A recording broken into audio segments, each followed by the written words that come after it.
But Ddc Skool of Thoughts, yeah. Kubatirana, techi sana, techi ambusana, fila kuona sana, techi simutirana, ya.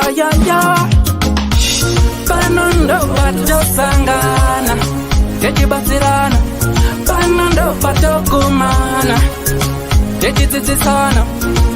Ddc Skool of Thoughts, Ddc Skool of Thoughts. Yautete wachimonyo pila icho kwadi upenyu uyu unoda kupana na miwono, yeah. Kubatirana, techi sana, techi yambusana, pila kuone sana, kusimutirana, nekukurutirana, yeah. Panondo pato sangana, techi batirana, panondo pato kumana, techi batirana. Ddc Skool of Thoughts, Ddc Skool of Thoughts. But Ddc Skool of Thoughts. Real life matters now. Mondays and Fridays, 8:30 p.m. UK time. Live here on Facebook. Ddc Skool of Thoughts. What?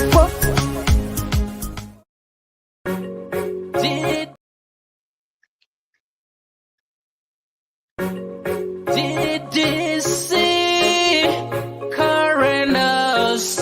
We remain committed to helping our customers stay mobile. Sinobatika paguta, para mukuta, uyakuna. Ddc fana kuna. Fiwa seva 4x4 family car. Tenema fiwa seva 4x4 family car.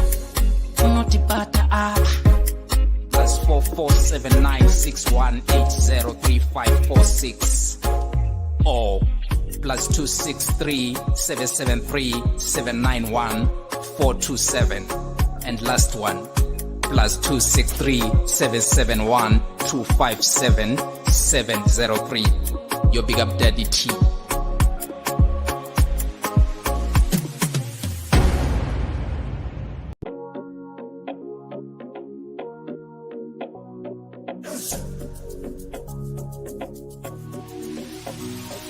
Imagine getting paid to view, like, comment, and share your favorite music from your favorite artist. Now, that's an easy job and convenient. All you have to do is to visit us at www.musica.online, which is an amazing platform that allows you to get the amazing music that you need. So we're calling upon even the listeners and most likely the artists to upload their music and listeners to get paid for listening to the music. That is convenient, trust me. Muchezi Marabilo one time. Ungabe udinga indawo yokuchadela kumbe udinga indawo yemihlangano esikubiza sithi ngama conference space. Ikulu indawo ema-Golis Resort. Loba uthanda ukwenza imidlalo enjengokugada escape, ukugada amabhizi kumbe ikanu. Woza uzobona ubuhle bemvelo. Ikhona njalo izipline ema-Golis Resort. Kumnandi labantwana asibakhohlwanga. Ikhona imjingo emihle emangalisayo emkhulu futhi. Ama-virtual reality lama TV amakhulu atholakala ngaphandle. Hawu kwakuhle ema-Golis Resort. Khawuleza wenze ibooking yakho uze labangani bakho lizojabula lithokoze. Sitholakala ku Depshire Road, Harare, Zimbabwe. Ma-Golis Resort, an adventure and a leisure paradise. Hello, good people, say. Salibonani Mashabezura Mahle Linjanbawe too. I hope and trust you guys are doing good wherever you are. Murdo takadi takaenda. Regarding go to so this is your platform where we discuss real life matters of the heart. And we do it every Monday and Friday, 8:30 p.m. UK time. Sakatongo T, as you all know, your program is sponsored by DDC Car Rental, Magolis Resorts, and DDC Get Together. So, if you're planning to go to Zimbabwe, or if you're in Zimbabwe, if you've got a friend or relative who's traveling to Zimbabwe, please do likewise. Get in touch with us, DDC Car Rentals. We've got affordable cars that will save you the hassle of asking for people from cars. What we do is you get your car with a full tank, your choice of picking up the car. If you want your car to be dropped at the airport, you get your car from the airport. If you want a car with a driver, we can also provide with a driver with an additional cost on that. So our cars under $45, those are fuel saver to Honda Fit to Mishika Shika to Maranix. Kanakuti, you go for a 4x4 X-Trails, which go $70 a day, or we've got family cars on 9, which goes $150 a day. So you just pay your deposit of $300, which is refundable when you return our car. You're entitled for 300 kilometers a day. So if you book our car for 5 days, you'll get 1,500 kilometers. Above that, then it goes about 50p per kilometer. So 25 January 2025, we are doing what we call DDC Get Together for Milton Keynes Holiday Inn Hotel. It's a 3-course meal, red carpet, red affair. Ladies dressed to impress on high heels, dress elegantly. Varome, midnight blue suit, white shirt, brown belt, and brown shoes. Kuninge Queen 360 booths, my pictures, the things that we'll be giving away. And again, in conjunction with the park, we are doing fundraising for park to do a lot of things on the day. So please tell a friend to tell a friend. I think we are now 85. Our number is limited to 150. So please tell a friend to come so that we can enjoy together with the DDC Get Together. It's all about networking, how we can network. Just a second. Hey, zirudi ko hamadiwa. Paranya sana chipomdiwa panandai zimamba. Sorry. Ziri say pana kola pana sivo. Ndove ndrukuona chete panapa. Ndokufunga Right. Regarding right, and again, regarding what as you know, I was in Zim and I went to Mbare. Then Mbare in Chingo Bako, one other than Ndaka Keso Mbare. But anyway, people, the joke, it's a joke. So, Tagaita live on Friday. So, we did a live on Friday, asked for donations from well wishers who feel they can help, because Mbare Msika is the hub where most people, the majority of the people, will deliver their goods. Voting Sawo, Wono Marino Batsira, Vamwe younger hand to mouth, Vamwe Vagatin Sonot Kuriko, Vamwe do punishes. So some they lost everything, including their money, because Ndoma Garamine Marizao. So we came out to we need to facilitate and help for those who can help. So I just want to thank for those who are still donating, but our target was to raise 2,000, which we are struggling to raise. I know my people with like this, people become emotional and say, oh, and Andriguisa, but as soon as you cut off the video, people tend to forget. Or one of one word relax. But Kungo Kumbiro Wadinhita, every little helps. We are not asking you to put 200 or 500. No, that dollar that you put, it makes a difference. And for those who have contributed, Gadzira WhatsApp group, Rakan Zimbare Msika donations, as soon as you donate, you'll be added to the group. Then we dissolve the group.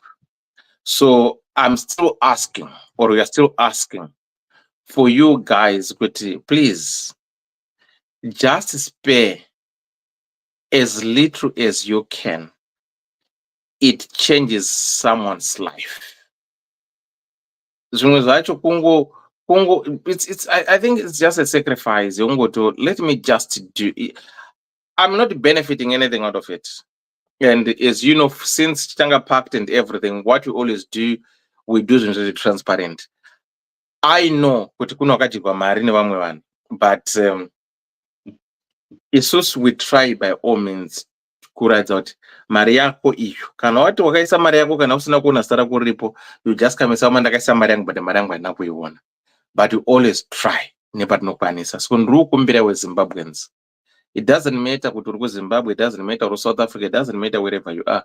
Namba dzemukuru tinokupaisa mukuru, namba dzePayPal iripo, unoisa kuPact Charity, mari dzenyu dzinosvika.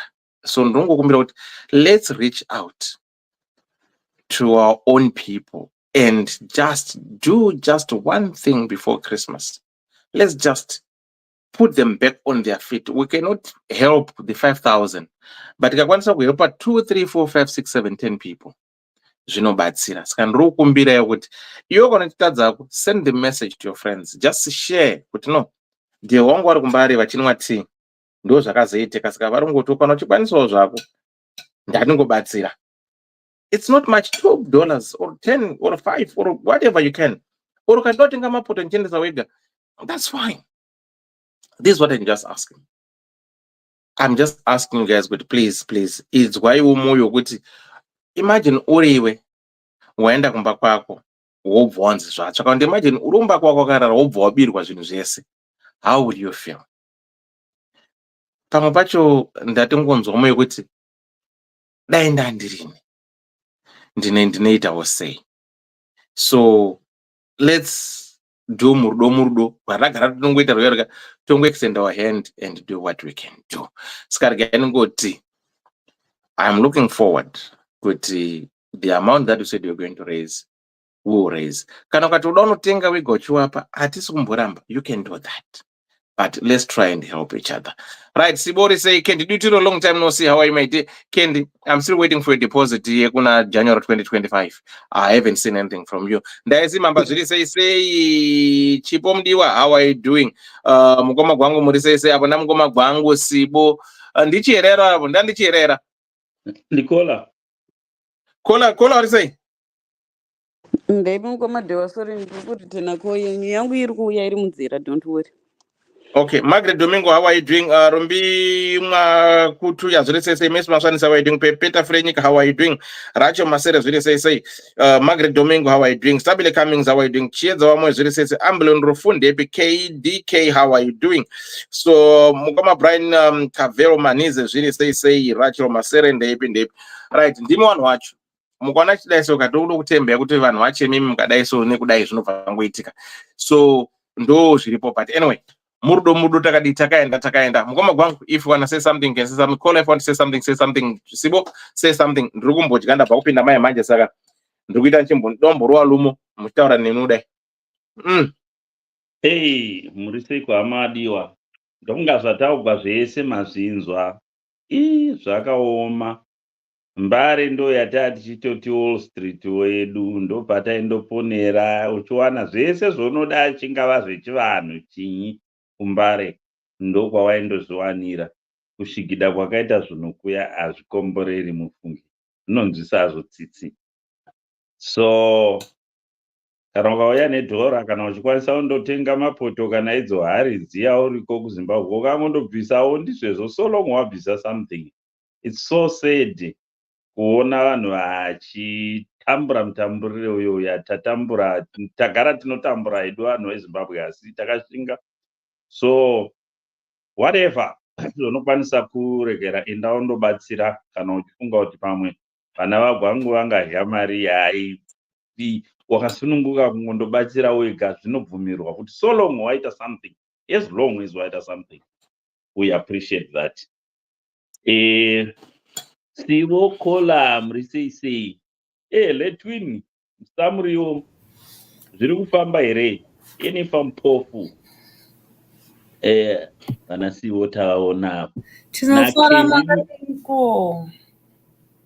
Aiwa muchiwa ndozvoita zvihera izvi, kwete zvenyu zvokuti zizi. Aiwa tinofara makadiko Kola, makadiko magwangu dewa tipawo kaunoti haikona kuti tiri kudya kuti uyai tidye naimi. Sibo, ndine hasha, ndine nzara chimbomira. Ndine nangu neni hasha dzabva dzatoitawo nenzara yabva yabata. Asi ndiri kudya ndiri kudya zvangu. Alright. Ndeipi mwana wakadutiro ndokupi kwadutiro uko ndibata tindoti ndeipi dutiro because pane dutiro dutiro asi senhamo yacho inoratidza kuti ivo vadutiro vacho vaidako vasingadhwaki vadutiro ndovandotoziva saka ndikubvunza kuti idutiro kupi agondibata amira vana sionei muri sei sionewe kana muchine zvomunoda kutaura taurai vana ambulon asati auya nanadhebhi vasati vauya vachauya zvavo ambulon rufu aripo akanyarara ambulon ndeipi yako sa kunyarara kudai so kutitya here usazodaro so haifuna kudaro zvinhu zvekudaro zviri kudaro otherwise tiri boys amina kola nhasi akapora kola akazotsvedza kalast time naiwe kola tiudze chii chakaitika friday wakangokunguruka kubva watsvedza unazombodzoka wakatiza gogo yaakanzi wapinda nayo nduro ndizondanobvunza kuti wakanyura here negogo munhu aiwa ndakapinda pakabatikana musiwo saka ndandapa nevanhu saka ndakatadza kuti ndirambe ndiri palive kana gogo yanyura kaona utozodisebve kuti ndakafunga kuti gogo yabatirira murukwezi zvinhu zvacho aiwa anti vakafamba musivanhashaka aiwa inini ndaida kubvunza kuti kupinda gogo kupinda mudura negogo zvinorevei like can you explain ini hamundofunga ndonzwisa zvazvinoreva asi ndine vanhu vaindiitira nharo saka ndodonzwisa kuti munozivawo here kuti kupinda mudura negogo zvinorevei tsanangura imwe gwangu ndosiziva zvangu kupinda negogo mudura gogo ibhutsu isingangofambi pose pose inotoda uchipinda mota ndikawobuda mumota ukurura iwe chero uchidhiraivha unotombobvisa wopfeka kana shangu dzinotsikika zvino imagine mudura kana rakatovakwa namapango wesirikadzutsu gwanderekera inonyura saka inini ndaiti zvinoreva kuti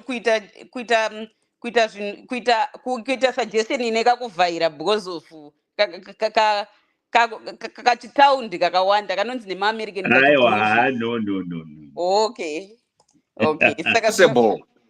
kuita the unthinkable zvisingafungiriki ndo zvawaita the unthinkable zvisiri realistic ndo zvinonzi kuti wapinda negogomudura kumhanya kuita marathon uchimhanya pafeso kanzi ndogona kumhanya inomhanya pafeso pakauridzwa feso tofunga kuti unogona kumhanya ndaifunga kuti kuwanza chirungu ndozvanekuwanza chirungu hakusi kuwanza chirungu kana kuvhaira but waita the impossible zvekuti zvauri kufungira iwo manjandirika hazviitike non-starter inonzi non-starter okay non-starter ati basi musi wefriday ati vangu vakapika dai vatombouya vatiudza kuti zvakazofamba sei afterwards ndofunga kunange kwakamira zvakanaka because vaidira mafires musi wavaibvomba ndienaidira mafires ivo anti dai vauya vakatiudza kuti zvakazofamba sei afterwards ndofunga friday yakanaka chaizvo ndevati vada kupa dessert kakuti watermelon ai amplodi rufuri seiko apo hai ndiripo zvangu naye mozandichera kuti kambiloni anongooneka kunotenga muchikamu yacho ndeyechera aiwe usati ari anachera vano moto muchikamu yacho chiyelele tisanhati kwai mary gold mare zana munyashu hei mare zana tiripo ngoma kwangu merigoda muzere aiwa ndamuziva pandazoona fesi ani ndamagara naye kwaitable ndewanoiye kupinda poenda vanhu ivo no I know mukuru wangu aitakurwanika anga vakaflamboyendwa ava nyaya iyo yatiti kutomboitaura patebu paya pakagwigwa paya ngatitonyarara kutogwigwa vakagwira tebho watanga tebho kugwira ivo vagwangwa saka wakagwigwa sakati bhera ndina kuendako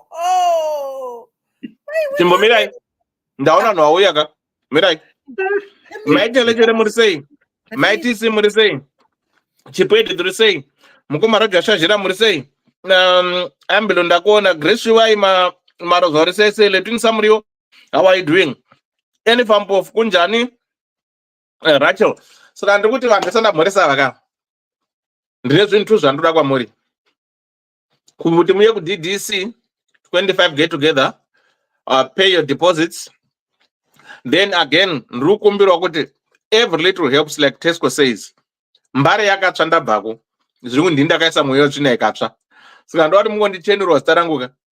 Ukaisa kana dhora yako kana $2 yako tosapota. We did a live musi Friday tichida kubatsira vanhu vekumbare, saka toda ngoti pashoma ipapo I think so far tareza almost $600-700 toda tisvike 2000.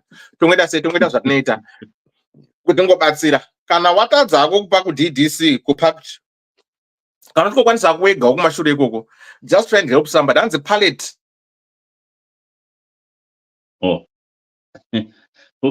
wafuriza ndiye wanga akaisa mushonga murasta. toedza totenga mapallets nekupa vanhu chikafu. Saka please share this video. Vanoda kubatsira munobatsira. Tine WhatsApp group yatakati Mbare Musika, madetails aripo. Uchingoisa mari yako unoona vanhu vachakaisa mari dzavo, zviri zvatiita zviri transparent. Saka tongoti murudo. Maposa wacho ndeipi wanga akaisa mari wanga akaisa mushonga mudhiredhi ndowakapisa. Zvinhu zvacho vakomana, I feel bad man. Ndakadya mazai kwababa achipo.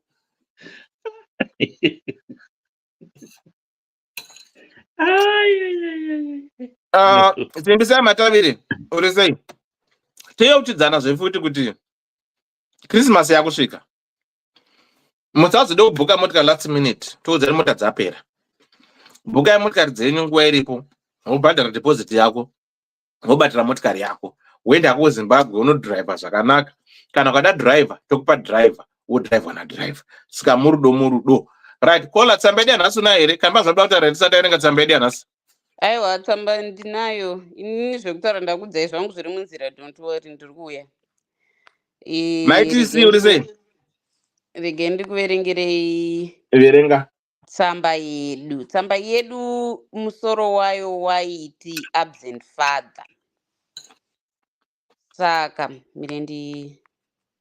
white absent father. Saka hanzi, hi elder in DDC family, please hide my ID. I am a man aged 31, married with 1 kid. I need your advice on how to deal with a father who was absent. Kwakuzongonyuka nekuti ndave nemhuri and ndakura. Elder, this man, he was nowhere to be found ndichikura. My mom and my grandmother are the ones who actually raised me. Almost everyone in the family was telling me kuti baba vako vakakuramba, and for sure he never bothered to look for me. Since he heard that I am now ndaane mhuri and working, vakuda kusebera padhuze neni.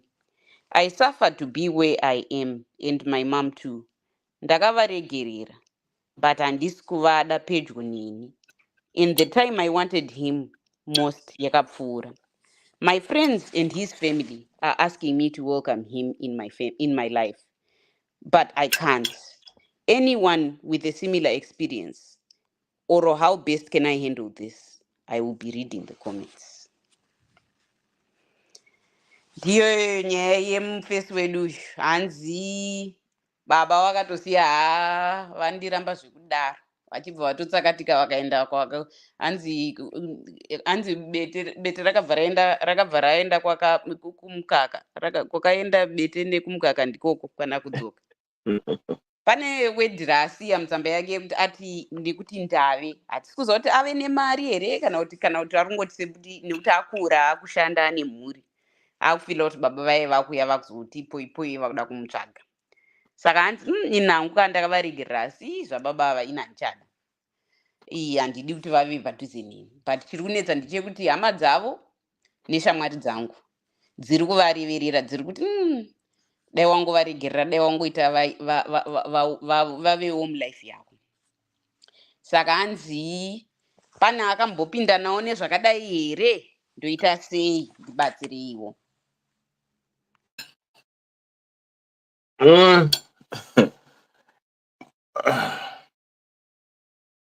Iwo handiri mazuva ndori kucheya kazvinizvi, saka ndokwanisa kutanga kutaura zvangu.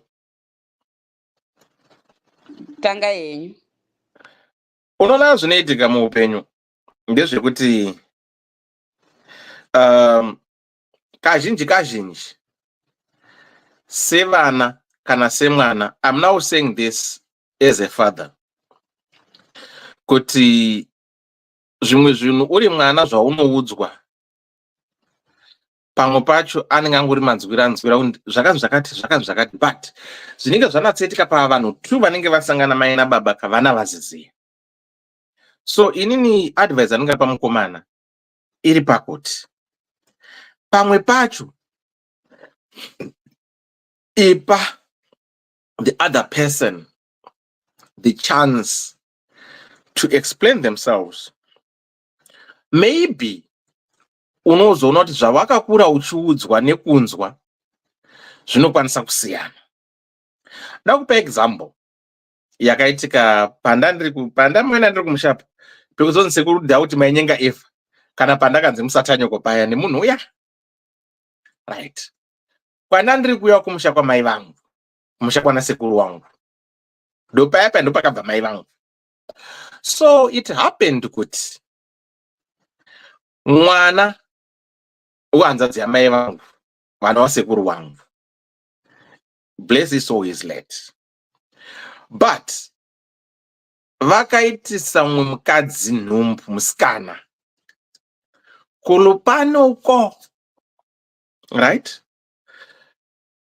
Vakaitisa musikana tu. So kulupane didn't do anything. Vakatora the other woman, and the other woman knew kuti kune mwana of the same age, ari older than wake, and these women happened kuzongoziyana, but sekuru didn't do anything with that child, mwana mukomana. So my sekuru passed on,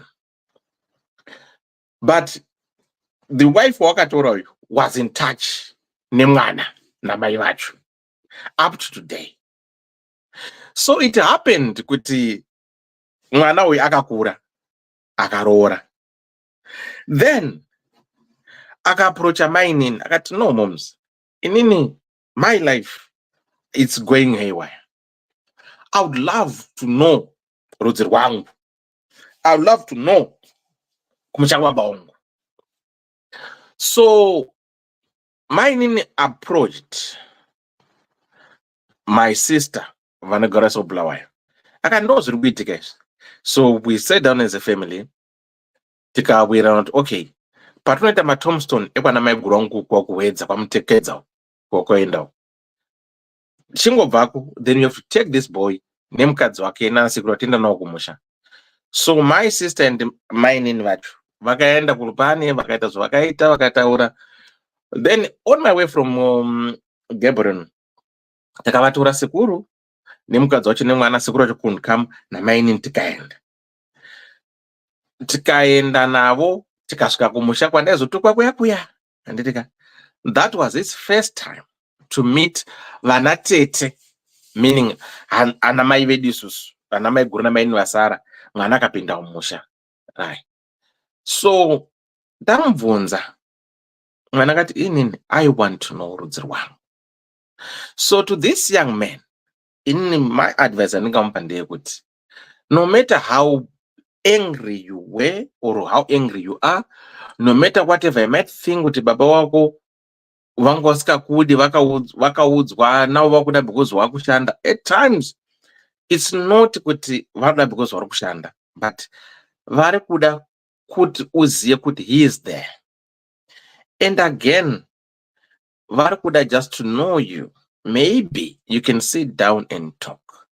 Havasi vese vana baba vanota turn back on their kids vobva vangoenda. Pamwe pacho pane zvinenge zvichiitika which vana mai vazhinji havazotauri chokwadi oro ihama dzinenge chirira mwana, hadzizotauri chokwadi, no, baba wako pani takauramudza kuti vasauye, baba wako panapa takavadzinga kana watakaita sei. So I feel kuti isusu as parents, let's not use vana as pawn or use them for revenge, kuti wakazoenda ukanoroora kana wakazoita sei wakandisiya ndine nhumbu kana wakati, I know it's difficult, zvinorwadza, But I think let these kids see for themselves and draw a line. Okay, I know moms was born, Kamdarang was born. So, like what this young man, all his friends, they are saying, no, you know what? Mdara. Ukamog when a position. Welcome him. Let hear him what he wants to say. Can I not know? I said, what Mdara, no, indribo. Hapana pressure. I don't think kuti pane munhu angazvimanikidzira kuti ndide. So maybe ndikutaura because I never walked those shoes, but maonero angu nemaziro angu andinoitawo zvangu. Kazhinji kacho vana vanopuwa one side of the story, then wowenga the other person vasina kumbomunzwa kuti what exactly transpired, chakaita kuti vatadze kuva varipo during that time chi. Kazhinji kacho zvazvo isi ana baba tinotodawo kuve tiri muupenyu hwevana vedu, but pamwe pacho tinozongokundikanawo zveduwo nekuti zviripo zvimhingamupini zvinozongotikundisawo zvedu, but otherwise tinenge tichida. Saka for now regai ndimbomirira ipapo ndichimbodya. Haiwa, maita basa vana baba vane maguilty conscience matudzawo kwenyu kwamuri kubva. Maita basa takunzwai. Regai tirambe tichipfuurira mukoma gwangu. Simudzirai nenyaya. Ini zvangu handivanzi ende handiwanza kutaura kazhinji zvinogumbura vanhu. Chinhu one chinoitwa namamwe masisters edu, and quite a chunk of them, ndezvokuti they poison vana. Dewa, you know mamwe maliving testimony, and singakwanisi kutaura pano pamhepo ana mai vakatiza vana vavo. Vana vakasara vachiona zvavanoona, but kana kwakuri kuti vana mai vavo kudzoka, mwana ane achiudza kuti varegerere ndamai vako. Hakunazve mai vanotaura zvavakatadza, nyangwe vachizviziva kuti vakatadza. Hakuna. Kunongonzi baba vako vakadai, baba vako vakadai, baba vako vakadai. Ndogara ndichikutaurirai nyaya iya yekuti handifungi kuti munhu ari normal anoti mwana enda kwababa, kana wobvako ibva uchichema uchiti baba vandibata, baba waendeswa pasex offenders register. How evil is that? And remember, I'm not defending vana baba vanorega kuchengeta vana deliberately. No. Variko vana baba vakadero. Ndogara ndichitaura zvemamakesi sokuti kuna ana baba vamwe akaregedza basa kuti toda kuona kuti maintenance yachona kunewana. I'm not talking of those fathers. Ndiri kutaura mafathers vari committed. Ndonga ndakambokutaurirai panapa nyaya yamunhu akandiaproach ari kuZimbabwe kachiti mukoma, I used to hate my father, but nhasi ndakuzviona mai vangu ndo the problem.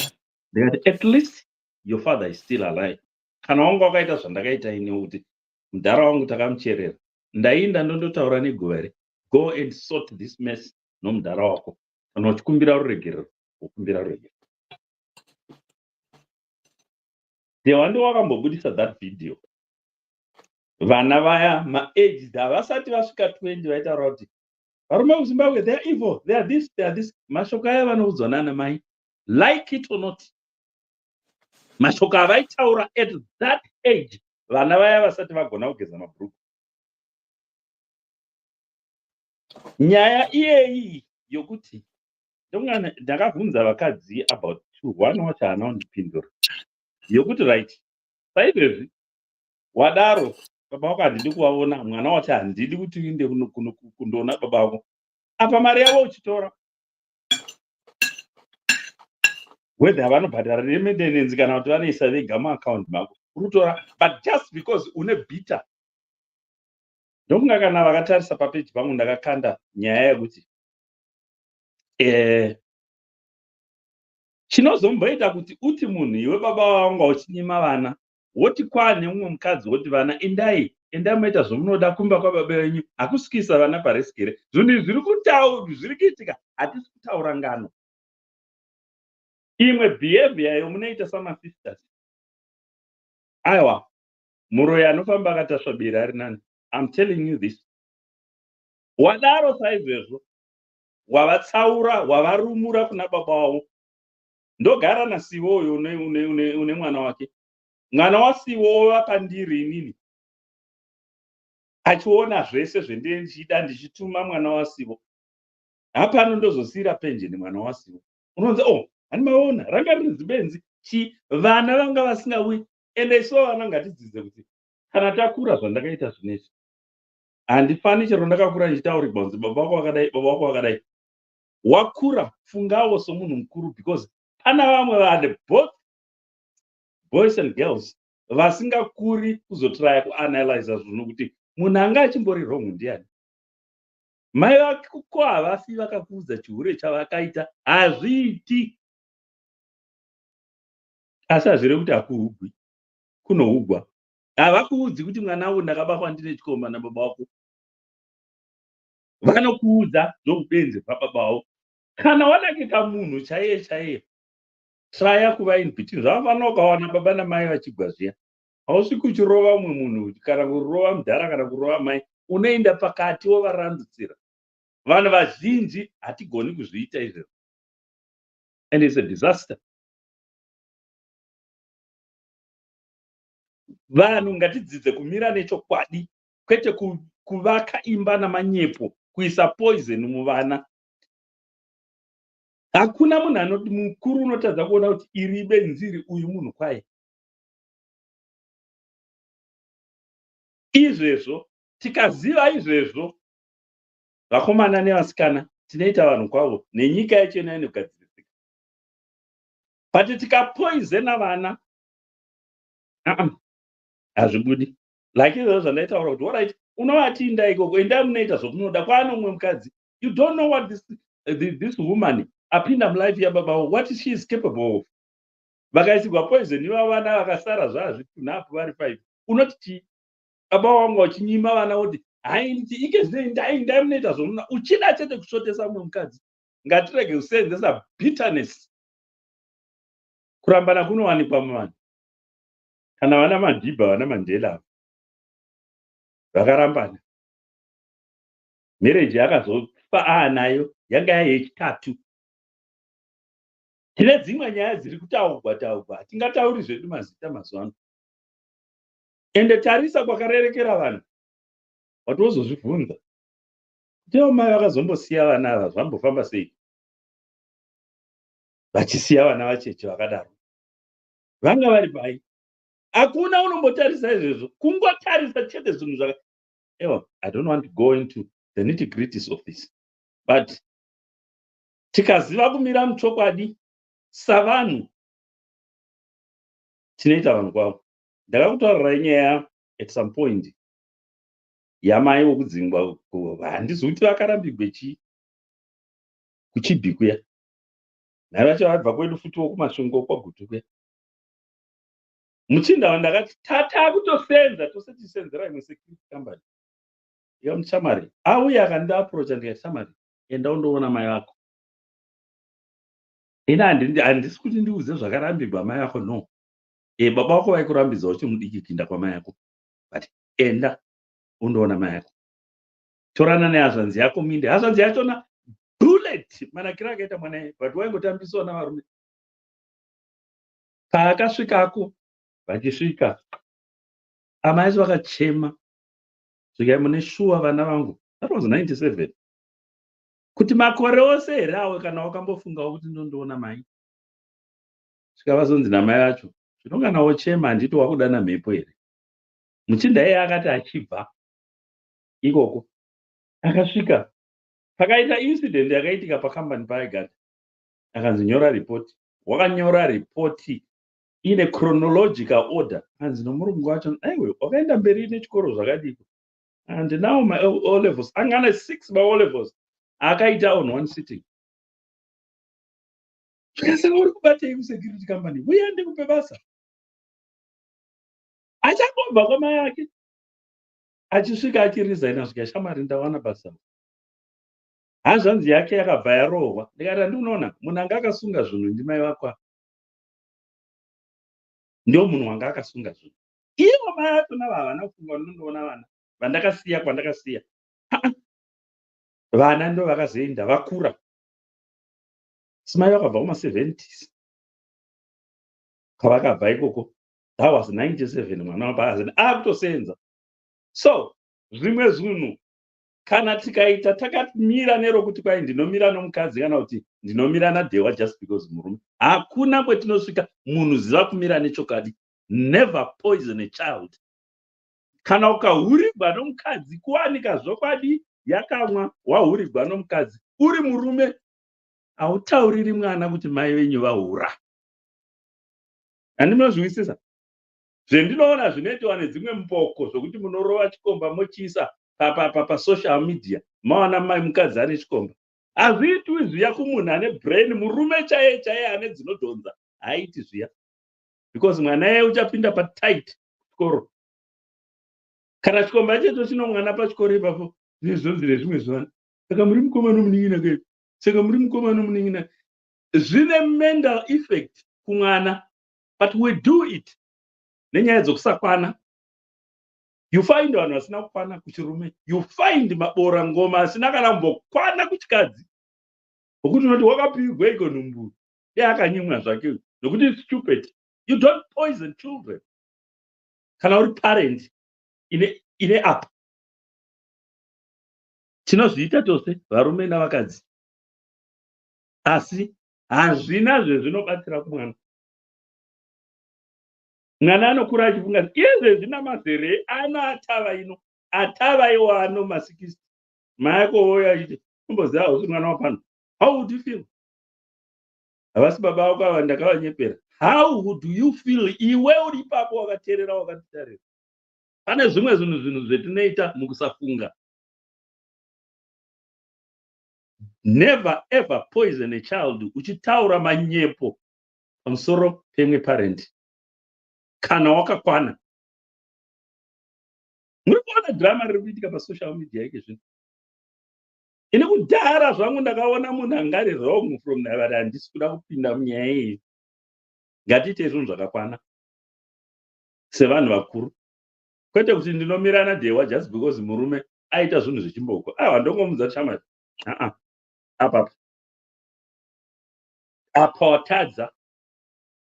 Iwo usamira nomukadzi nokuti mukadzi aita zvinhu zvisina maturo. Ndo zvinhu zvatiuraya izvozvo musociety medu. Kuti society iite marengenya zvayaita izvezvi. Let's learn to grow up.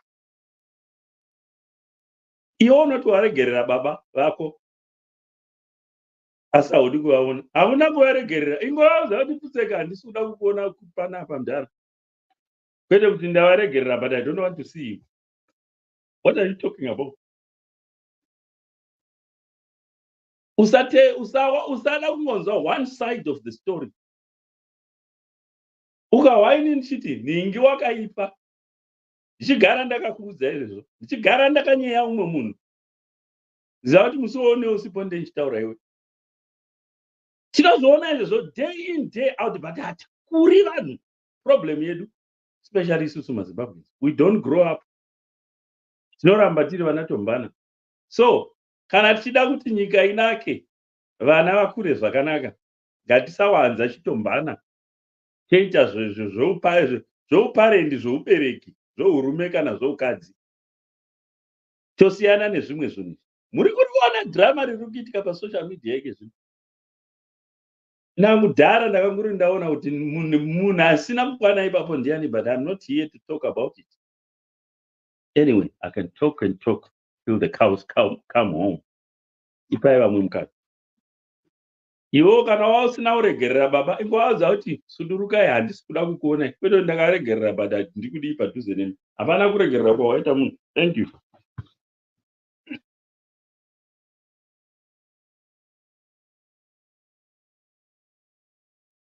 Yengisi mukoma kola enda kupi ndari kucheya pakola ari kupi. Ndiripo zvangu, maita basa mukoma gwangu. Takunzwai nemashoko enyu. Mukomana zvanzi enda unozvitsvagira nyaya yako wega kuna baba wako. Sibo, takurana nechimuti.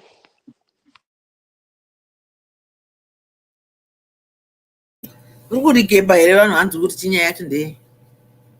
Nyaya ndeye mukomana ane 31 nemwana ane mwana 1 nemukadzi.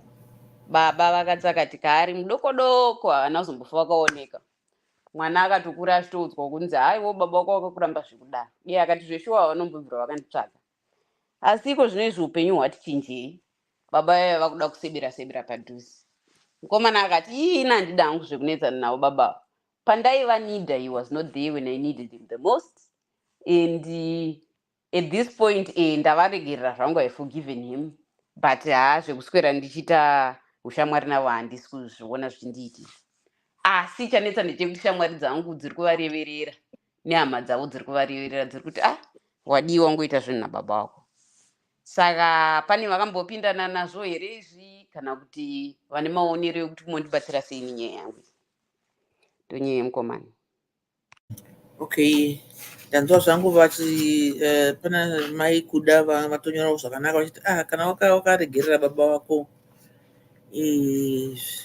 apa wakutaura zvawakutaura izvi rora kuti hauna kuvaregerera. Chii chinombonzi kuregerera? Saka akavaregerera kuti vava vasipo, haana kuvaregerera kuti vange anzwi side ravo kuti why he wasn't there and why he's coming now. Zvishuwa zvine musiyano. Sekutaura kwaita ndo ari kufunga kuti vamwe vari kuvinga kuti nokuti ane mhuri ari kuda zvinhu zvake. Aiwa, ari kungo ngava handati anenge ari mucomment section auye here ngaape baba vake chance yekuexplaina his side of story. Zvakawanda zvinoitisa kuti either parent ange asiri present, especially kana vakasiyana kana kuti vasina mbobvira vakagara vese. Zvakawanda stereki pamwe baba vangu vari kuhondo, pamwe mai vakaramba kuti baba vaone mwana, pamwe zvinogona kunge zviri chokwadiwo baba vakaramba vakati nhumba izi yangu, ndobva vaita lose contact kutoshaya kuti musikana wangu wepamhiri paya akaenda kupi, handiti vanogona kunge vakazororwa zvavo nemumwe murume.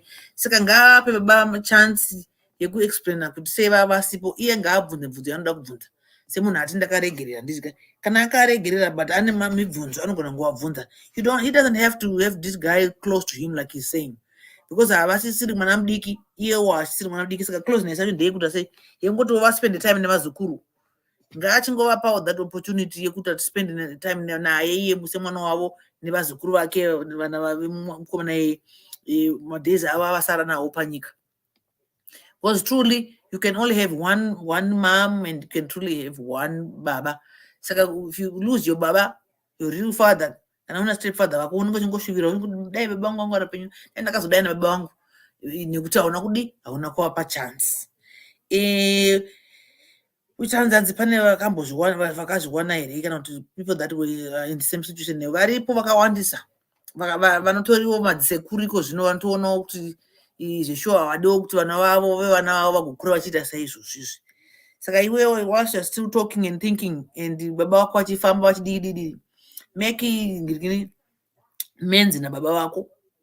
Joshua, we are not forcing you, your friends are telling you, and nobody is forcing you, as you are saying. And it's up to you. It's your time, it's your dad, it's your heart, it's whatever. If you might know, I don't know whether you say you love your dad, if you have ill feelings towards baba wako, it's a different story. But kana uchingova wish well, even though that means you care. Saka it's time yekuti umbosangana navo. You don't have to rush things, my baby steps. Or rush things. Na ivo handifungi kuti varikuda havasi kuda ngopinda muupenyu hwako zveginya zvezvekuti ndiri mwana wako, ndiri baba wako, saka I must be in your life. I don't think so. Na ivo vanto nemoyowo, vanto nepfungwa futi, vanto nebundu kana chichironda chavaroda kuti chidese chipore chihile just as much as you have, because iwo wakatotsamwa kuti vavaripi. Saka hear him out, because iwo wanga uri mwana anotochengerwa nambuya namai vako sekutaura kwawaita, marerero wawaita, zvimwe zvinhu wanga usingaudzwe semwana mudiki. zvimwe zvinhu vanga vasichiridha semwana vadi kuti ukure zvakanaka. Saka mbuya namai vako ndivanoziva chokwadi chaicho nababa vako handitika. Saka ndoda kuziva chokwadi chaicho kuti sei chakazonyanya kuita kuti ndisvike pazero rineri baba vangu vasipo, bvunza kana mai vako chaiva vanogona kukuudza. Mai vako vanogona kutokuudza chaicho kuti mwanangu ndanga ndichitokushiridha ndasingatombodi nezvemunhu ndakatoti unotozoona kuti hondo ndeya mai vako nababa vako because vakatsamwiswa kana vakamitiswa kana vakasiyiwa. Iwo hautombodimo ungoriwo munyaya nyenye kuti ndiwo the product of what happened between the two. Handika. Saka inongora ngesombori nyaya yako yakuda kutotenga nyaya isitombori yako wakutoda kutozvikanganisa upenyu hwako nezvinhu zvisina basa. Yete zvine basa hazvo. Because this is not your story. It's your mom and dad story. So you listen to your mom if you want to really know the truth. Kana nda say baba vanga vasipo, kana to say ndakazokura kusvika panapa ndisinamboita in touch na baba kana baba sinambotsvaka. Bvunza mai vako. Vanokuudza. And it can be as simple as kuti ndakatobloka baba vako ndakati ndikuvaona, ndakatobloka ndikatoti pamwe vakatonzwa unzi pamwe wakafa. Kana ndiramboita mwana neweni pamwe mwana wako akafa kudhara. Sambondinetsa. You know? Inenge chimbori mhosva yako. Mai vako knows the answer. And then you want to sit down with your dad and catch up. Excuse me, I gotta take this. Very important. Thank you.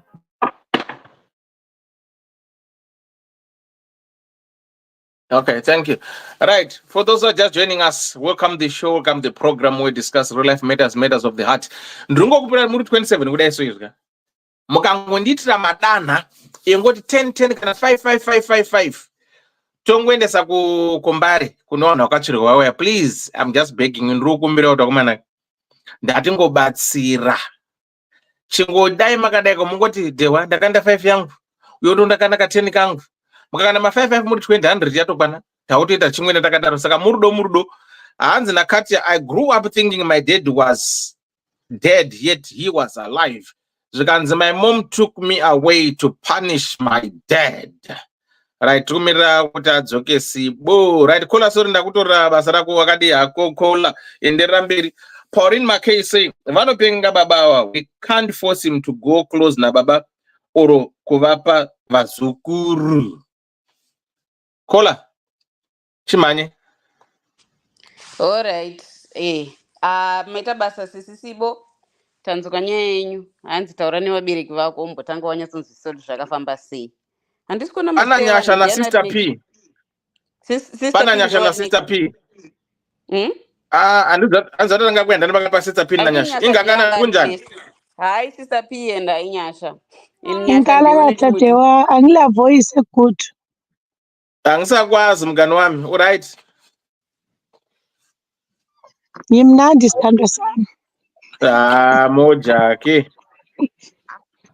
Nyasha Mr. baby. Kwangu. Maurice. How are you guys? Linjani long time.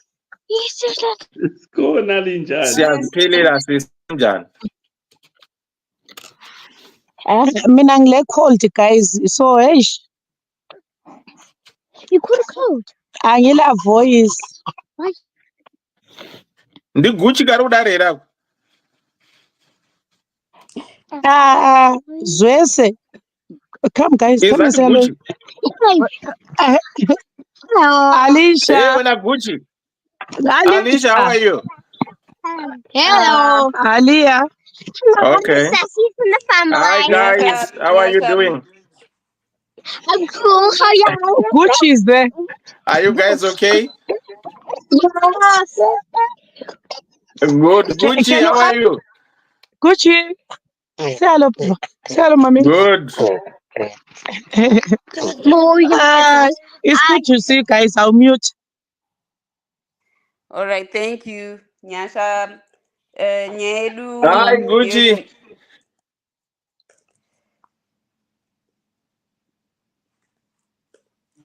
Nyasha. What I call Endera?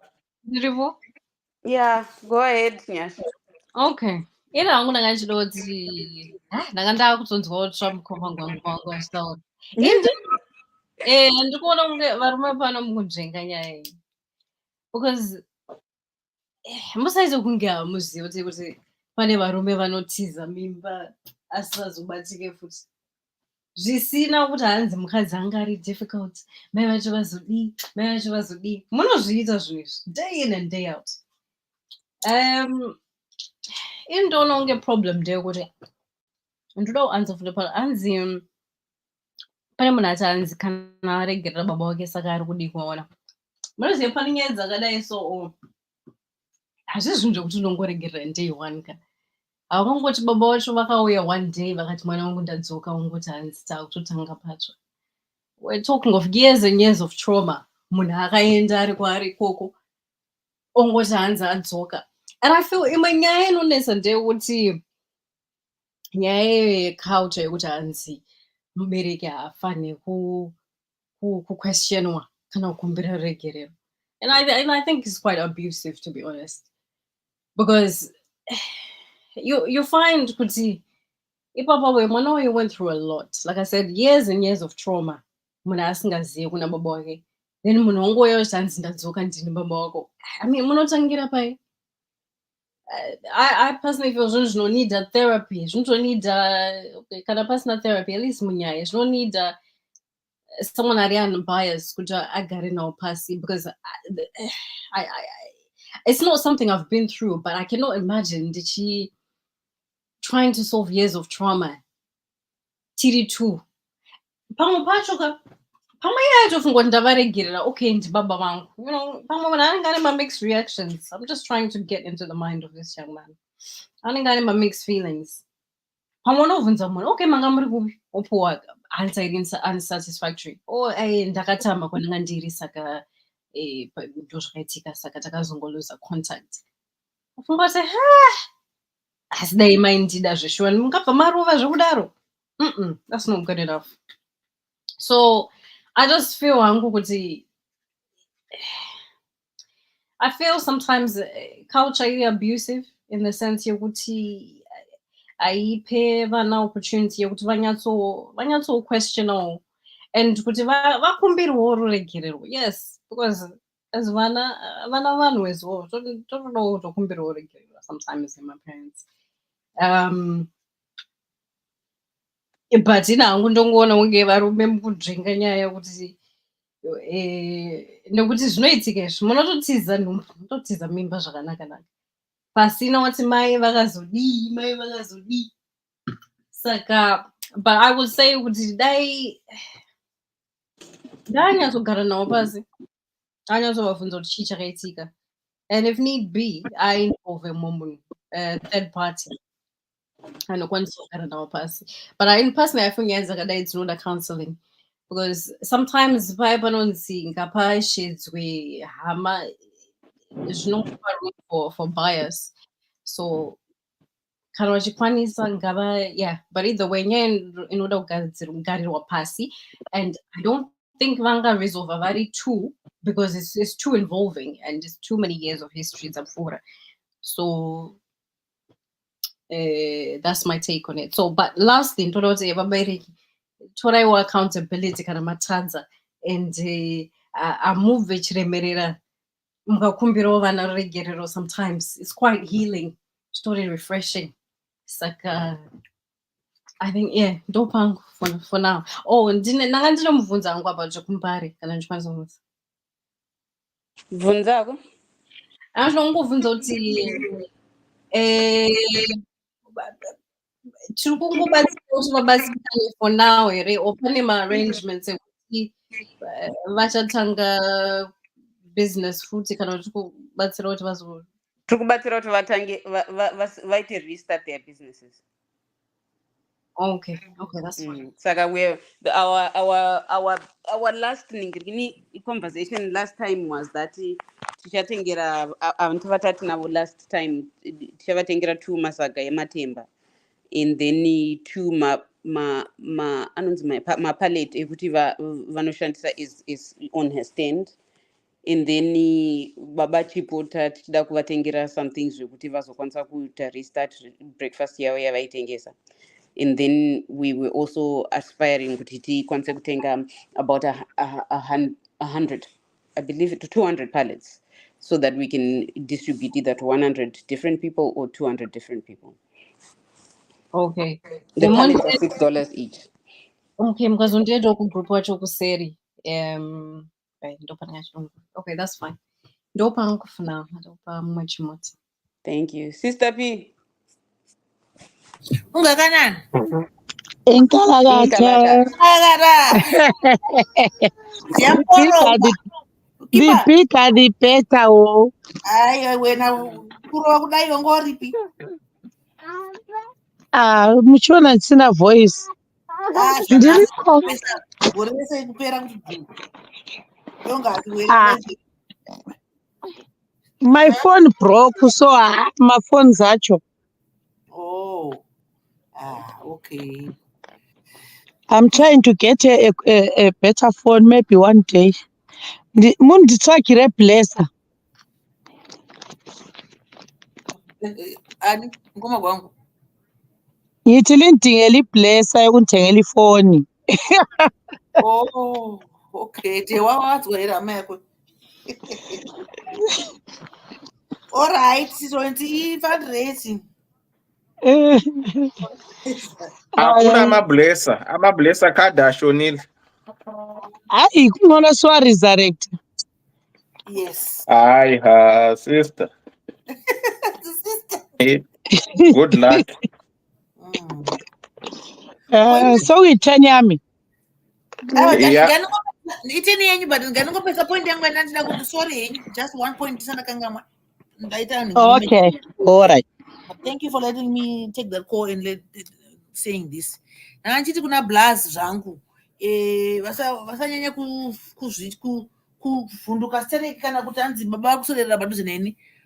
He must not mock his dad. Asatsvinyire baba wake. Ngarege kuvatsvinyira because baba vacho ndevake. Ende zvinonakidza sei kuti kunyanyira iwe baba vako chaivo newe mwana wavo sezvo wati uri one ndiwe wega uri one kudaro woita friendship nababa wako and then iwo anautaura hake kuti mwana wake one aye mukomana here kana kuti musikana zvekuti zvinobva zvanakidza sei kuti iye nemwana wake nababa wake ndevobhonda.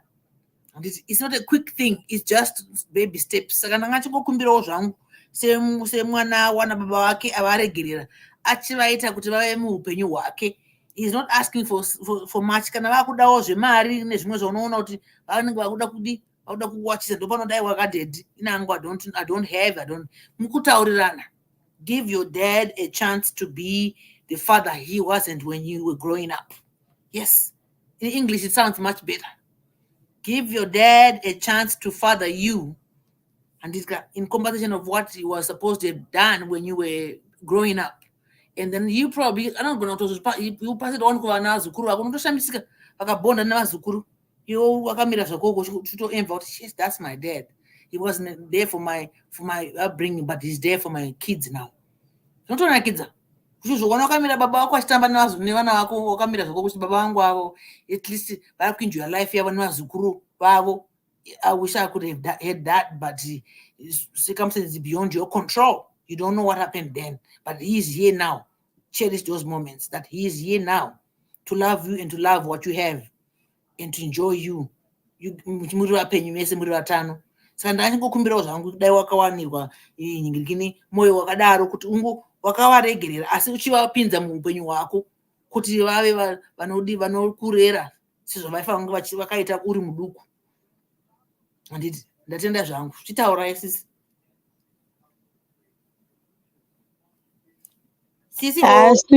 Sibo. Yebo. Take a chance to sell 30 something years. So how do you make up for 30 something years? You want me to answer you that? Yeah.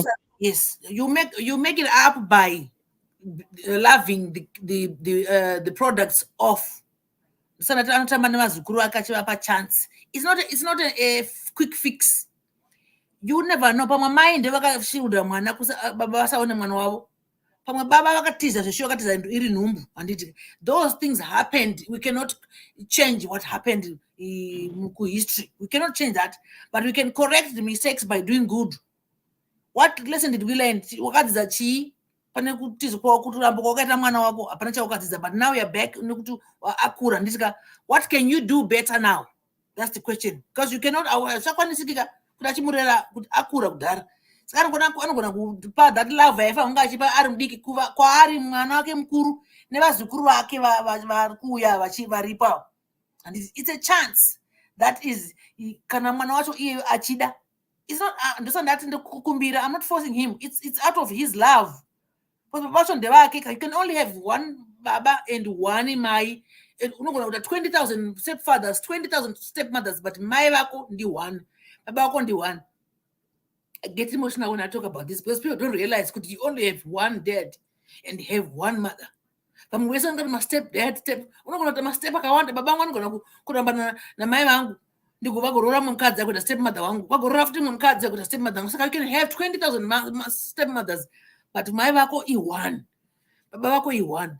Saka if you don't really think kuti ndiregere baba vangu, let me let baba vangu ave muupenyu wangu ndavawana nhasi. I'm very sorry, I don't know kuti mwoyo wako ndiko wakaoma sei. Baba vako vatombouya wavaziva vari willing to be part of your life, not for money, just for the last of my days avasarwa navo panyika. Newewo uchiwafa kuti baba vangu ndavaona ufarawo vana vako nasekuru kuti aiwa. I'm very sorry, there's nothing more I can say. Because in the police, there's only one dad and one mother a person can have. Vamwe my stepmothers, my stepfather. So if you don't value that, baba vangu ndavawana vakanga vasipo vamupenyu wangu and vadinga vagare uko. Mwari ngave newe. Inini, it's easier said than done. Me, with the experience I've had as a single mother of 5 kids, who that have got dads that are alive, that don't give a toss about them, that they don't care that what they've eaten or what. If it's me in those shoes, I'll never. I can forgive you, but I'll never tolerate, because if you cannot be there when I'm growing up, why do you want me now? I'm old. I've got my kids. So purpose yako ndei. If you disappear on a child's life for 30, 40 years, gara ikoko kwaanga uri. Amboni veli point yokuthi usufunani manje kathesi umuntu usekhulile. I-critical time a child needs a parent is when they are growing up. Now you are independent. Guys, let me tell you something. I don't know, especially in Ndotora Mazimba. Some men, Zimbabweans, they've got a very, very evil mind. Manoramba numbu, or they say gutaiwa mwanazo wangu, blah blah blah blah blah.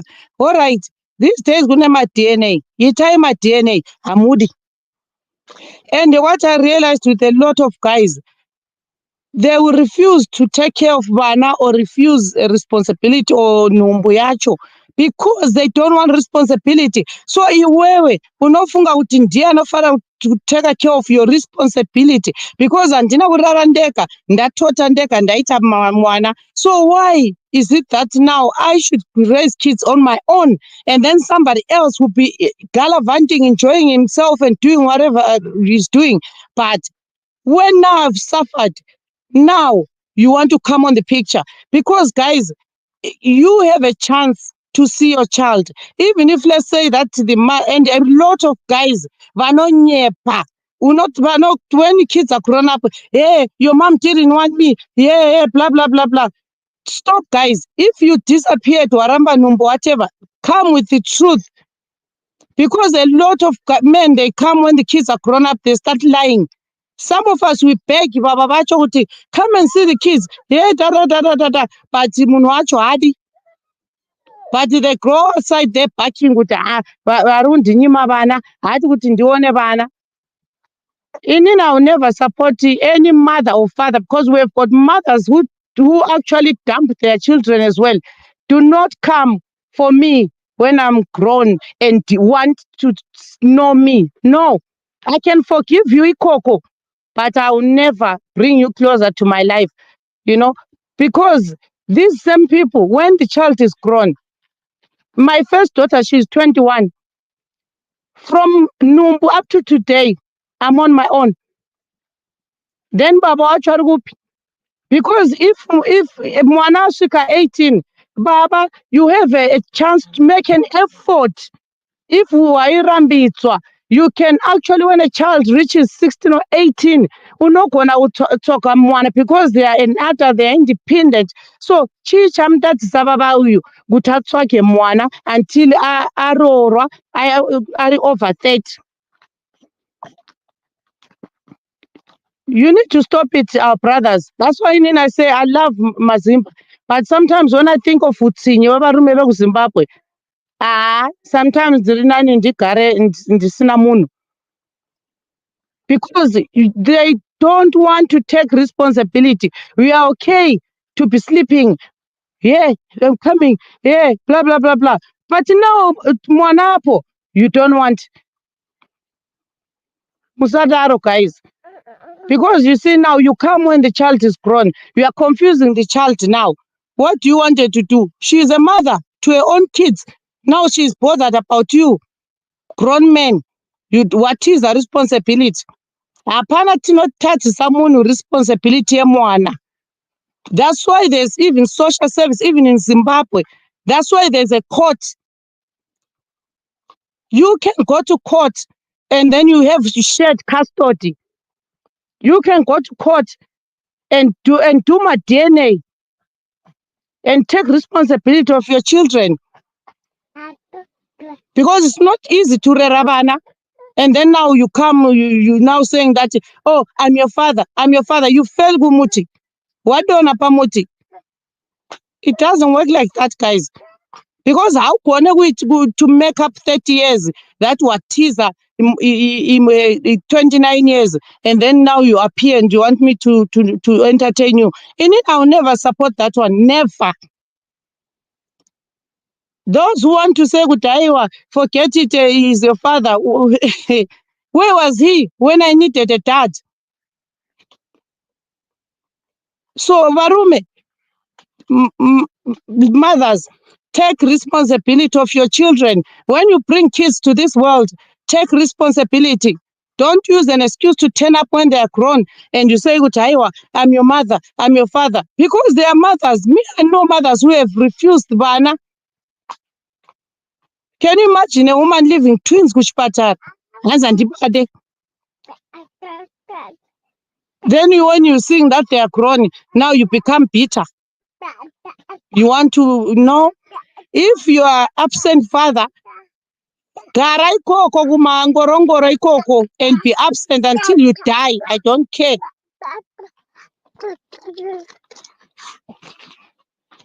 Because guys, we can't in this generation. We keep on saying Gutaiwa, Ndawia, Nirongo any kwang. Pela lawi indoda, but iqiniso madoda silikhulumeni. Singatshayi inja sifihla umphini. Ukuthi khona umuntu angeke unyamalala empilweni yomntwana usubuya umntwana sekhulile usisithi mina ngubaba wakho ngumama wakho kathi iminyaka yonke leyo bunga namhlanje usufuna ukuba ngazi angangcono uhlale khona phana kade khona ngale vele ngoba kimi vele is as good as you are dead. You are dead 6 feet under, not my dad. That's how it is. I can forgive you, but don't expect to come close to me or my kids. No, thank you. The pets. But sisika unenge uchiziva ka problem inenge yakaitika. Because kana usingazivi chimbomira sivo tozoita unozoshauri. All right. Ndiani pachine mumwe here asati ataura nemukoma gwangu mastansi unoona. Vese vataura vari panapa vese vataura. Chitaurako sidu.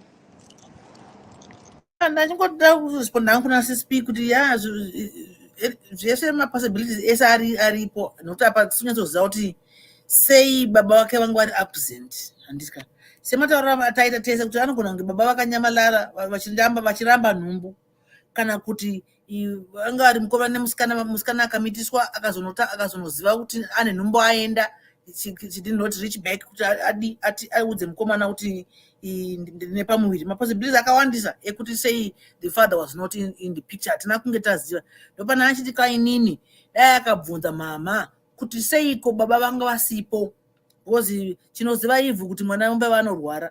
Saka mama ndiwo vanga ane mwana pese apana gogo, handiti vachichiridha mwana vachichengeta mwana zvakanaka chaizvo. Ndo zvinoitwa amai vakaita zvakanaka kuti havana kudi, kana yanga iri mimba havana kubvisa mimba, vakaita zvakanaka vakachengeta mwana havana kurasa. Tinotenda izvozvo.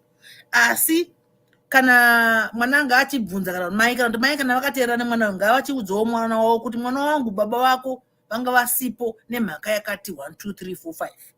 You'll be surprised zveshuwa mai ava vakabva vasina kumboudza murume uyu kuti ndanga ndine nhumbu yako. You'll be surprised kuti mai vachaudza mwana wavo kuti ndanga ndisingadi kune chekuita nababa ava, hensi ndasingazomboti baba vange vari muupenyu wako, asi ndi baba vako. You'll be surprised. There's so many answers to this question. One question, but so many answers because we really don't know. Ananga atuda kuti chii chakaitika. Saka zvese zvatiri kutaura sister P, kutaura neni kana munhu wese, I think my answers are correct because we don't really know why this guy was not in the picture. Yes, vana baba vanotiza. Yes, vanoramba nhumbu dzavo zveshuwa. Yes, vana mai vanovharidzira vana baba kuti vaone vana vavo. Zvinoitika sitereki izvozvo. Yes, vanhu vanobvisa nhumbu. Yes, vanonyeba futi. Tese tinonyeba. Saka varume vacho vanonyeperwa. Isusu vakadzi tinonyeperwa varume, saka tinonyeperana tese. But iye mukomana uyu, we don't really know what happened. Ndosaka ndanga ndati kwaari neniwo ndokumbira kuti kana achida kunyizoziva nokuti ati ndakaregerera baba, which of which that's very good. This woman has one problem pachest pake. Akutya kuti vakaswedera padhuze kana kuti vanomutorera upfumi hwake here. Chicha haana kuudza kuti chicha ari kutya waswedere padhuze, because now that he's grown, he does not need anything from him. Iye baba vake vakava neupenyu hwavo, I don't think he needs anything from him besides kuti ange ari part of his life, nekungotawo kuzivawo mwana wavo zvisiri material, zvisina kana material mukati. Of course unozongopindawo nekuti tiri vanhu, unozoendesa baba ako out to eat, unozovatengerawo bhachi. Even baba vanozoda kutamba nazo saka material tinozongopinda-pindawo. But now that both parties are grown, I don't think they want something from each other besides love and kungozivana, you know. And I don't know. I'm not saying I'm right. I'm not saying I'm wrong, because I know I'm not wrong. Because some people really regret.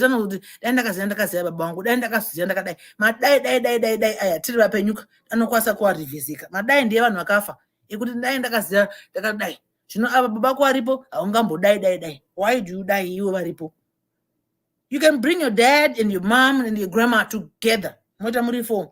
Motaura kuti mama ininga tenda kunza yapana pana ndikuti mundibudirawo pachena kuti ndiwe at peace. I really want to know kuti what happened between the two of you. Zveshuwa kurambana kuripo, but chakazonyanya kuti chiitike pakati penyu muri kuti ini baba vangu vabva vanyaita absent zvakadai, so ndichikura kana muchikwanisa kunditsanangurirawo varipo. Wonzwisisa, usanyeperwa namai vako. Because kana mai vakatsamwa nogona kuti kunyepera kuti unokuponda baba vako vasipo nemashoko. He was a bad parent, akazodai. Unoponderwa baba namai. Nokuti vanhu tu havana ukama. Tisochiganisha kuti murume nemukadzi munongodanana zvenyu, but hamuna ukama, munogona kupandukirana and second mukadzi anenge akubhomba murume munhu wasingadi. Second murume anenge akubhomba mukadzi uyu kunge munhu wasingadi, because haazi mwana wamai vako. You see, munhu hauna kada ukama naye, mukadzi wako haizi hama yako, murume wako haizi hama yako kana, but mwana wako ndiyo hama yako, because you share the same blood. You don't share the same blood with your spouse, never will you. You don't.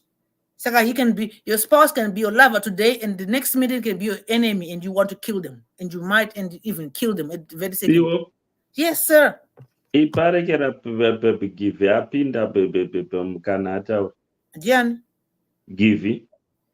Mukadiko mkoma give. Tiripo makadiko. Mune discipline mapenda makanyarara hama ita zvakanaka. Taura iti ntsunya yenyu yakamera ne. Makadi vadari vateereri nevanyori. Nyaya yandinayo ndekuti dzimwe nguva masiyanirano evabereki ndiwo anoaffecta the relationship inozoitwa build between mwana nababa kana mwana naamai, depending nekuti anenge ane sole custody yemwana ndiani.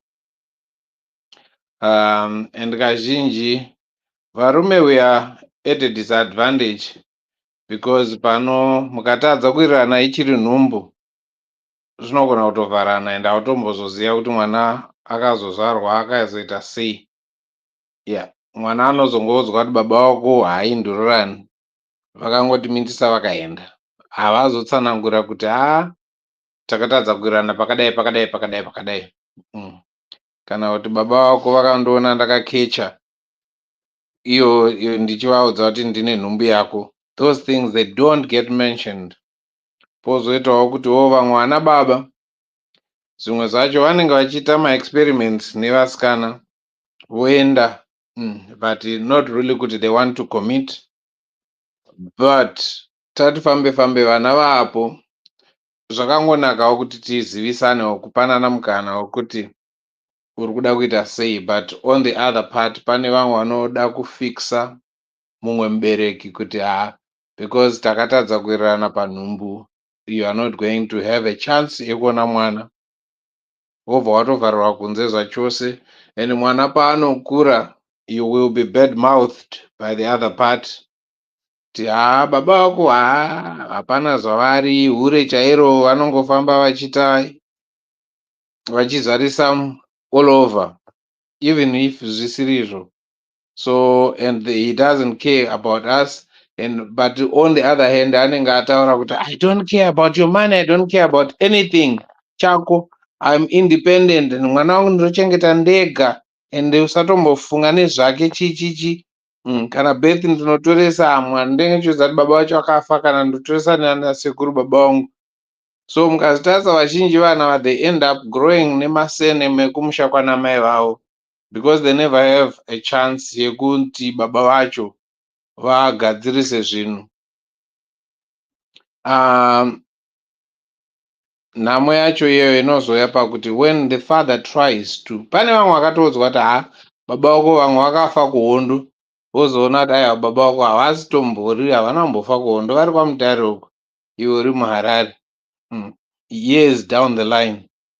Dzimwe nguva unotosangana nevanhu vanoziva kwewe ndiwani, asi andiri mwana waningi, uri mwana wagivhi, kana kuti uri mwana kozvikanzi kwamai vangu ava, mai vangu vakafa, handinotomboona kuti amai vako vari kwamutoko uko, havana kufa, vakangotadza kuwirirana mudhara wako, mudhara wako abva aba mwana, abva akutakura nebhasikoro.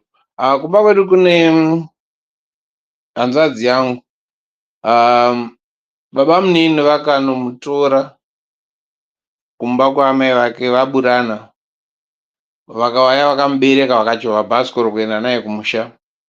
Akakura achirerwa naambuya, vachikama mombe kuya kuti mwana apiwe mukaka. I think she was taken from amai nini ane kuma 4 months. Akakura achipiwa mukaka wemombe. Izvozvi she is there ato kuma, I think she's almost kuma 60. She's 60 years old.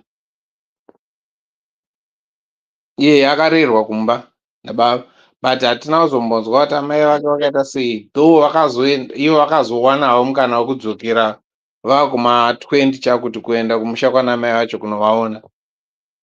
Dzimwe nguva it's not about the parent to make the move, it's also upon vana kuti titore a move yekuti regai ndinotsvaga kuti why baba vangu vasipo, why amai vangu vasipo, because zvinogona kukuvhiringidzai muchingofunga kuti because mumwe mubereki akakura ari absent in my life ndiye ari wrong. Dzimwe nguva you be surprised kuona kuti iye hauri kufunga kuti ari wrong, haatorisiri ari wrong. Pane kakutadza kuwirirana kakaitika. Vamwe amai vakaedza kuisa mupfuhwira kana kuita something kune mudhara akadiscover izvozvo, akati I will not live with you. Iwo akabvanza saka zvavharana, kana ukaramba kugara neni mwana hautombomuona, you don't even have contact. So those are the things ekuti unoda kunyatsotarisisa. Kune mu 31 year old uyu, kana achiti aregerera baba wake ka and does not want him anywhere near, so he doesn't know what he's doing, to be honest. Nyangwe zvenyu mukandipopotera pama comments nechii kuti hapana zvakadaro, the truth is nyangwe ukati haudi anything to do with him, the blood that runs in your vein is his blood. You will remain mwana wababa wako whether uri kuvada kana kuti hausi kuvada padhuze. You will need him sometime because ndimudhara wako, whether now or mangwana. Dzimwe nguva chazomuda wakunyatsomufunga asisipo when he goes 6 feet under. That's when you think, at least dai ndakamupa mukana mudhara wangu pamwe ndaizonzwisisa kuti zvakamira sei. You never know. Dzimwe nguva mangwana ndiwo uchadaro watadza kuirana nemudzimai wako, zvinhu zvobva zvaenda the same way, and you would then understand it later, but unenge wanonoka, unotozoyeuka bako mvura yanaya. But dai watora mukana to speak to your father and understand his side of the story, if you both can get together, even amai venyu muchinzwisisa kuti amai vachikupa side ravo, baba vachikupa side ravo, but it's not in our place as vana kuti tinyatsotongesa vabereki. But zvine munakiro wazvo kuti mazuva ano you have a chance kana wati kurei, you can ask questions and they can answer those questions that they want to ask and that they feel are safe to answer, and then kukudza into nitty gritty proper detail. Vanogona kukudza zviri pamusoro kuti hai zvakadai zvakadai zvakadai, so without getting kuita deep into it. But nechiregera kufuririka nevamwe vane bitterness. Forgiveness means forgiveness, but if you forgive with those conditions ekuti handitomboda kumuona, hauna kumbomuforgiva because bundo racho richiripo, the anger is there, because the moment yanoswedera padhuze newe it triggers the anger and the hatred, so you haven't forgiven. So forget it. Kana watongoti handisuda zvekuonana nawo, just forget kuti you have forgiven him. What you have done is just to understand that he is there somewhere and you don't want to associate with him. But at the end of the day, he remains your parent and you need to understand that. And ukama haugezwe nesipo setsvina, and ameno kuti mari yaari kutaura kuti iye akuda mari yangu nekuti ndakusenza, ameno kuti mune mari dzakawanda sei munyori. Because mudhara wako akazvichengeta kusvikira pazera raari. I think you were at 31. I think mudhara wako ari kuma 60 ikoko, or kuma late 50s 60s ikoko. So you need to understand kuti aiwa zvauri kuita izvi hauzidzotsi kuti mudhara haumude padhuze. Allow him a chance, munzwisise, and allow him access kumuzukuru wake. He might impart some wisdom muupenyu hwako iwewe semunhurume and muzukuru wako. Rikaende mbosira Dr. Rudu, chiremba werudo. Makadii Dr. Love? Hello, muri kundinzwa? Yes, yakuzwa. Linjani bafowethu?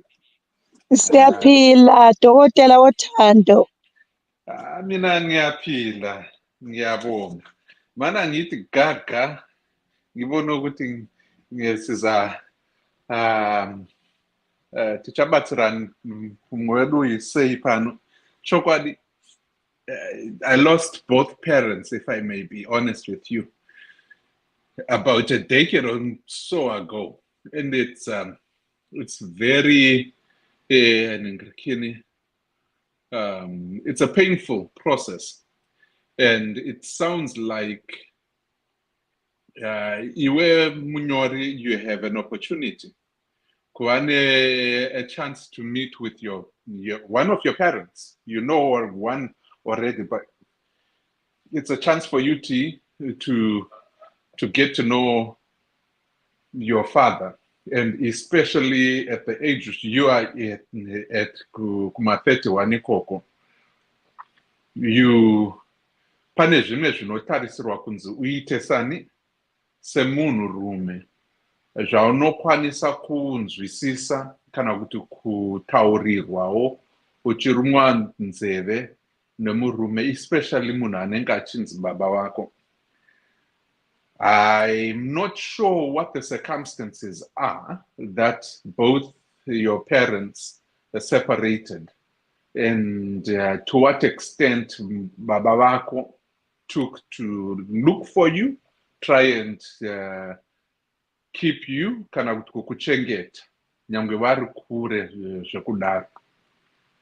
I don't know that information, but pandiri ndakamira kudaika ndinokurudzira hangu kuti kana une mukana that opportunity to get to meet with your father, get to spend some time with him and understand his side of the story, you might come out of it with a different mindset, a different outlook, and also a level of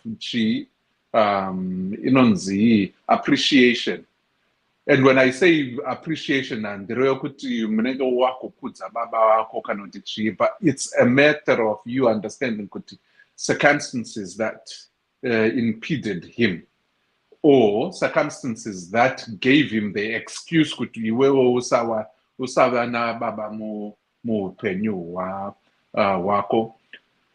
that on its own is very powerful, because it will do two things for you. It will clear out a lot of questions that you had when you were a kid growing up until Papa.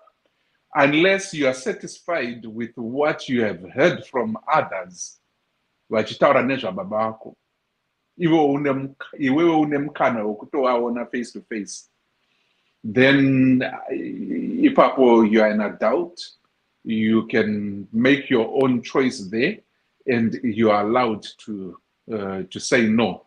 Zvandinoziva ndizvo zvakakwana, and I'm going to live my life as such. The second thing chaunozonzwisisa nchokuti, in life, as many of us have lived it, the identity is taken, or is actually it's interwoven into the people that put both mazai nempeo, if you get what I'm saying. And in that situation, the character, the personality, wako, you will be very surprised, if not pleasantly surprised, that unofamba kana kuti unombonyemwerera kana kuti unoita certain features ako that go hand in hand nababa wako, and yet you have never seen him in your 30 years. That only goes to show that you have a connection, and this connection here is beyond just the physical. It is a connection that is level ne personality yako, ne hunu wako, ne mararamiro wako, ne mafungiro wako futhi. Even if you were in a situation where you were wakagara wakarerwa, for example kumasvingo, asi baba vari weku mberengwa, you would, and zvinongoitika kuti pane zvimwe zvinhu zvaunoita zvaunofunga iwewe nemanzwiriro aunoita that will actually mimic munhu ari kumberengwa chaiko ikoko, and you never actually laid eyes or even witnessed or observed them as they are. That's an important connection, because at that point, what you are actually seeing and testifying on is the fact that you can never separate yourself, the person, with the people that vakaite say vakakuumba wedzinza. Vamwe vanoti the trait of heritage, personality traits dzinobva kupi? Kumhuri yekwa baba.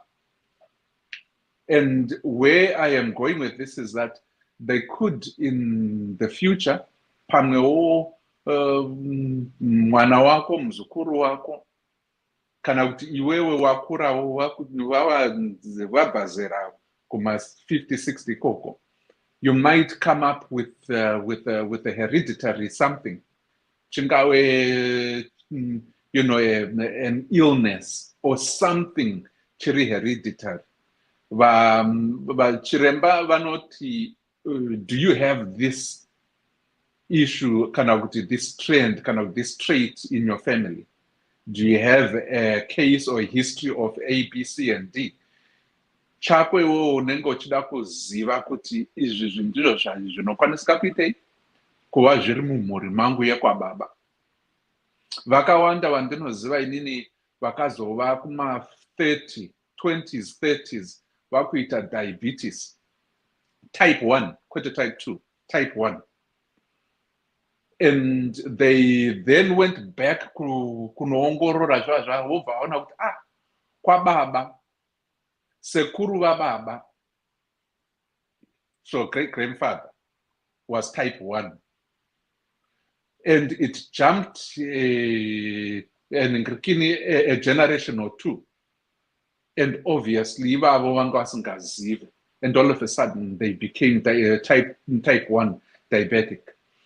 And the understanding historical hereditary heritance actually made them into better understanding kuti zvinhu zvavari kuwana izvozvi hazvisi zvekujobera one, and they are now aware kuti vanokwanisa kubatsira vana vavo, because some of these are triggered by certain situations, and it could have been triggered in their 60s, but it was triggered in their 20s, and because they didn't know, they didn't safeguard themselves from the triggers anozoitisachi, those situations, or for illnesses yokuti vari vaduku.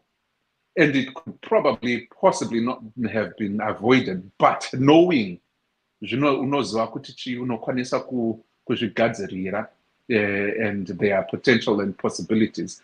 Zvakakosha izvozvo, because at the end of the day unenge uchizivawo kuti pako wakamira pai. That is very crucial health-wise, because hupenyu, hutano wako. I would also want to encourage you to go kunoona pamusha pababa, because you'll also be surprised kuti pane zvimwe zvavanoita ivo kumusha kwavo zvanga vasinganzwisise zviri kuitika muupenyu hwako, zvinozoanswa nezvinhu zviri kuitika ikoko. And this is at a level yatinenge takuti chivanhu, dzinza zvedzinza, a religious perspective. And when you start understanding those things, munenge mozivawo kuti chi nokwanisa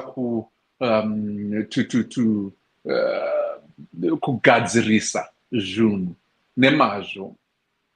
As in, kune vamwe vanonzi vane mitupo yakadii, kana kuti zvimwewo zvekudzinza kwawo zvinodai zvakadai zvakadai. I'm not saying it's something that I would encourage you to involve yourself in if you don't believe in it, but kune zvimwe zvinoaffecta, and that those things that affect that, if you understand them, you stand a chance of what? Of either preparing to stand against those things, kana kuti kuziva kuti zvinofambiswa sei negwaro rei. You have that wisdom. And I'm not saying this with a light heart, because at the end of the day, it's heavy. It's heavy. Kuti ungoona zvinhu zvichiitika in a way that you don't understand, and that you can never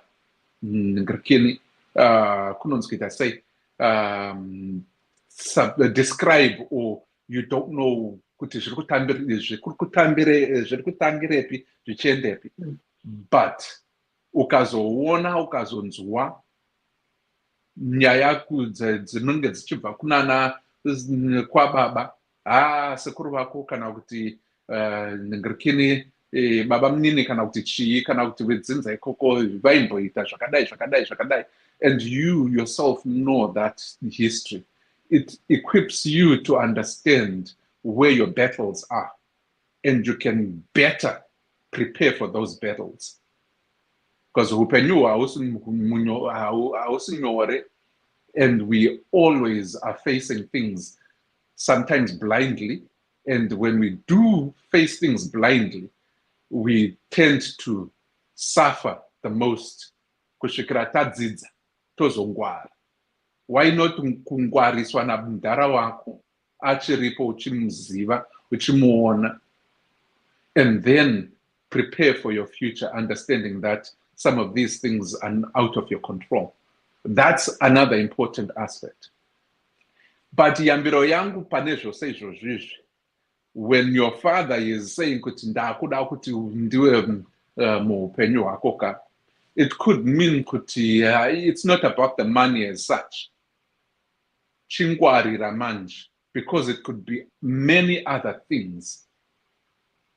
Kudawo pane zvinhu zvavari kuda kugadzirisawo kwavo zviri kuti iwewo uite upinzwe mumusha.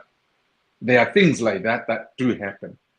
Not necessarily in all occasions and in all aspects, but there are times when things like this start happening. It might be something bigger than just the money. So I would say be cautious and very cautious about it. Kana kune zvinhu zvaunozoti wabvuma kuti uendako, zvonzi aiwa kwedu isusu vazukuru vanouya vachidai vachidai vachidai, kana usingazvinzwisise izvozvo, please, I beg you, do not even participate, because hauzozive kuti chii chauri kurasirirwa in terms of the zvedzinza izvi. That's the only thing chandinozokupa kuti, if anything, and if you feel there's a hint of any of that, the best thing to do is to go against my advice yekuti unovaka a relationship with your father. Because if you have that hint, and if it is true, or if it turns out to be true, unenge wazvivhurira hombe isingazokwanise kuvharika. And at this point in time, it seems your life is stable and it's going the way you want it to go. So it might sound kuti have given you opposing advices, but one is cautionary. And that one, inoda uchinzwisisa zvinenge zviripo. And I hope you understand where I'm coming from and where I'm going with this. But zvimwe zvose zvikaizvi zvekuti have that opportunity to spend time with your father, you might be surprised why, what, or how it all ended up the way it did. And you might gain the appreciation yababa kuti, yeah, although you haven't been in my life for the last 31 years, I would like you to be a part of it. And also remember kuti, while you are doing that, keep your side rakwana sekuru informed and also participating in some of the mamaninginayo. Kusvikira vabvuma ana sekuru kuti ehe, hapana muripo watiri kuda pano, kana kuti pane muripo watiri kuda kuti takachengeta mwana, tozomuitisei, turn over kunani, kune kumuri yake. Because ipapawo panenge pane a sense of respect. Vanhu vanenge vachiti pane chivanhu chinenge chida kuitwa. But inini ndinochiona fange sechi a state and a sense of respect kuti haungangozoti ndakwenda kwababa apo vana sekuru varivo vakaitei vakakuchengeta. Panenge pane respect and ma ceremonies anenge achida kuitwa ipapo. Keep that in mind, and kana ana sekuru vakaona kuti apapa we are not feeling it, teererawo. And wateerera kudaro woitei, wosanganisa nawo nemukadzi wako uyu waonaye, moitei, moitazana. Because at the end of the day, it's you and your wife that need to make that final decision. vanhu vosanganawo kana kuti vasasangana. But on that note, ndinoti be careful though, kuti kwana baba kushingirira kuti vakuuya, it could actually be spelling danger at the same time.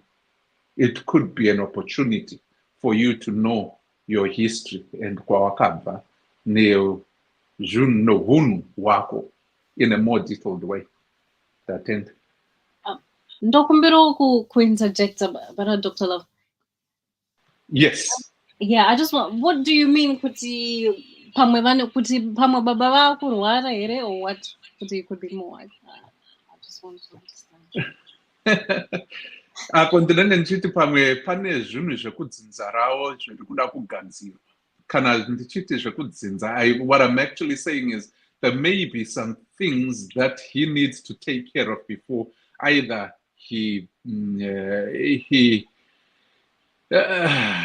before he passes on, or pane dzimwe dzinza that I have come to understand and appreciate, dzinoti muzukuru kana kuti mwana haaswe hagari ari kunze, he has to be known. I actually have a very personal example. I have a nephew, my older sister's son, mzukuru wangu. He was 21 when actually, let me revise that. He was 6 years old. He was 2 years. Pakaendeswa kumusha kwa baba. Baba wakamuramba. Baba wemzukuru wangu. And he was 6 years old. Baba wakanomuramba. Both my sisters, my older sisters, went and they tried to introduce my nephew to his family. And it would be 2 years later, both my sisters, my older sisters, passed on. Tangati singachaziwe kuti vakaenda sei, vakafamba sei, vakaita sei. And we had mzukuru wedu from then, ane 8 years, up until he was 26, I want to believe. Aita 26 ipapo akanetsa zvekutoti you couldn't understand what was going on. And kana ndichiti kunetsa, ndisi kunetsa kwekuti munhu anoita zvekubhonga disrespect. The actions that he had, the things that he did, the risks he took could have opened Pandora's box on us as a family. In so many ways, I wouldn't want to go into details, but it could open Pandora's box on us sevanhu vakaitei vakamuchengeta. Anesene mrekwedu, mutupo aitoti ndiwe kwedu panguva iyoyo. But at 26, he literally we tried 20 different numbers only to come with one number. Yakatozomziwa baba wachona, vaziwa baba wachona ikoko, takabva taendako. And you know what? When we finally got there, takazonzwisisa, this is my nephew. In my family, we might have philanders and all that. Yes, pana family isina ndururani zvavo, but he had 5 kids with 3 different women. Mzukuru wangu at 26, 5 kids. Tasvika kumba kwavo ndarawi. That's his father. He has almost 16 kids with so many different women. Wow. His attitude and his mannerisms, although for 26 years, we are ever so polite in so many ways, to a fault sometimes. And try to be as decent as possible. But not to the extent of this young man. but takazosvika kumusha kwababa takaona kuti like two peas in a pod. They act, they walk, they look, and they smile, and their mannerisms are the same. But he never had influence Yamdar. And the reason why Mwanaka tanga kushusha kudaro kushikira that level was because the grandma basically was saying ndakura ndikuda kuona vazukuru vangu vose. So when that happened, ameno zvavakaitawo zvedzinza ravo kana kuti kwavo ikoko, I'm not sure, but akanetsa panguva iyoyo. The minute that he got there to see his grandma, akaitwa zvaakaitwa kunze apinzwe mumusha, isusu takazobvumirawo hedu kuti asunungurwe kubva kwatiri, even when the father didn't pay a cent for the upkeep yake. The grandmother passed on not a couple of years later, and to them that was the grandma's wish kuti vaonekwe vose vazukuru vari pamusha umwe chete, nekuti panga pane zvinhu zvanga zvichida kuitwa kumusha kwavo. That's why I was saying be cautious when you go there. Hauzoziva kuti unenge uchiitwei, panenge pane chii kumusha ikoko zvausati waziva zvaunozoexposewa to, and some of it might be negative, and God knows there are some very good and positive things that will come out of it. But that's where I was going with Nyanya Yoyo, but I don't want to go into too much of any details, but there are cases like that happen. But Dr. Love, you know what?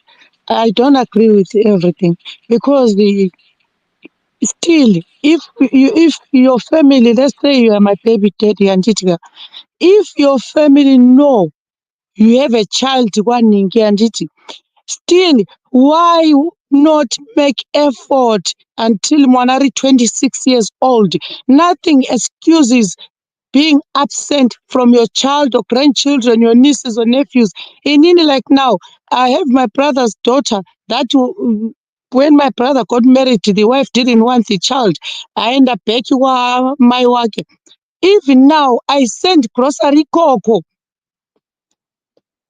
There is no excuse that if you know that my brother or we have a child outside, what excuses any of the family members taking care of the child? There is no excuse at all, because vanhu varume vanosimudza mhepo on purpose kutambudza vana, so that mwana nawo anotanga kunetsa, so hanzi ngaendeswe kumusha kwake. No, stop that witchcraft.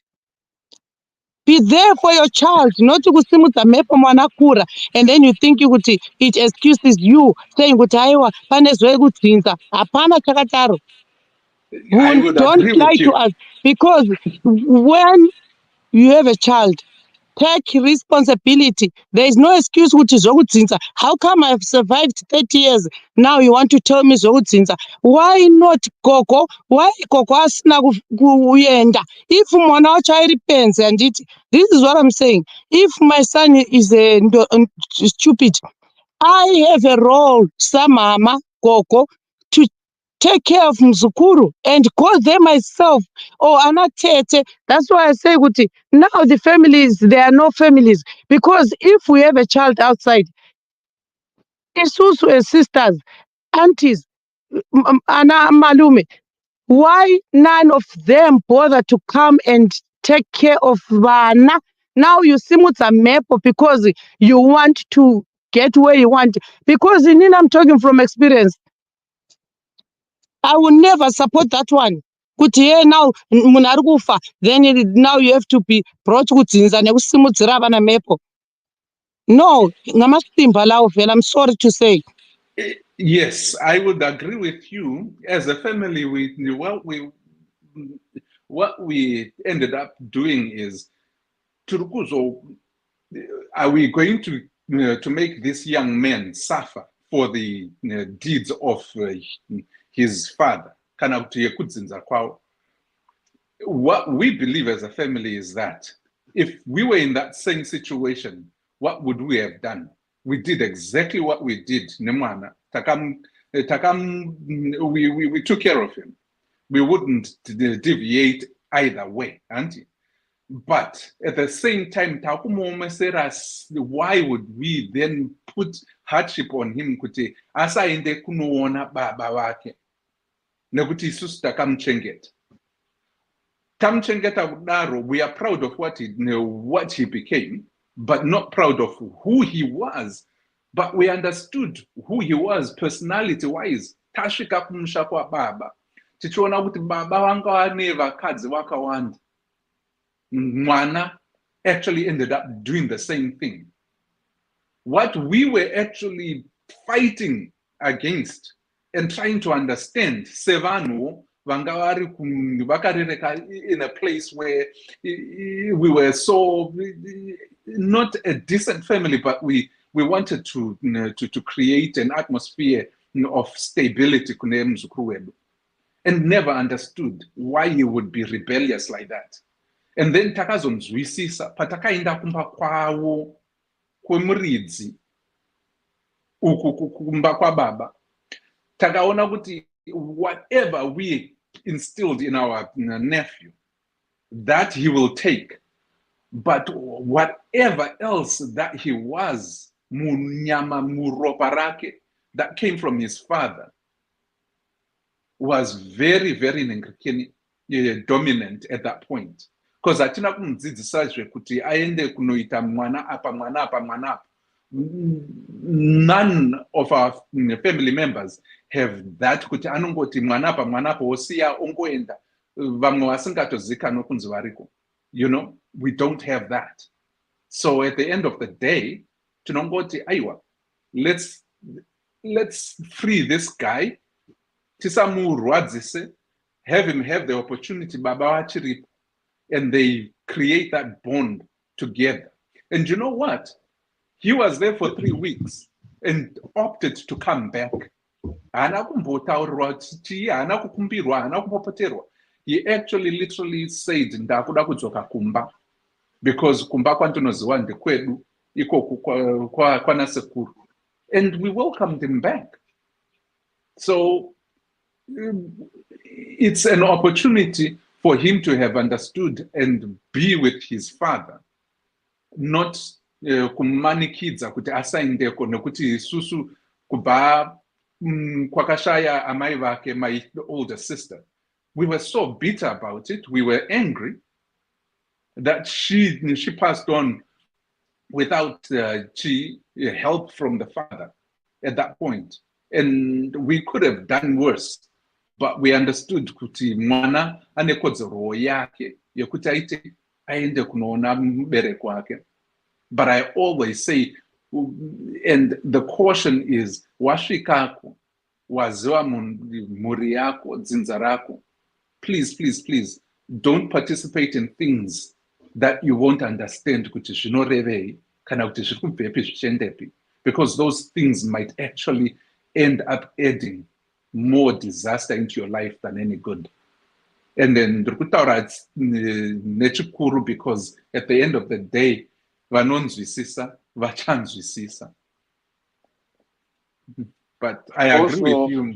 I agree with you. Ndatongoda kuedza kuti maybe just kuonesana sometimes nanyasha, it's not really kuti maybe baba vacho pane zvakanyanya zvavari kuda. It's maybe kungomuzivisa kuti kumusha kwenyu kwakamira so ma structures ariko ndeyakadai, so that iwewe mwana semwanakomana, you will then make an informed decision yekuti do you really want to be part of dzinza rako nevana vako kuti vakure vakuziya zvekudzinza kwenyu, or you still remain mwana wekumba kwana mbuya, kuita muzukuru mubva ndiripo woramba wakangogara uri kwana mbuya ikoko uchishandisa mazita nemitupo yana sekuru vako, or you would want to raise your own family now knowing kuti mudhara wako ariko, mudhara wako ndi Givi anoera chakati, kumusha kwenyu ndekwakadai so zvinoitwa so tradition dzedu ndedzekudai so kuti mwana kana akazvarwa anoitwa so. Would you like to follow that path, or you would then decide kuti you remain kuri mwana wakumba kwana sekuru? Those are the things ekuti akapa mundara wake the opportunity to discuss things with him, vanomuonesa, so that he can actually decide kuti which way do I need to take, which path do I follow. Because kuti maybe mundara wakaruda zvakawanda from him, it's possibly just a listening ear and impart of wisdom. But Mkoma Kivi, Kates still, Lina Intoli, we are still promoting that it's okay for men to make kids and not take care of them and come when they're old to come. What is the purpose of now you have been raised Kwana Sekuru and then you coming, bringing your big head and now you're expecting me to change Mutupo Wauri? Do I know you? Where were you? So stop encouraging Barume, because this generation is going to continue. Our kids, grandchildren will continue doing the same things that have been done.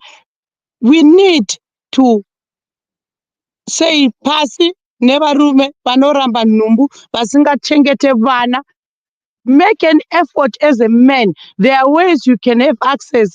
Your brothers and sisters, your mother, your father, why don't they make effort to be in my child's life? Hapana excuse on this earth that will make it. Because Mimi now you think it is bitterness, but a child has got a right to know parents. So stop making excuses for your side not taking care of your child, and you think you could when you are old and now the child is grown. You want to come now simulta mepo from one. He is grown now. He needed his father. A boy needs a father figure in his life. No excuses. Stop this thing, Barume. You are all here. I've heard you. You are making excuses because we don't want excuses. We don't have a problem. But if you fail to take care of your responsibility, isusu sana tete, sana koko, why are we not pulling up our legs to raise our blood? Now we want to know your blood when it's grown. No. One thing maybe Babanga Kashi. What I said is, I said it is also important that he gives his father a chance to explain himself. Sometimes it's because wena lomtu wako you have disagreements and then you just say kumwana kuti baba wako is the bad person, even if they try to make an effort and try. Regai mai vamukoma Dewa vambotaura tatsikwa namukoma Benford.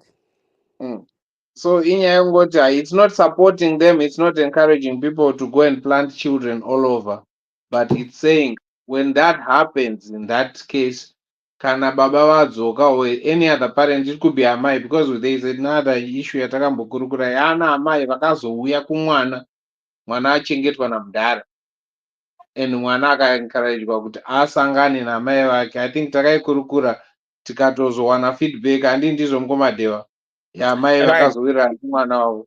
Right. Yes. Yeah. Itaiso mukoma giving ndarambopasa kuri Benford ka ndoda kupai nyaya yatiri kuti anhu asika ndokupai imwe like similar yandakafambira kumusha, only that I'm failing to upload it ku thing I'm gonna try and upload it ku page kwediri kuramba. Sekuru muri sei? Ituvirei WhatsApp ndiverenge. Aiwa itoita video yandatokuratidzai video chaichai ndikuedza kuda kuiload ari kuramba. Yekumakuwa ndakaona something like that. Yeah, ndakupai mwana wacho achitaura manje ega nechindevere ingakana translate. Sekuru muri sei? Kuno kuri right kumukoma kuri sei? Ndakangomirira mari yekumbare. Inogona kuuya. Endera yenyu mberi. Inogona kusauya. Zvinogona kudero. Ndachingoda kungeisa 2 cents dzangu panyaya iyi yatiri kutaura iyi. Unfortunately handina kunyatsonzwa vamwe vachitaura, ndapedzera kunzwa kwavachitaura namukoma gwangu kutanga ndikazoti batei Dr. Lava. Inini handidi kuita sugar coat vanhu vanozongonyuka sebhowa vana vakura iwe uchizoti wakasiya mwana wongonyuka uchiti unoda mwana mukadzi mukuru kana murume mukuru. That nonsense hatifani kutomboisapota in any way zvakaitwa nababa ivava havana kana kuti kutomboti chi. Ende inini I want to tell vanhu kuti kana una munhu akaita behavior yakadaro usambotichidzirwa kunzi kwanzi unoda kuzoziva dzinza rako, unoda kuzoziva magenetic wati vakataura nadr Lavizha, hazvina kana nebasa. The whole purpose yokuita yeparenting ndeyekuti ukudze mwana kusvika ava independent. Saka kana atongova independent zvatovharana zvatopera, kuzomaintaina relationship ratova bonus. Isipera kana munhu akangonyuka sewasa izvizvi. And there are several examples. I can give you one good example. Varume vakawanda ivava vane tendency yekuzodzoka kana vanzwa kuti mwana wava successful, mwana wakudhiaspora semazuva ano ati diaspora yadai kukurumbira iyi, mwana wakuda kuroorwa, ndio mastages avanozongoonekwa vakubudikira because pane some benefits zvavanofunga kuti vanogona kuwana kumberi. Inini I worked with this guy pandanga ndiri back then ndiri kuUZ ari lecturer ipapa. This guy waiti panga form 3 form 4 wakanetsa mai vake, aida kuziva kuna baba vake. His father was Zambian, so vakamupa maadresses akanyorera this guy tsamba achibvunza ndazva ndimi baba vangu here, and the guy responded zvikanzi handisi baba vako, handina mwana wandakaita, handina mwana, let your mother tell you kuna baba vako. Ndokubva chapter iyo yapfuura. This guy waya munhu waigona chikoro, he did A-level yake akapasa, he did vet kuUZ, he passed, he became a lecturer. This guy manje kuZambia dzaakukwangwaya. He met someone who told him, you want to tambura, mwana wako is now a senior lecturer kuUZ. This guy then wrote him a letter now. Dzakuti no, I'm very sorry mwana wangu, paya pawakanyora paya ndakangodini, but I'm really your father. This guy, he just what to tell the Zambia, this guy urupenga. And he still had a copy yetsamba yanga akamunyorera ari form 3 and the reply yacho side by side. He showed us, but look at these letters here. And this is now what this guy is saying. He said, I'm not going to be bothered. I have nothing to do with him. Vana sekuru vangu vakandirera ivava, and he was using same man sekuru wake. I'm okay. I don't need him. So, and I completely concurred with him. You don't need someone like that in your life. Kana usina kuziva kuti mwana wakakosha, mwana wakadini, especially uri murume, zvavharana zvakadaro. Inini I can understand madzimai. And I would probably say vana mai handizovarasha completely kana kuti kunzi vanga vakandisiya, because vana mai vane party yavakaita. Child birth inorwadza and ine mastruggle yayo. So at least vana mai I can understand them kuti even nyange vakazouya ndaita zvandaita zvinezvi, andongoziva kuti at least vane pavakambosungirirawo, kamwe vari mastichi, vamwe vanochekwa vachidini, vamwe masiza. I can understand for that pain yavakaita go through kuti even though vasina hauzondibata zvakanaka for doing that. Kwete munhu wakangorova gwangu yake akanakirwa, apedza ipapo otoenda ototi kana kuzodini ozodzoka nokuti kwaipadini inini handidi kutomboenda nepadivi. We should never tolerate varume vakadaro. And uyo kana uri kuteerera munyori, siyanana nemunhu iyeye. Live your life and don't be bothered nemunhu wakadaro. Ndapedza wandiwo submission yangu. Right. Mirai Mr. Menda, mirai. ndira kuti endai pamute meseka da kuti muteerere dhesi.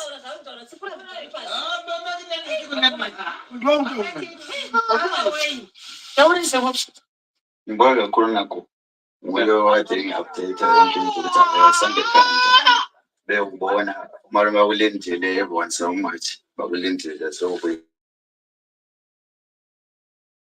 sine ukuthi kamona update into Sunday calendar ebona lapho ngisena khona ubaba kodwa mfowethu yena mshanje ukuthi hayi lami ngibenzele nje ngifisa ukuthi ngizwe ekhaya kodwa hayi namhlanje ngiyabonga kakhulu ukuthi hayi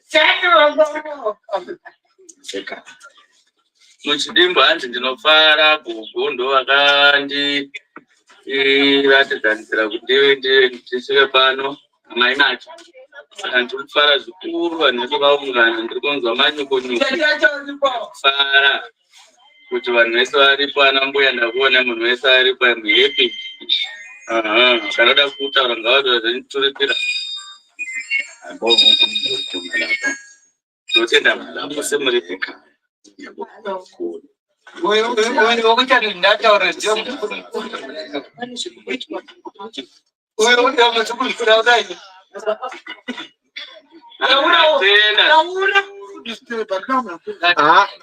ndichakutumira vhidhiyo yacho. I think saka ndo zvakaitika kuti mwana akazouya. Muri kuzinzwa? Yeah, Dewa. Yes. Yeah. But you could write in still. Ukutokona, the father didn't bother. Now go arera mwana has to now get up and bring mwana na baba. Where were you? Where were you? Napana, like what Brother Penford is saying, there is no excuse for absent fathers and absent tetes and the anambuya useless tinzarese. Why are you not there to raise mwana muchiziba uti mwana kwaningi? There's no excuse. It's good for you because you have gained a child that you didn't even raise. That's very, very weak. Sorry, if I can make this comment, it's a different scenario. Kana mwana ariye wachaga baba vake, andika achiti ndoda kuziva kuna baba vangu ouya ari mwana uri kuvachaga. That's a different story. Than baba kuzoya achaga mwana murume mukuru kana mukadzi mukuru kana kuti successful kana ku diaspora. Those are two different scenarios. Zokuti kana ari mwana wachaga baba wake, that's his choice. Nyange dainde kana auya ndi mwana, it's okay. It means he's prepared kuti akuimpress kana kuti kwete kuti iwo wakajamba mwana ukasiya mwana ukangonogara sebhuru rangosiya raberekesa rotorova pasi zvaro, ndo zvawakaita izvezvo.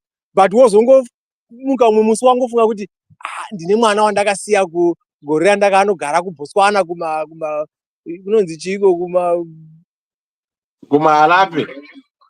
Kumahalape. Kungeta unge wasvikirwa nomudzimu ungomuka wangoti nhasi ndafunga mwana wangu. No, iye ndo behavior yatiri kuramba. Kana dziri mhepo dzokuti midzimu ikandodhonza mwana wacho ikamuunza, then that's okay. It's okay. I have no problem Sekuru, tere mbonzwa apa. Mirai, endai pamute vanhu vese ndatombonzwa apa. Inzwai apa.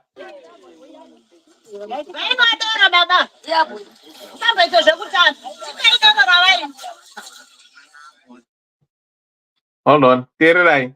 What went wrong? Mirai, hold on. Mirai.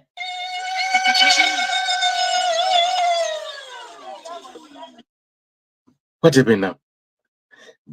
Hold on. I don't know what's happening with my phone. Mirai,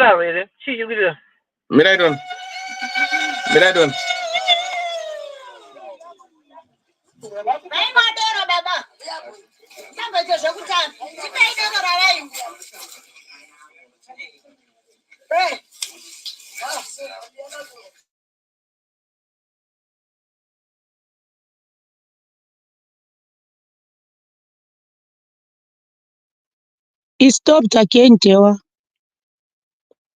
Oh, it's frozen. to freeze on it. But what is happening? No, I think vaigadzira makuva. Oh. Because the one I saw, they were fixing. But you see now again. No. Now you are busy fixing, taking one Hold on, graveyard. Mina, hold on. That young air pose. Hold on.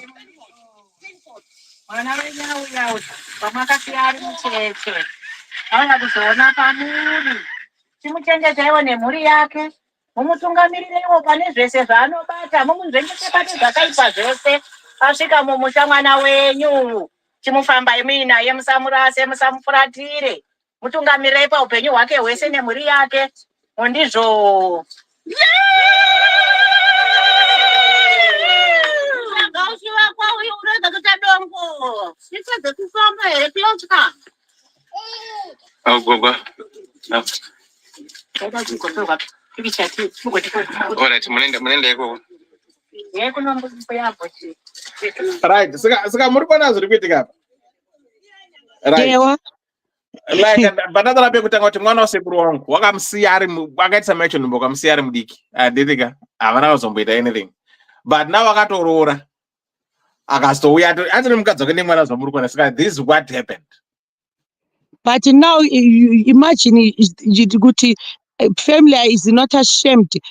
Now you are taking mwana kumakuva. Are you not ashamed? Kuti why didn't you make effort to tsvaga mwana? I don't even. I'm born very especially konapo. Nibona njifail emdeni wonke nje you failed umntwana salimbisa ukuzomtshengisa ingcwaba. What is the purpose? Kumnceda ngani? Right. Do you understand ukuthi sispi sometimes ngiyabe ngimfune saphila not emangcwabeni. What for? What do I benefit out of there? Sometimes it's munhu anokuita magame ake ega dewanozviitira nhumbu dzake 6 kuside uku. He doesn't tell anyone. Possibly kana pane ari lucky a few friends vanogona kuudzwa but not the family. Uyafihla loko. And then kana vana vazokura but the mother knows kuti mudhara wako ainzi doubt anobva somewhere anga achigara kana kuti kugweru kana kwamutoko. So from that they will try and reconnect. And also chimwe chamuri kukanganwa kuziva ndechekuti when people part ways, the parents munguva yenhumbu hapana pamunopanana mahagi kuti bye, we are not compatible, chienda hako, bye bye, I will miss you. There is mazwi anoburitswa amwe anorwadza. And if anyone has to realize kuti words are powerful and they are very, very, very difficult to let go of. And ndizvo zvamunoita vanhu kana muchirambana nevanhu vamunodanana navo vamunoemaitisana navo nhumbu. Munotukirirana mugodzana machoko makobvu ekuti munhu anogara a lifetime achingofunga kuti it still feels fresh.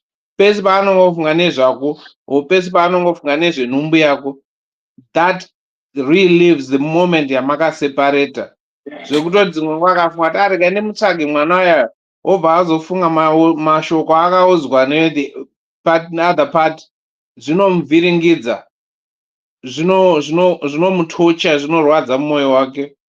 But imimi hamudi kuzvitora izvozvo kuti muzviise muequation iyoyo. Munongofunga kuti hausi kuda kuzofunga mwana, hausi kuda kuzofunga mwana. Fungaiwo zvamakaudza munhu iyeye kuti uri mbwa, uri rombe, what. Think of those words kuti how did it sit with that person pamakaita pathways. Hamuna kupanana mahagi nemakisi kuti goodbye, we are not compatible. You need to remember that. Ngoma Givi, mina vele ungantshela ukuthi umntwana so wakho ngikhipha isisu awufuni isisu vele uyintsha. Mina vele indoda vele engathathi irresponsibility yintsha. Givi, ngoma sister P vari kuda ngoma kwangu. Ngoma ndingoti 1 minute. Givi, sister P vari kuda kuti ungakunoledza chat kuti iwo zvavakaitirwa she's not turning back. Chingakunoledza izvozvo because it's an individual thing zvazviri kutaura izvi. Cinema individual thing and whatever zvakanaka kuti isusu patinotuka varume kuti murimbwa and futi mwana iye hazi wako. So we must take those words. tisinotadzira varume kana kuti varume vanotadzira. Saka iyi nyaya hatitombozoti chakaitika. But Sister B, since she's saying that she's talking from experience, varada tingozo acknowledge kuti iye vakarwadziwawo ende point yavo iyo she will never turn back. Havazozodokeri kune munhu anoti dai kuzoona mwana iye vakatambudzika nemwana for 25 years. So that, please give her that. That's all she's looking for. That was my point exactly. That was my point exactly. When we part, you guys, you are wrong. Happens. You are wrong. You are very wrong. I'm not taking this personally at all. We should not discuss about TTC. I'm not. It's nothing to do with me. I'm just saying the truth. When you don't want the truth, you want to go sora butter, ne sugar, ne honey. Inini ndinotaura chocolate, take it or leave it. I'm not being personal to anyone or whatever I want. But That's why I'm telling you the truth from my heart. I'm not being personal. No, you agreed with me though, SSP, when I said Guti Munovatuka Michtimbra, and you actually echoed that same sentiment. When people part, they have some disagreement, they actually hate each other. Zitori serious. So good no funga tu vanhu vanga vachidana na 3 minutes ago here. Mazwa anobuda ipapo anotyisa. Amuna nyaya. Amutomborina nyaya because kutukwa kunzi imbwa or whatever it is ndinokutuka, it's not going to do anything for you. Mwana anenge achiri wako. There are a lot of things that I as the mother will go through with that child as I'm raising them. Chandisingakwanise kuti ichi chinorwadza saka handichadi saka handichaoni mwana iyeye. Chandisingakwanise kuti ichi charema saka that means I'm not going to take the responsibility of that child anymore. I will have to go through all the fire and walk over all the coals no matter what. Saka iwo zvako zvokuti wakatukwa izvo ratoo drama. Tukwa uchidzoka pamwana wako. Hamutomborina nyaya ipapo. Kola, I agree with you. Kola, I agree with the CSP. Kana munhu uine mwana wawakaita uchizwa kuti wakasiya mwana, tsvaga nyange ka t-shirt kemubhero. Vasingadi unongotumirawo kuti mwana wangu apfeke ikoko. Arega kupfekedza vanoziva kuti tsvagawo something kana unongopfuurawo neko vasida vasingadi ndangouyawo ndione mwana wangu ndatumawo message mwana wangu uri sei kuti vazive kuti you have some concern. Chinozokupa concern yemunhu waane 25 years yemunhu wakudiaspora ndio chaunofanira kugara uchiziva kubva achikura kuti ndine mwana wandakaita. Therefore I need to do these basic things. Kana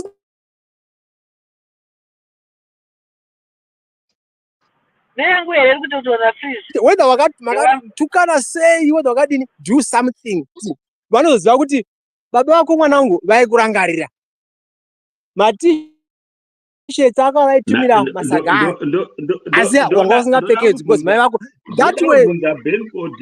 Na CCP yavo like the case yababa vayayo mwana akabva achichema achiti baba vanga wada kundibata ataurirwa namai. How do you handle that?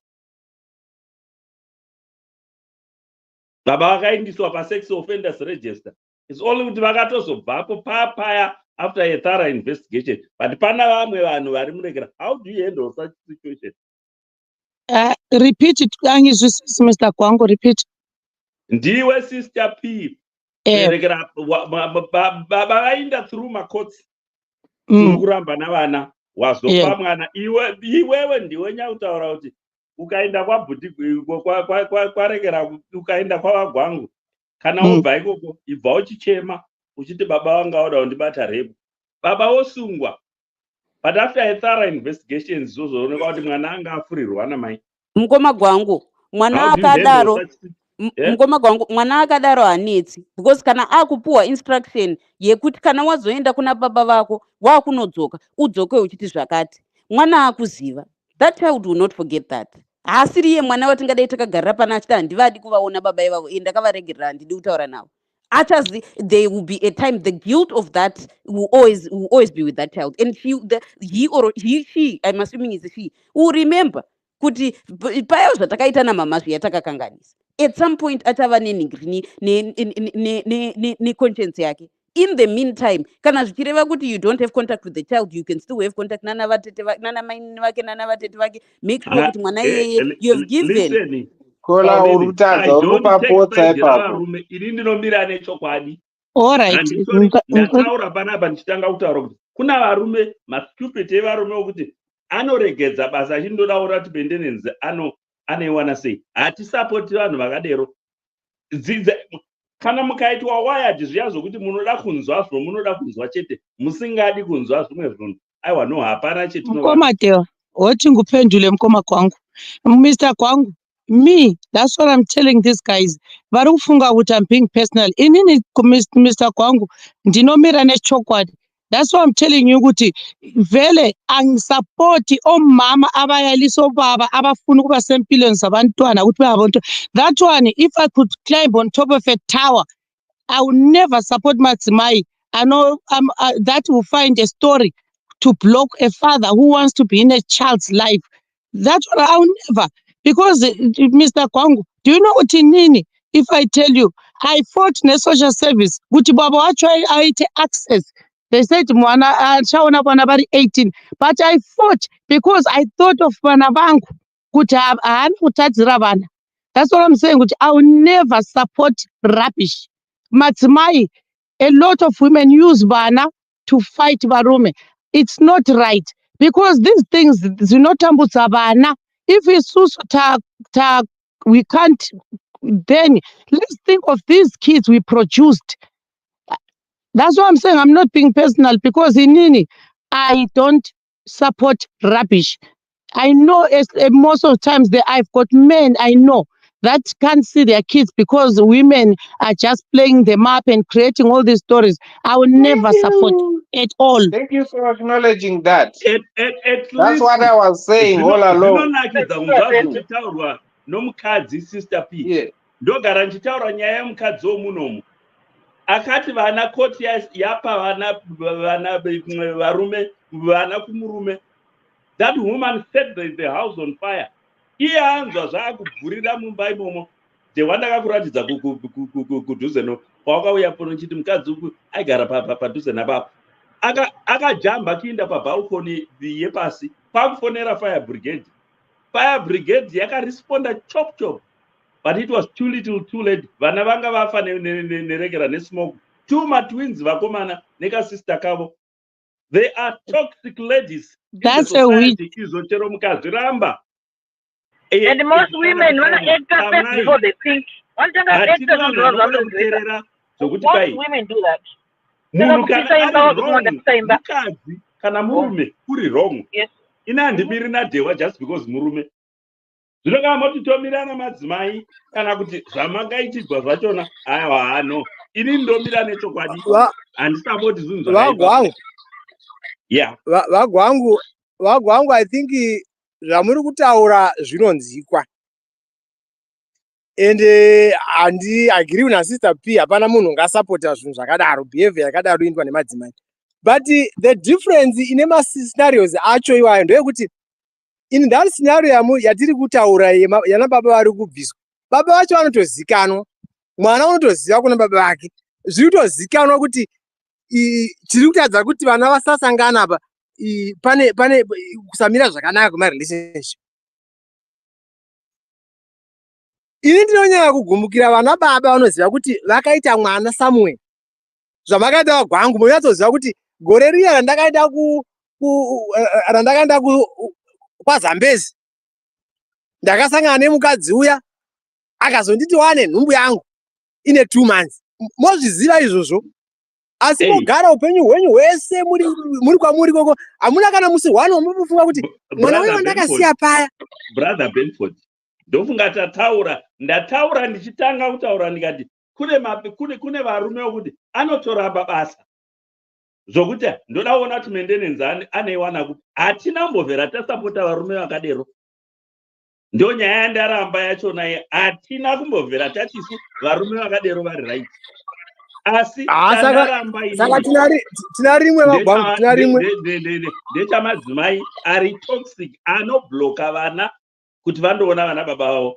That one izvo zvahandizvisapoti chero zvikaitwa naMai Maria Musande. chakashata full stop.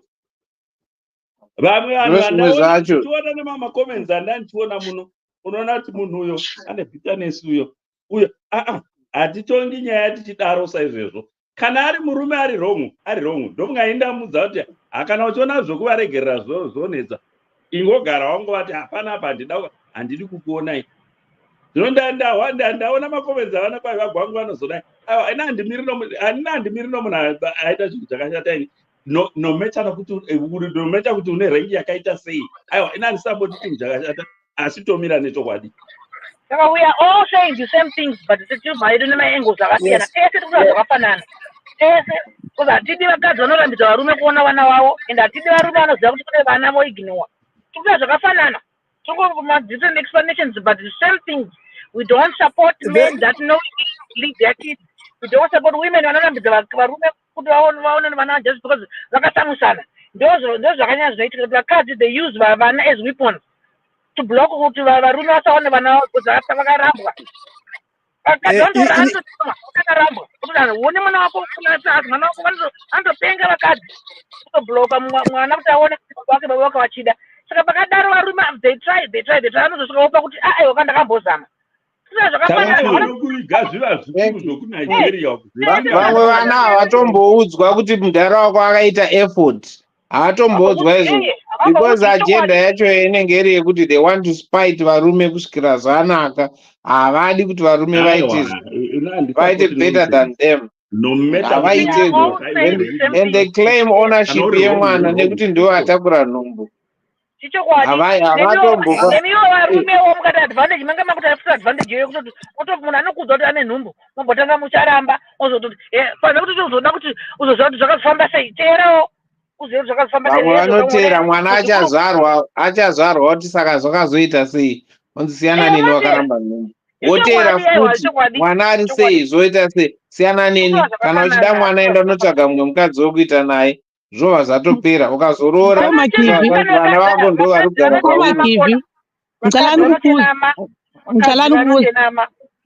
mqalani kubuza ngithi umuntu akamithisa umuntu athisiswa so sakha ngithi umntwana azalwe umuntu still continue saying umntwana sowami ngokazibani.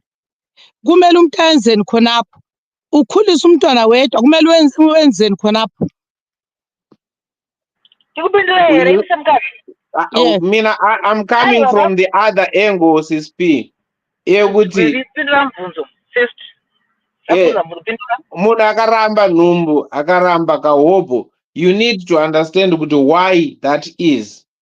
Dzimwe nguva it could be you might have multiple partners or that person will be suspicious of your acts once you are in a relationship. Handisi kudzungaira.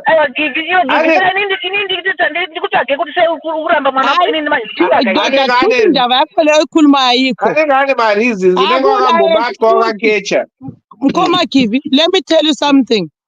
Uyakwazi ukuthi umuntu nxa ulaye lilonke ukwazi ulala lo muntu lo oyi-1.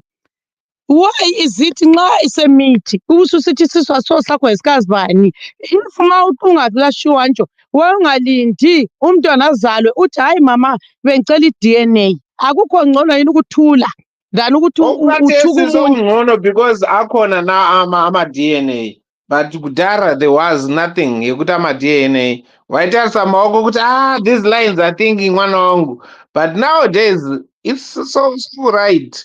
Because DNA test akhona, then you can easily prove things scientifically.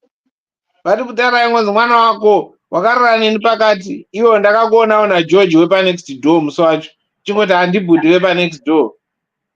But kana muri mucompromising position it gives that guy kuti angoti haazi wangu. Yiko phela sikuchostili baba. Dzimwe nguva ukatarisa nhumbu dzinoitwa dzinorambwa kazhinji ndedzevana vadiki mateenagers ma18 20 21 uko vanenge vasati mature and ready to raise a family. Mukada kuzvitarisisa tsvagisisai. That's what you think. Zvaiko zvino tikada kusangasa nyaya dzokudhara nekaizvo zvinezvi kudhara kwacho vanhu varume wani vaichengetedzwa vana vasiri wavo tikada kuti dzokere mashure nyaya tinogona kudzokera masoro zvikashaya basa. Ngatienderere mberi. Okay, ndatimbodaiwo. Pendula Sibo. Okay. Pendula mbuzo Sibo. Mirai, ndatimbodai. Nyaya iri apa ka. Iri kunzi. Why kuda kuzobudikira after 30 years? This is where the question is. Kudi, where was this father all this time? Because this guy is now married. Anevana. So the child ko babongo. You knew where I was. So where were you? In this kind of a scenario, yakada isoi. Will we blame mwana mukomana here? Can we blame the father here? Kana kuti panoitwa sei in the event mudhara mukatarisa mutsamba ati aipiwa information akaudzwa nevamwe aitoudzwa nevanhu kuti mwana wako apakadaiso mwana ari pakati. That's why zvakazomutorera nguva yekuti aite an effort to reach out and possibly to apologize to the son.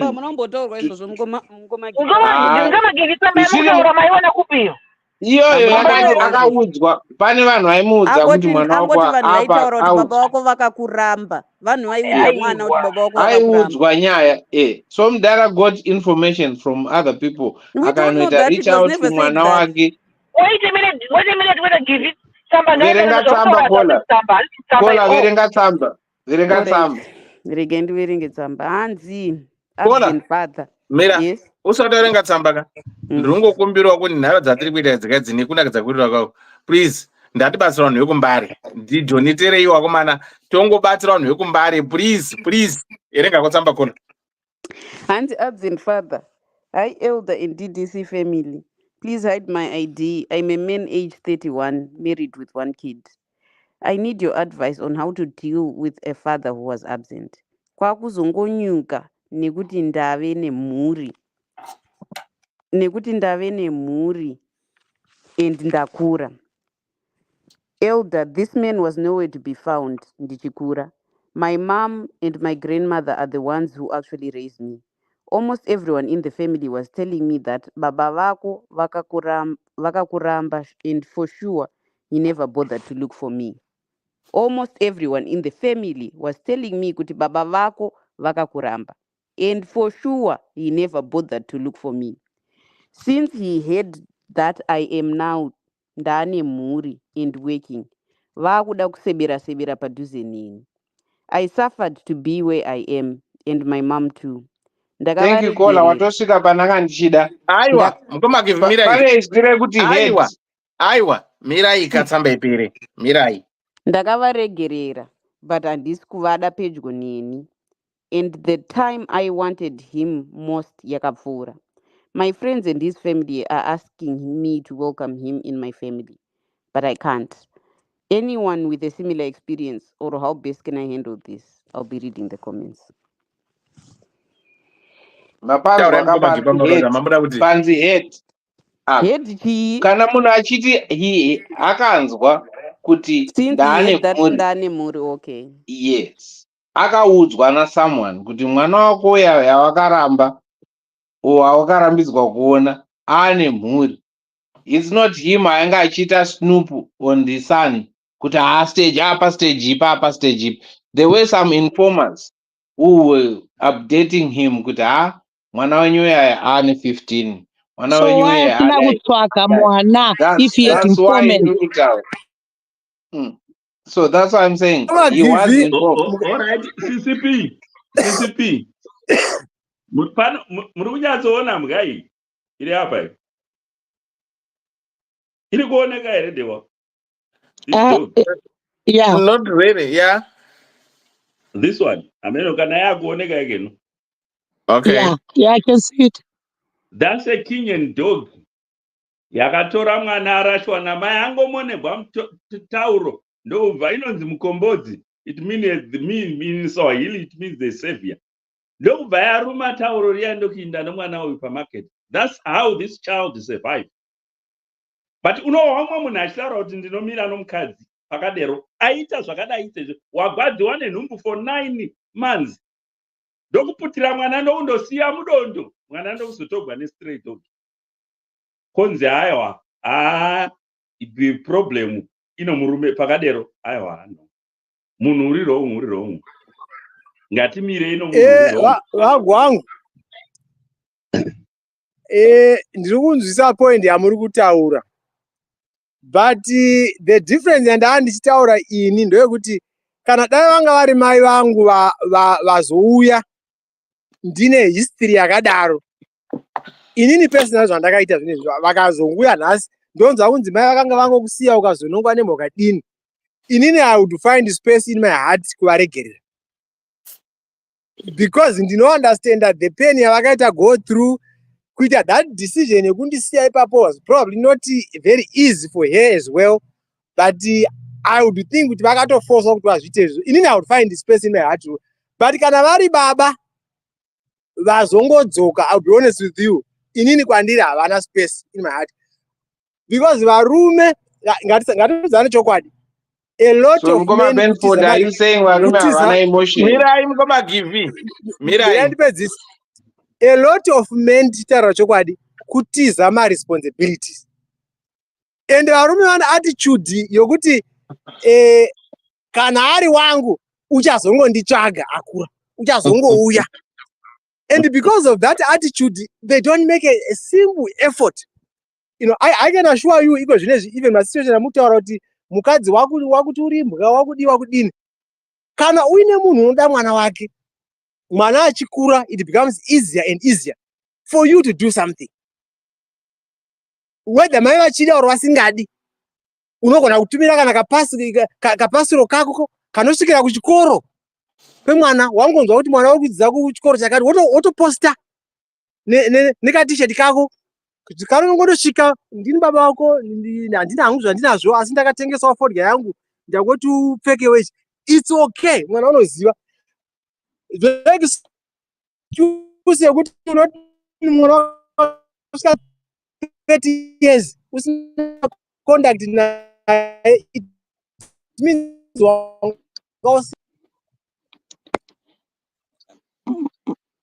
I agree, because do you know Nkoma kwangu ya, the reason why madzimai akawanda ari kubvisa nhumbu is because of the same men. Tell men, if munhu wako auya ati ndane nhumbu, take responsibility, because guys, it's not easy to carry a child 9 months. It's not easy. Some it's a matter of life and death. Some suffer postnatal depression. So if men were responsible, we would have less abortions, we would have less orphanage. So let us teach our kids and our brothers, take care of your responsibility. If you know what tundira mkati wa producer something, take care of your seed. That's all. Because honestly, that's what I'm telling you. I like to use myself as an example to you see what guys, sometimes we've got real life. In any 3 kids, Munu kept telling me, Mwanasi wangu, yenda kuparitwe nombo 3, and they're carbon copy. Okay, ndaziona. And I fought. But you know what the painful thing is, guys? Munhu boldly tells you kuti uchanditsvaka ndichasimudza mhepo, and you know what guys, people don't know that vanhu vanokusimudzira mhepo kuti vana vanetse, it's real guys.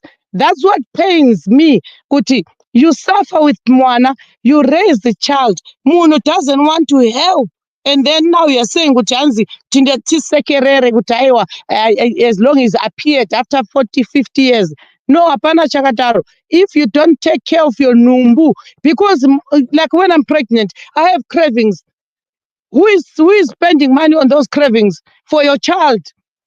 Take care of your numbu, guys. If it's a relationship, Aishande, let us sit and co-parent. No excuse for kumitisa munhu wotisa vene asisoze sasapoti akula excuse Nkoma Kivi lamhlangwazi ukuthi una 10 vele akula excuse for umuntu ongathathi responsibility for igazi lakhe.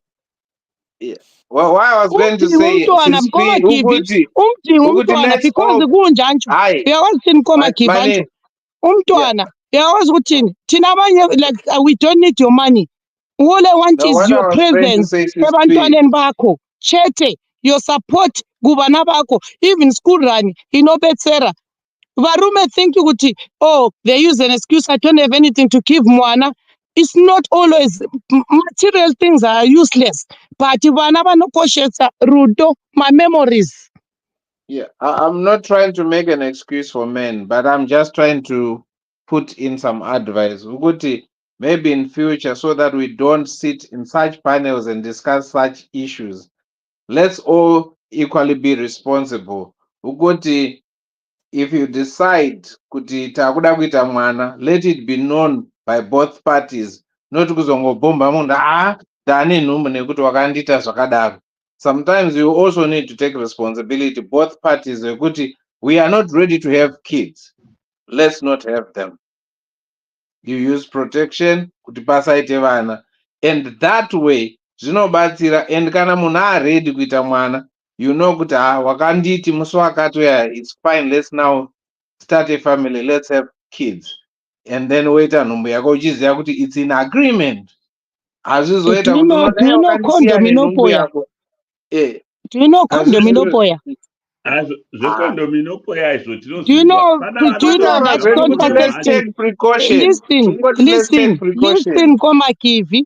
Me, I had kids I had an implant. I was taking tablets. So always, Barume, don't think that, oh, you trap me. Oh, the women use Vana to trap. No, you can get pregnant. Ushushishansa contraception. Not that, Barume. Izvo tiri kuzviwa sister.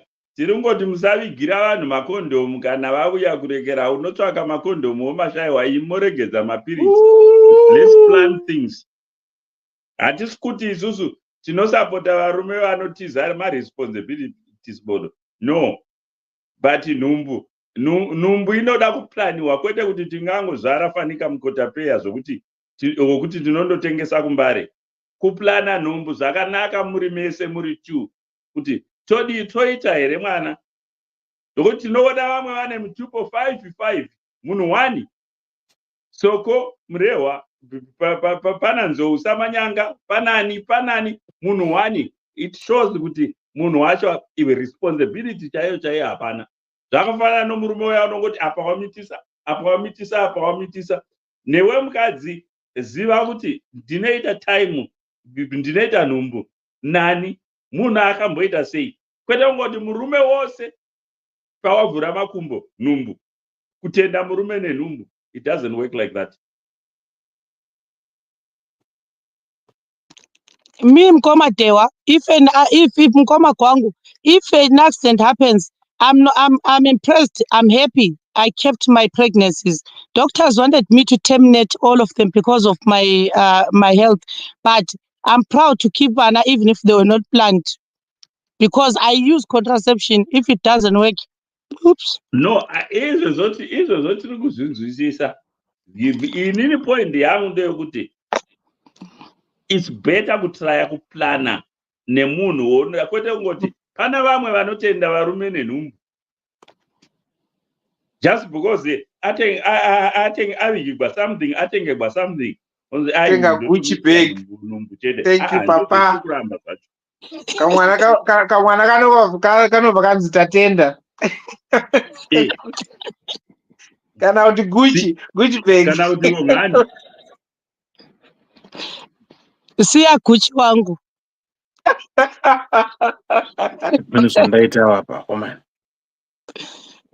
What did you do?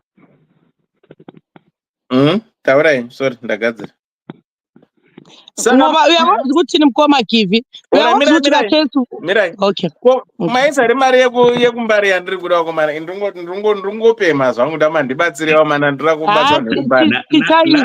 Don't worry. Kupema unge mukadzi wombhawa. Nhasi ndiri kupema because my aim is just to get this thing and done and make these people start something and do something before it's too late, to be honest. I feel ndine mari I would have just done it by myself, but rungumbe mukaita kana ma5 kana ma10 zvenyuka ikangosvika pandiri kufungira ka, then I just give them because I can feel their pain. Funga kuti munhu anohodha saga rematemba 235 oita profit $30. wawanika ndakabhuroka. Yeah. Anyway, vari kunzwa ndiri kukumbira hangu handisi kumanikidza ibva ndikukumbira kuti wakomana. When you hear people saying their stories, vamwe vacho unofila kuti ma1 endera henyu mberi nenyaya. Wozozvidiscover kuti zvinhu zvakaitwa deliberate noumwe munhu achida kukaurisa Yeah. vanhu. That's so sad. Because in Plawa it happened to different markets and buildings on the same few days. Kwapiswa everything. And you can tell it's not it's intentional. It's Yeah, intentional. It's intentional. Anyway, Mukoma, I'm not here to discard, just discuss. I'm doing a platform. It's so bad, to be honest.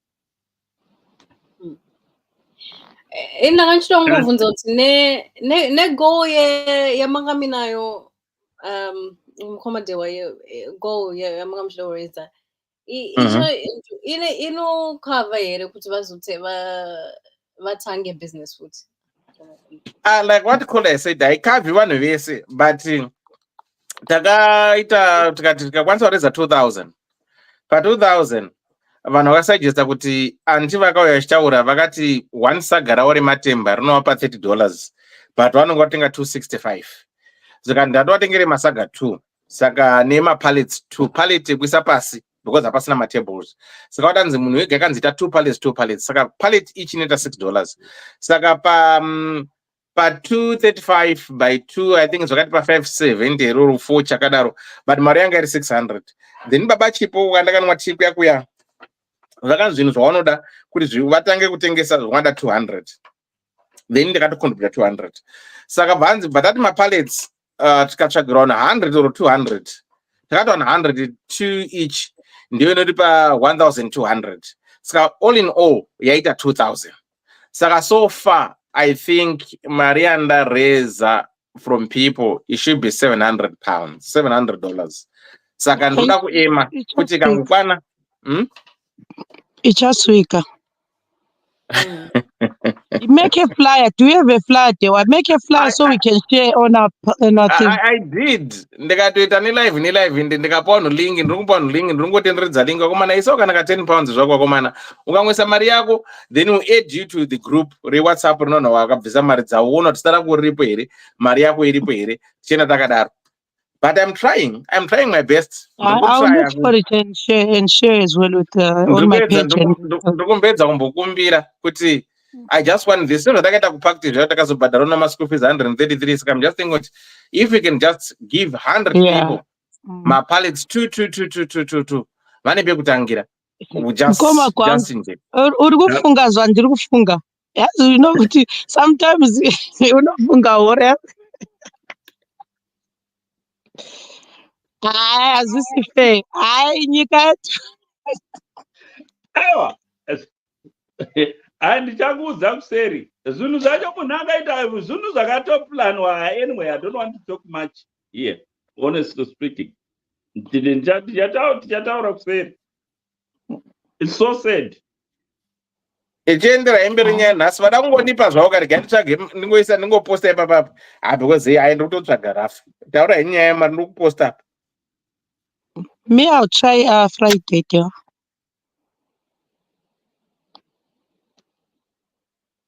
You can talk. Who was? I think my other sister was talking. Oh, she fell. I wanted to say kuna munyori kuti Oprah has a saying, it says, I forgive you, but you can't come to my house. Saka pambobvunzwa panapa pakanzi what is forgiveness, because in the implication yevanhu vanga vachibvunza iyoyo was kuti if you forgive them then it must mean you also embrace them. Forgiveness is what it means for you.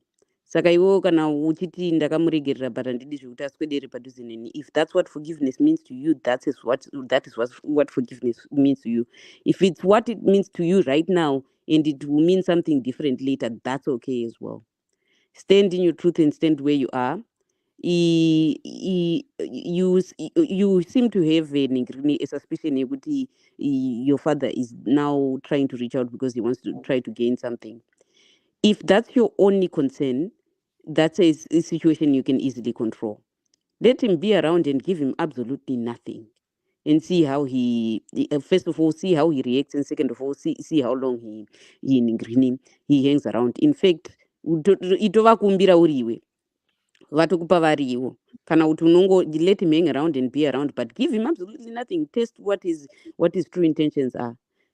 Give yourself a good nice 10-year period wekuti handivapi kana dhora kana kobiri, kana vakarwara kana vakaita sei, asi kutaura navo pafoni, totaura navo kuona vazukuru vavo kana vachida kuona vazukuru vavo. If that's what your suspicion is and you want to be sure that's not what that man is after, then you do that.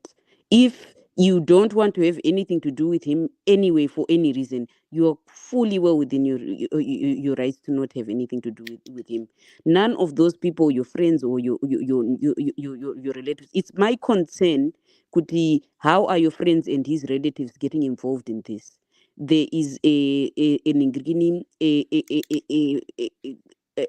concept, it when a narcissist, it's my flying monkeys, where they tend to go and get other people involved in order to put pressure on someone to make a decision in their favor. As long as that's not what's happening, you need to really consider varikupindira nyaya yacho varikupindira based on what, who is inviting them into this issue. The issue is between you and your father. Zvekuti you are 31. Nyangwe dai wanga wakakura uchinzwa mai vako vachitaura kuti ukadii, at this point even the argument yekuti hey vana mai munotaura zvakaipa and munotitadza kuna vana venyu, at this point it's no longer applicable to you. You cannot hide behind that. And I respect that you're making this decision all on your own. I'll tell you this much. Pane wandambonzwa pano pachitanzi, hey, you always be your father, you never change, you never stop being your father because hausi kuda kuvaona kana kuti uri kuvaona. Oh well, then good. Since it's not going to change anything, he's going to be my father even if I never talk to him ever again. If your choice is to never talk to him again, you've changed nothing. So keep going down that road if that's what you want. People should not be without. What I'm hearing you say is that there should be consequences for this man's choices and actions in the earlier part of your life. And if you want to be the person who holds him accountable for those choices and who gives him those consequences by keeping him out of your life, then it is what it is. Do what works for you. Don't take pressure from anyone because you're the only one who walked that that road. Zvekuti anzi you always be your father. If you always be your father, it's not going to change. So it is what it is. So my advice to you is, what makes you most comfortable is what's right for you. This guy also made the decision based on what made him most comfortable at the time when you needed him. Saka, you can now make the same decision. You will definitely not be harming him, not quite in the way that he harmed you. Saka, and then nyaya yekuti hanzi uchazovafunga baba vako kana vafa. Inini my father, for the time that he was in my life, did more damage, did more harm than good. And he's been dead now 20 years. By the time he died, we were barely on speaking terms. No, I don't miss him. No, I have no regrets. No, people should not project their tendencies onto other people. Kune vamwe vanhu vane moyo wekuregerera, vane moyo wekudi, koita vamwe vanhu vasina. And often it depends on how much pain you've gone through as a child, how forgiving you're willing to be with people. Because at some point you just learn that people can just be downright cruel and they don't change. And you're not willing to expose yourself to their repeated dysfunction. Because what everyone else who are encouraging you to get this guy into your life, what they don't seem to understand is, even at this stage in your life, this man can still cause some serious emotional damage to you. So in addition to the emotional damage that he's already caused, because people don't change. And especially if you're giving a suspicion, you think he's coming around is only because he's trying to benefit something. Then it means that there's something about his character that you're reading that you're not particularly. There's a lack of sincerity, in the possible hint of narcissism. You deserve to be able to protect yourself from that. Mufunge zvako ka kuzvarwa Mkoma Benford he hinted at it. On the men's part just takes ejaculation. And honestly, that ejaculation could happen into a towel, into a condom, or into a woman. For the men, it makes no difference. Saka zvekuti hanzi ningirikini, that's all it was for that man. Saka unfortunately it became your life, and you are where you are now. Saka zvekuswera uchishungurudzwa because munhu akaijaculata, it's of no benefit, none whatsoever to you. Protect your peace if you need to.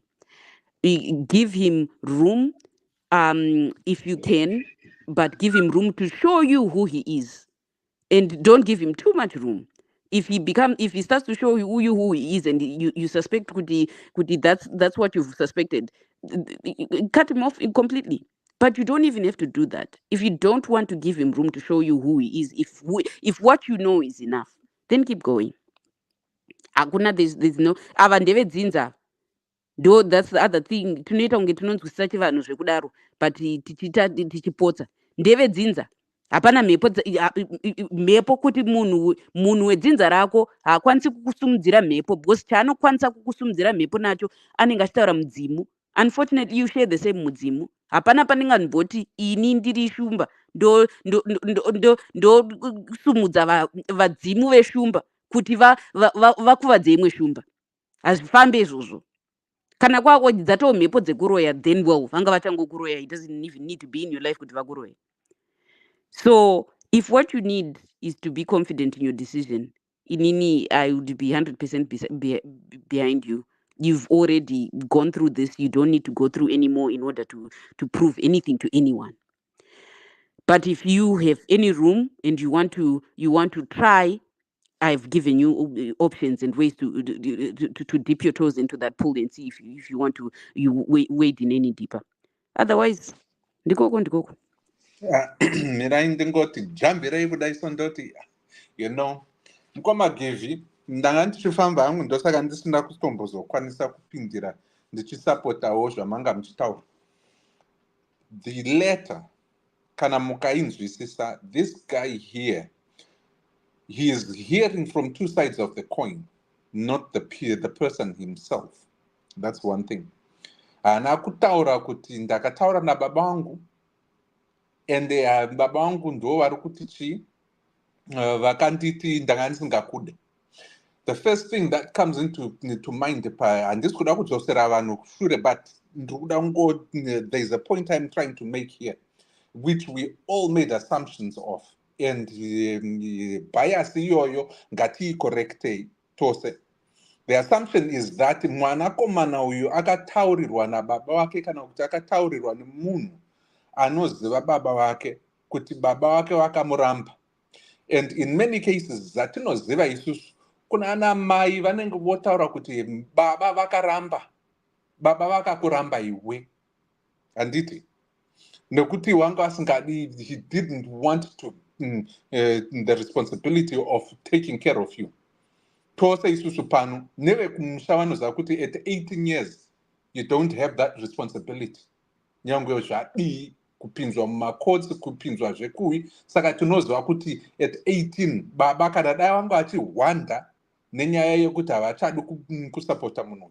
18 to 19, 20, 21, 22, 23, 24 vozomira an extra 13 years kuti vanhingirikine vacontacta mwana uyu kauyu. Question ndiye kuti there is now plausible evidence kuti baba kuzoti vawane mwana, it would have been through a lot of effort dzanga dzisingawanikwe kushure uko. The second thing ndiye kuti ana mai nevekwamai ndivo vakati baba vakakuramba. Uko nhasi akupiwa mazano wekwababa neshamwari kuti donzera baba pai padhuze. These are two different camps, if not I can say three different camps of of minds. Vaya vekwababa vane maonero avo, wekwamai vane maonero avo, kozoti shamwari dzake iye oga ane maonero avo. So the thing is here, chatajambira kuti tipinde, and then making that assumption is, it is true kuti baba vakaramba mwana. He didn't say that. Iye munyori hana kuti baba vakanditaura kuti ndakakuramba. Because one, he has not had the chance to talk to his father. The biggest and the most indicative thing chandinokwanisa kumutaurira ndechekuti, given all, and zvakaita baba izvi probably tingavatsamwira tichiti indururani, imbwa yemunhu. What if ana mai newekwamai vanga vachishilda mwana uyo vachiti wakarambwa uko usatombozvifunge, feeding that bad information for all those years, that even baba pavaiedza kureach out yanga ichingodhumira, his efforts dzanga dzichidhumira. That's a possibility. Saka we cannot count that out until munyori azoenda kunotaura nababa oti ehe chokwadi ndeichi, ndiri kudawo kunzwisisa kuti why did it take you this long, and what is it that chamao kuda kwandiri nhasi, imakandisiya makandirasha ndakanzwa, kana don't even say kuti ndakanzwa nehama dzekwamai, because ndiko ruvengo rwakatogara ruripo.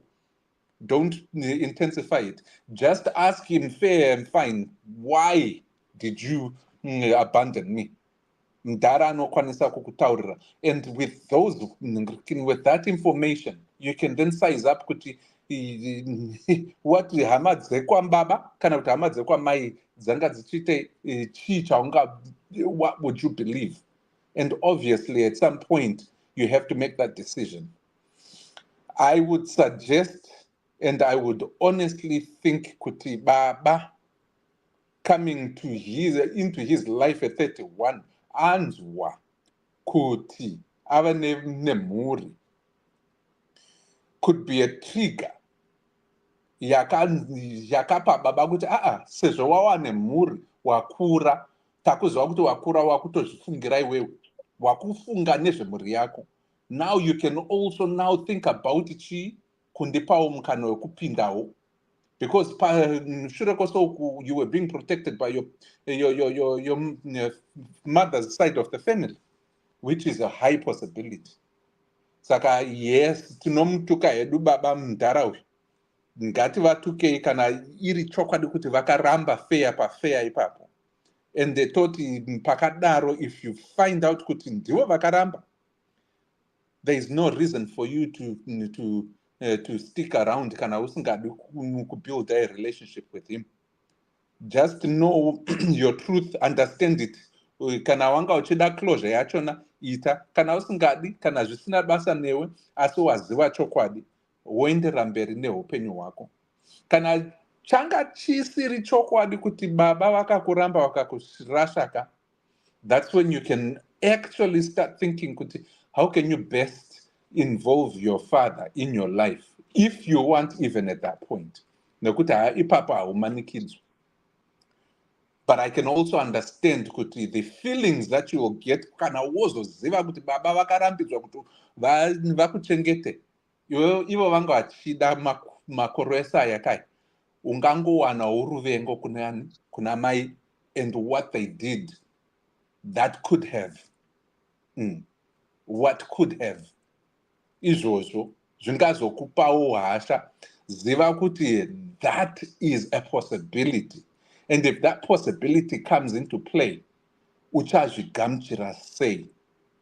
And please be prepared to understand kuti this kwawakuenda uku will open Pandora's box imwe iya yekutoti iwewe woga unogara pasi uchishaya mazano.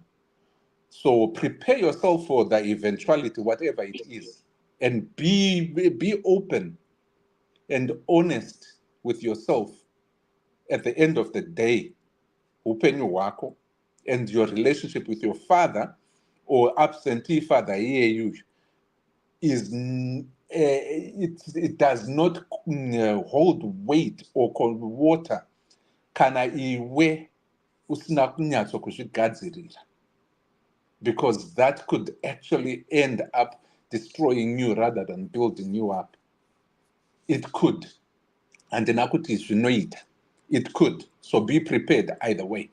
And I'll finish by saying mazano ekuti muri vekumusha chaiko kola paati kana uri wenzou kana kuti weshumba haungasimudzirwe mhepo newekweshumba nokuti mitupo yakafanana. You know what? Because vanoziva how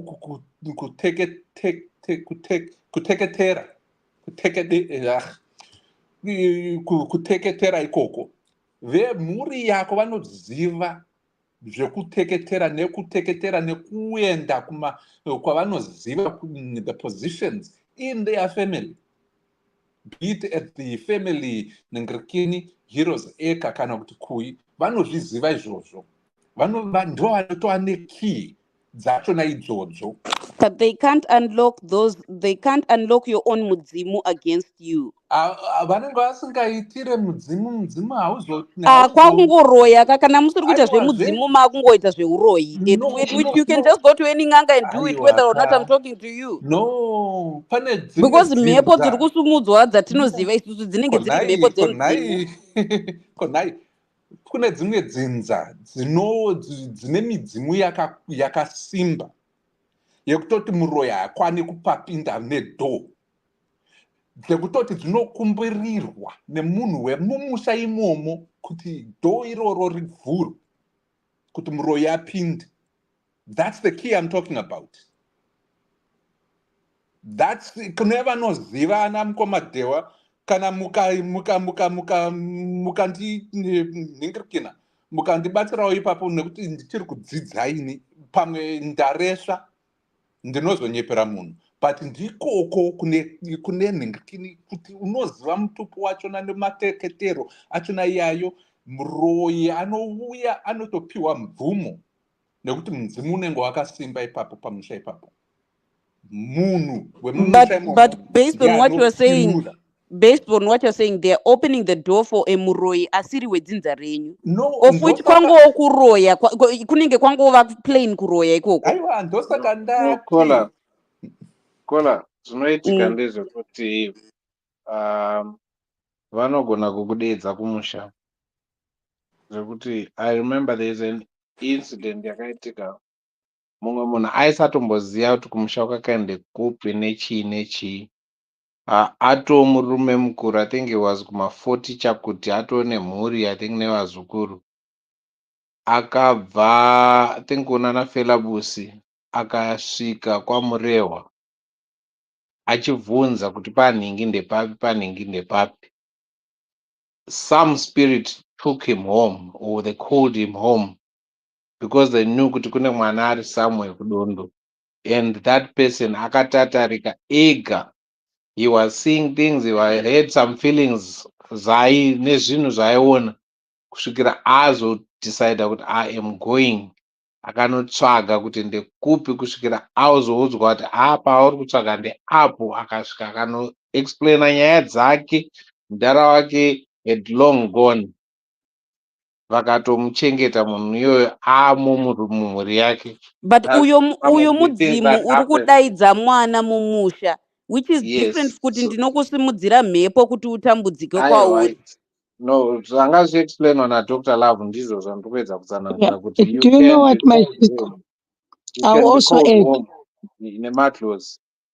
Is still uroyi kuti panotaidza munhu is still a form of kuroyi, because if you know you've got a child somewhere, why not tsvaga nenzira dziri right? So it's still plus kusimudzira makadii munhu kuendako uyewe. nditi munoziva Yeah, kwaari imimi muri kumudedza yeah. makadii So kuendako kwaari imimi yeah, so muchinomutora kusimudza mhepo uroyi uyu dzakaipa, kutambudza. Imagine kuti munhu ari over 40 achiona zvinhu achitatarika. Is that fair? Why bring that torture to your child?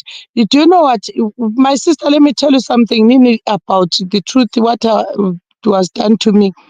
Munhu abheja kuti hanzi uchanditsvaka ende ndichatambudza vanhu until wanditsvaka. Do you know hakuna kutora even 1 week before zvinhu zvatanga kuitika. And anobheja even now, anotaura and haana problem to tell even my friends or vanhu kuti ndichakontinua ndichisimudza mhepo until audza vanhu hadzokera kwandiri. Is love force denying? You don't want your kids, but you want me for what? To continue abusing me. That's what I'm saying. Kuti these people, my sister, vanoroya vana vavo, kuvatambudza chaizvo, kuti vana vaite maaccident, kuti whatever. These people are wicked. Right, regai ndingobatsirana nesu munyaya iyi nemunyori. Hai, imi hamuna basa, imi munoziva zvekuita, makangwara. Pandiri kuona apa ndepekuti munyori zvinoenge zvakaitika muongororo yanguwo zvangu ndeyekuti baba namai vatadza kuwirirana pavakaita mimba. They parted ways. Mudara akaenda and moved on with his life. I might be wrong, but I think that's what mostly happened. Mudara akaita sei akanorora akaita mumwe mwana. Amai vakatsamwa kuti waroora, and instead of kutora isusu nemwana wako, ini nemwana wako tichengete tiite mhuri pamwe chete, saka uchanya, you're not going to have a chance to see mwana uyu. So mwana akakura that way. Pamwe mudara tried to make an effort kuti mwana ngaamboyawo nemasiblings ake. That's an assumption. Asangane nemhuri yake, amai vachiramba because vanga vakabatikana pamwoyo kuti iwo havana kuwana the chance yekuzoroorwa nani namudara wayo. Mudara has moved on, akutoita imwe mhuri. That could be a case yekuti mwana akabva atosungirwa play kusvika akura. 2, iwewe munyori, you need to take responsibility. When you were old enough to understand and to think of your father before wangopoenda mafingers kuna mudara wako and blaming for everything, what effort have you made to access your mudara? What effort have you put in kuti unoziva kuti mudara wako ari kupi, nyangwe zvako anga asingagari newe, and to understand kuti why was he not taking care of you? Because nyaya yekuda kungosumuka muchingopoenda mafingers blame game. Pawakasvika 10 years unotobvunza kuti where is my dad? Wozwa kuti mudara wako akakuramwa. Wane 12 years, where is mudara wangu? Is there any way I can find out kuti ari kupi? You did nothing about it. Because zvinozvi mudara akuuya because ari kunzwa information about you, vari kuuya, maybe he wants to explain himself to you so that you understand. Iwe uri kuramba kana kuti uri kufunga kuti mudara arikuda mari yako. It's not possibly about your money or your wealth. Mudara wako, he is young from the way andiri kuzvibata inini. Mazera ana dewaya, mudara wako haana kumbo 60 chaiye pamwe asati aitoisvitsa kana ndichida kunyatsotarisa mushe. And your mother is also maybe 50 and below, possibly. Macalculations angu andiri kungoita hangu ndichifunga nezera rako. So hapana akaita effort yekuti zvinhu zvigadzirike. Iwewe on your part, you never made an effort to meet your father, and your father now akuita effort. Be careful kuti what you are doing now, vana vako will also blame you kuti you deprived us an opportunity to have a relationship with our grandfather because you failed to give him a listening ear. Pamwe mudara wako charingoda is a listening ear, so that he can tell you his side of the story. You will also make a decision, wega. So it is important that you give him a listening ear and then make a decision, but also allow vana vako to know their grandfather and they can make a decision ekuti do they want to be associated na grandpa vakasiya mudhara wedu achichengetwa nambuya vake namai vake iye asipo. So you have an understanding and then from there you can decide which way to go. Usapfurirwa zvimwe zvinhu zvinogona kungobhaiza uchifunga kuti ndo decision. Dzimwe decision hadzidi kuitwa nehasha. Ndo zvakakonzera kuti maybe amai vako namudhara vasazoita kuti iwe ukure namudhara wako, because vakaita decision, they split, vakatsamwa, vakaita those decisions zvekuti vakazotadza kuzvirevhesa. Iwewe, you don't need to keep this thing going. You need to think positively and objectively. Thank you. Sister P, you know what's funny? I've also heard of these people vachiti mwana akatanga kunetsa akaita musikanzwa stereki pamusha. Sometimes the parents will now go and do a DNA test because vanenge vachiti pamwe asi mwana wemunomumusha saka vadzimi vake vari kumudaidza. I'll tell you kuti in my story inini ndakanetsa ndakaita musikanzwa yanga isingatomboite from age of about 14 to age of about 16. There was a teacher, I remember my teacher, I'm still in contact with her. Akauya pachikoro pedu nda form 2. And because of what happened at our school, we didn't have prize giving day, form 2, form 3.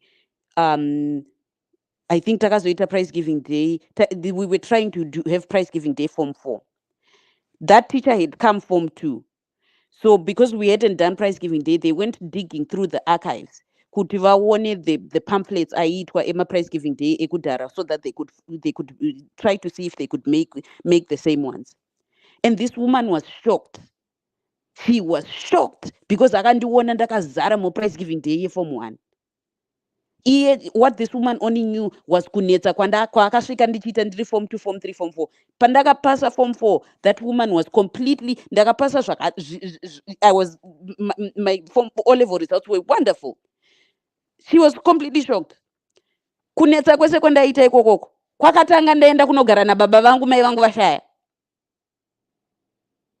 But ndakazotanga kunetsa, and they would always say before ndatanga kunetsa, they'd always say ndakazozviconnecta ndaningira vakati isusu we can tell how stable the home environment is by the behavior yamuri kuita kunoku. It wasn't even about kuti ndiri kumba kwababa vangu here kana kuti ndiri vadzimi vangu here. I just had an unstable home environment saka ndanga ndichinetsa because I was acting out as a child. Asi iko zvinezvi munonzwa vanhu manje it was funny zvangu zvakatanga ndatoenda ndakudzinza kwangu. Saka munondiita sei? And kwangu kusina mubvunzo kwekuti kana DNA you didn't need, you just saw my father on my face. He's the one who wanted me there in the first place anyway, because vaitoziva kuti ndiri mwana wavo, there was no question. And zvakangoperawo pazvakangoperawo because I figured myself out. So dzimwe nguva vanhu vanenge vachida kutora otherwise explainable behaviors and otherwise explainable problems, otherwise explainable things in life. Vachingoti hanzi mhepo kuzodii And the other thing, like you're saying, you know what? My hormones, when you from that age, 12, 13, 14, until they're 20, 21, so and sometimes. my mother had died ndiri 13 40. So my mother died ndiri form 1.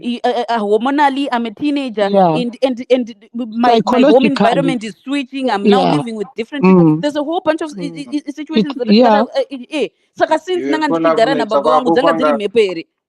Kunetsa kwako kwanga kuri kwekuyaruka iwewe, kwakusiri kwekuti mhepo dzakasimuka. But my point is dai zvakaitika ndichigara namai vangu zvainzi chii? Mhepo dzani dzekumutsa kwavo muendesei manje you couldn't even say that ndakangonetsa wandiri kudzinza redu. Wakagara uchinetsa kaivo nanasi. All right, guys, can I ask a question? Because I'm trying to help someone and a problem. It's almost similar to these issues we're having. But she gave birth to mwana mkomana and the family kwababa vacho vatora mwana iye ari muchechi. Now ari kunetsa. now vari kutsvaga vafonera mai wacho hanzi mwana ari kutinetsa taneta mutorei, and then hanzi taura mama vako kuti vasangane kutauni vatore mwana. So what do you do in such a situation, No, guys? you took that child out of my arms when they were a baby. Keep your problems. You spoiled them and you've created a monster and you want to drop it off at my doorstep. No.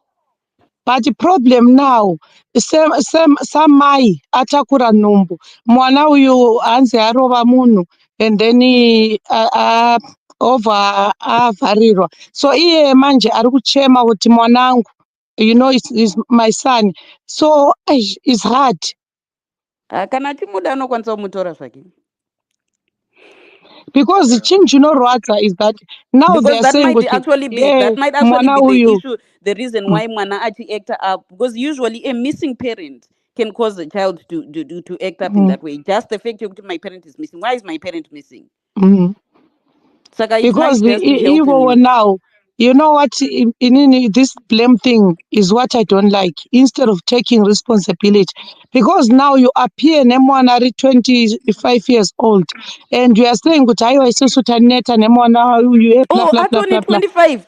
Yeah, and then hanzi imhepo dzekwenyu dziri kuita mwana kuti aite musikanzwa. Is that right? Ndizvo ndinotaura Kuti mwana iyeye akamboitawo here relationship namai wake since vakamutora ari mucheche? No. Has he been in touch? No. Maybe the mother can reach out and then it can soften him up and get an understanding yekuti zvinhu zvakamira sei sei. Mudhara wacho achiri mupenyu here kana kuti akafa? Ari mupenyu, ari kunoko, iye hanzi handiti anything to do with that son. And mwana Saka mwana ari kuacta out because he's basically an orphan at this point. yeah, mwana ari kumusha, ari kuchembeta namai wababa na mai muchembereya, gogo wamama They might also need to wababa. check kuti mufana haasi kudhila mutoriro here uyu netwumbwa, those, because I mean vanhu No, vari isizi ari kuabuse kumusha, hapana anything like that. kumusha There's Zimbabwe, nothing. kuZimbabwe. Yeah, There is a lot of reserve, going on. Bvunzai Kune mukomadi wavo mutoriro, kune vakationa tumbwa twumbwa, kumusha. tumared bareta tukuri kurohwa ikoko nembanje zvese. So there is chances yekuti anogona kunge abatwa nemadrugs, so akuacta that way, because kana one pasina zvekuita mabasa nechichi nesource of income, people will try to find things to do to kill time or to forget their struggles. So it's likely but anogona kunge aitwa tempted Mkomagiri, to do that. That's another option to explore. uyo gogo wacho ari kunoko, baba wacho ari kunoko, ari kugara na great grandmother nditi, yeah. They are Are they supporting sending him everything. money? Are they sending him money? Yeah, they have everything. Yeah, so that's the thing. He uses that money to buy those things. Hapana kwazvisiri mumaruzevha kuriko tuma 50 cents twaitarwa naDeol kuriko kwese kwese. So people vanoita tend to those things. I'm not saying I'm right, but there could be an element yekuti mwana has started using those things. And there's no With this one, I think that is it's not the behavior. something new, because for people to kusvika kuti aiwa taneta, it's been going on for some time, but now because of this recent incident, they are now wanting to shift the blame to the mother's side and asking the grandmother to collect the son. But how do you now collect a 25-year-old you don't know? Is he not going It to could be be where? a battle yaari kurwa ndeyekuti why did you leave me kunoku? He's trying to get attention. Dai makanditorawo ndakauya kwamuri kuchando. Handina mai vacho vari kuchando futi. Yeah, but mai wacho haana anything, haunzwa na family yababa wacho, but they Yes, separated that's the kudhara. thing. But they feel kuti imi muri kundisiya ndega kunoku. Why will you not bring me over ikoko? Yeah. So the money that they send him anoenda unozviita abuse. That's the likelihood In of what short, is happening. Murungoti is becoming rebellious.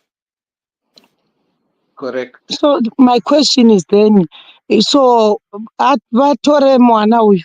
That's my question. She wants an answer kuti aite sei manje. Sometimes it Okay, might be too late Sister P. kumtora, but they can go and visit him, spend time with him, Sister make him P. feel that. Mm. Yes, Dewa. What's your question? What happened? Sorry, I've got a lot. I've done a bit of This lady ane mwana uyu atorwa nababa wacho ari muchechi, and they've taken this boy until now he's 25, and he's been troubling them. Is I think for some time, because if a father is Troubling here, who? Troubling the father or who? because he lives with the great grandmother, and she's been complaining. I think now the grandmother and the father, they are here. They are saying Utaiwa Timute Mwanawe Taneta. The dad is now denying the child, saying I don't want him. Okay, hold on. When Hold the on. mother is Mira, crying hold on. Utaiwa mwana asungwa, he says kuti handina basa nazo. Mire Okay, hold on. ndikutaure nechisvona mukoma kutewa. Mwana Okay. akatorwa nevanhu vekumusha kwababa vake ari muchechi, akabvutwa mumaoko mamai ari muchechi, ndobva Okay. aendwa naye kumusha kwababa vake. Okay. Ari kumusha kwababa vake pakazosvika pakuti mbuya vake mai vababa vake vakauya kuuk, baba vake vakauya kuuk. Mwana akazosara ana mai vababa vake, great grandmother. Okay, akasara angori kumusha kwababa wake huku Asingori ndokwaari. kumusha kwababa vake. Okay. Saka manje akuonesa great grandmother vaya ndo because ari kunetsa. Saka Okay. baba vacho manje vakuti nandi asi mwana wangu handichadi and I don't want to have anything to do with him. Okay. Mbuya vake manje mai vababa vake vakutsvaga mai vemwana vakuti mutore mwana wenyu because mhepo dzekumusha kwenyu ndo dziri kuita kuti anetse kudai. Okay. And this is 25 years later. This woman has Okay. had no contact with the child in 25 years. Okay. So saka problem yanzi hapa api manje apa? So because then he got arrested, and then that's when now they start looking for her and telling her, tell your mother to meet in town and take over custody of the boy.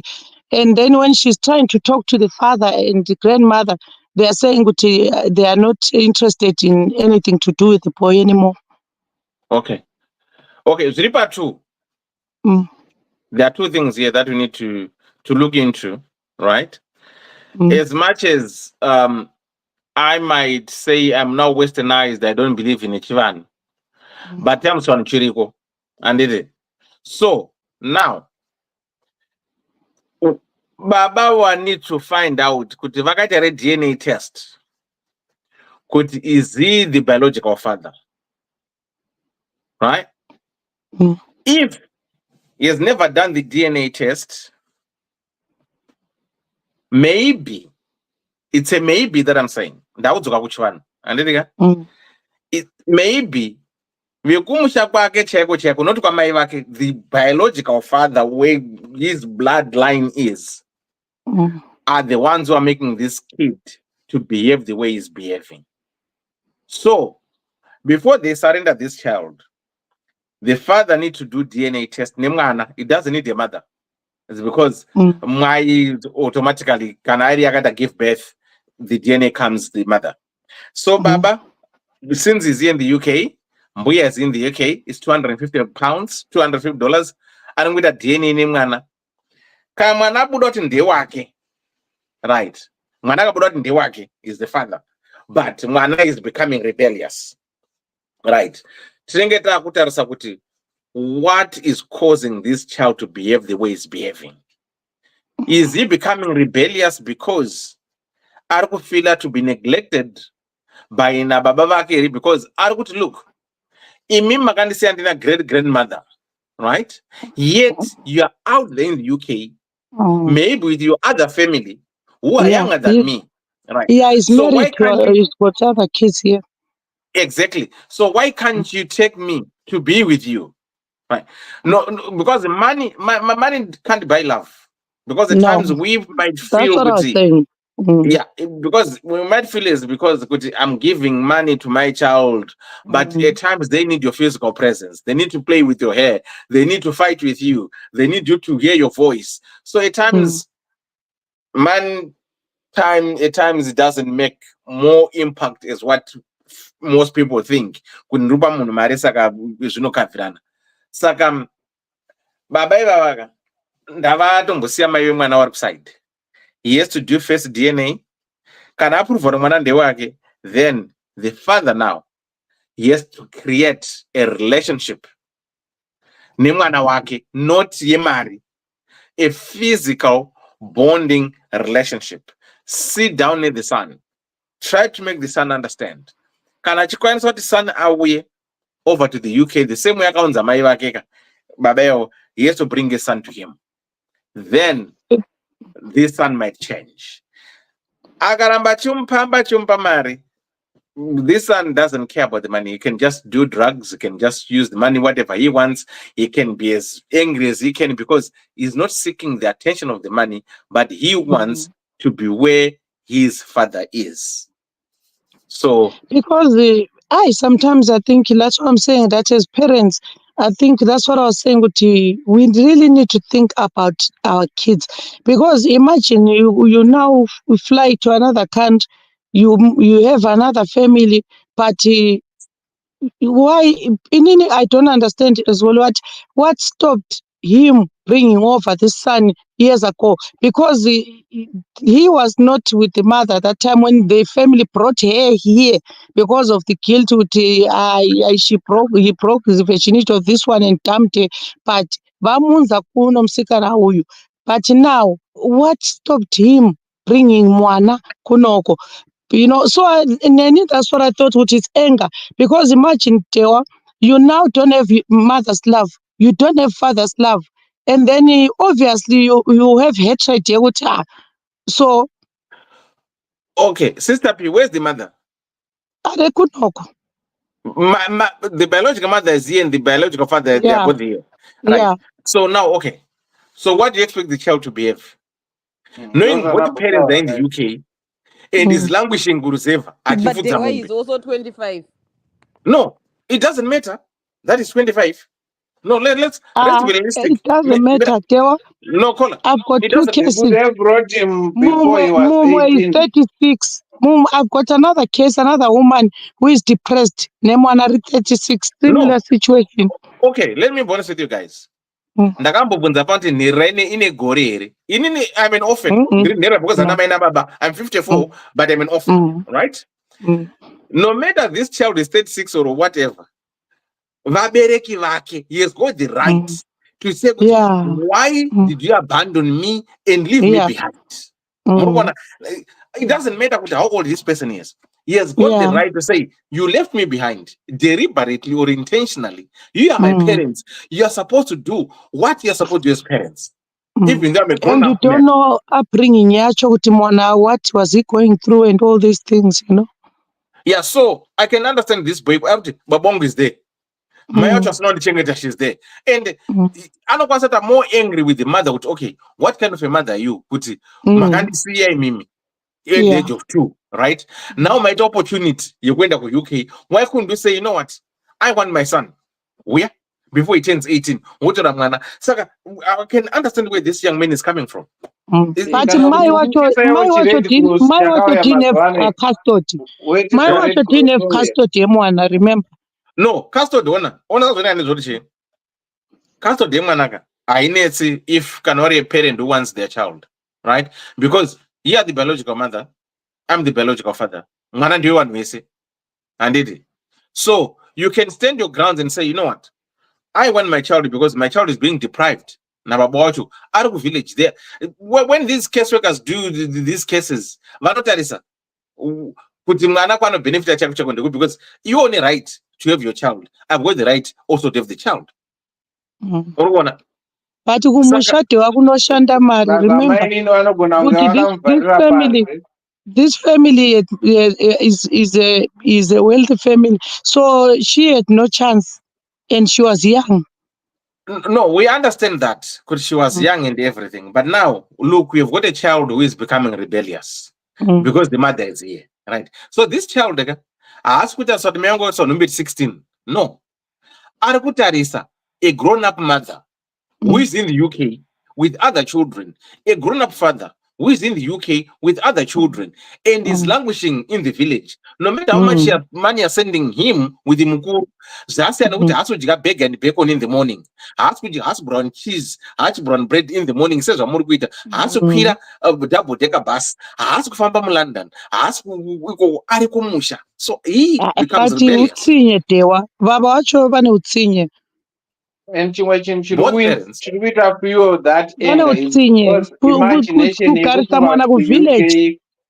afunga kuti UK it's ntofontofu, everything is good, mabrands chichi, kana vachimutumira maadidas, And it's manike, good. malabel.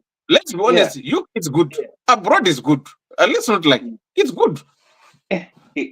So that's what we actually feel is the anger. Yekuti, why am I being left behind? aiwa dewa Kunogara munogoti abroad zvakanaka. is good. Manga musiko here kuzimbabwe muchiona vanhu vachigara tatata muzimbabwe just 2-3 weeks ago. No, in the hamuna vamakatochivawo here kuzimbabwe pamamuriko. Okay, vari kwandakachiva wakawanda handitika, but it's not on a level ground, whereas UK is a level ground for everyone, right? It's not. Aiwa, That's what you think. Aiwa, no. Why I'm saying it's level ground for everyone, right, is because you choose where you want to go and buy. Tine pound stretcher, tine Iceland. It's now expensive. Aiwa, Mira, hold on, Sister P. No matter how expensive it is, but tine pound stretcher, tine Iceland, tine Waitrose, tine John Lewis, tine Asda, tine Aldi, tine Tesco. You can go and buy whatever you want to buy. If you get sick now, you walk out, what up, ambulance in here within a few seconds, you're taken to hospital, right? You stay on a queue for hours.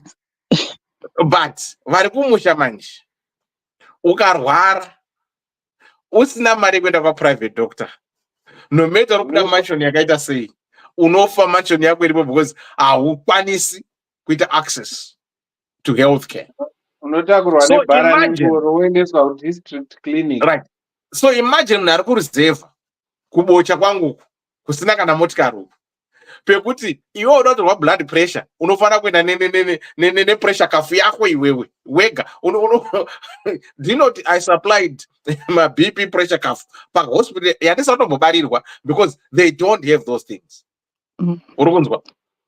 Saka But kana also, Dewa, it's our duty with diaspora. Why are people not helping my villages where we come from? Because this I is what I've refuse to tried to say it's say our to duty people. kudiaspora. Mari dzema-Evo anonzi mai ma-Range Rover vanadzo. Tinozongoita duty kana papa ma-blood pressure kafu chete zvekutenga zvina basa vanadzo. Because We that's don't what I even said. owe them anything, to be honest. It's out of our own good hearts that we support people at home. And What do you those mean? facilities. What do you mean? We don't owe them anything because We that do. who was going to look after us. We do. No, it's out of our good hearts That's why that we Mwari look Atiambutsa, back. so that we help other people. Yeah. So it's us God looking back. brought us. That's what I'm saying, Kuti. The problem is we have got people Sister P, please donate to the Mbare Fund. that they don't care about other people. God blesses you to bless other people. Let's stop being selfish, guys. Sister P, please Let's donate to stop the being Mbare selfish. Fund.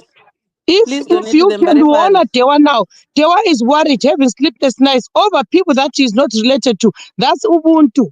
Unga umuntu, that's over what no I'm time. saying. It's because We are saying the akapfuura same neko things as P, pakazara kuti itsva but ndiye not akazvikonzera. because we owe them anything. We don't owe them anything. We are We just do. doing it out of a The good heart. Bible says, lift those who cannot stand. So we are there to help each other no matter what. Imbichana chandinayo, it can make a family eat. Ko abangakholwayo batena. You know what? Yiko bona izidakwa zigcinana ngcono than lina abantu bema-church. Izidakwa ziyashare isikhathi ziwu-10. Lina khathesi wena awufuni ukushare labanye abantu uthi khona you don't owe them anything. You owe them everything. It's not about abantu enkonzo. It's about an individual perception yekuti inene how do I see the people at my village? How do I see the person who lives next door? They are That's your when you have aunties a and good grannies when and you uncles have a and good heart, cousins. that's when you reach out and help You know, them. you know But what? if you You know don't what? have a good heart, you will not support anyone. You You know will what? see someone in the street, you decide to even throw something in the bin when someone is asking So, to have something to eat. so far, that raise 100 pounds from 2 different people. Yay! Congratulations. You Yes, know what? saka ndoda kuti I told Sister you P, you ngatende make ine it. moyo wakanaka, toita Sister moyo P, wakanaka. Sister P. Here's my Mama. problem. Mm, Here's my problem with yeah. Zimbabweans. Mm. I've got a small business in Zimbabwe. Sister Big. P. I've got a Yeah, small nkona business. mama nlalela. Sister P, I cannot find one honest person to work atingotengesa mushop asingabe anogutsikana nepei yake yandinomupa yaimbouya neuniform necellphone. I used to buy them uniforms to wear to work, and I would also supply them with cell phones and buy I can't find someone to simply work. Kungomuka makuseni uchitengesa woita stock yako wovhara shop kupera kwemwedzi you don't even have at the end of the day musi 31 or musi 30 unovhomora yako yepei wongonyora panhingirini. I can't find a person like that in Zimbabwe. That's my problem.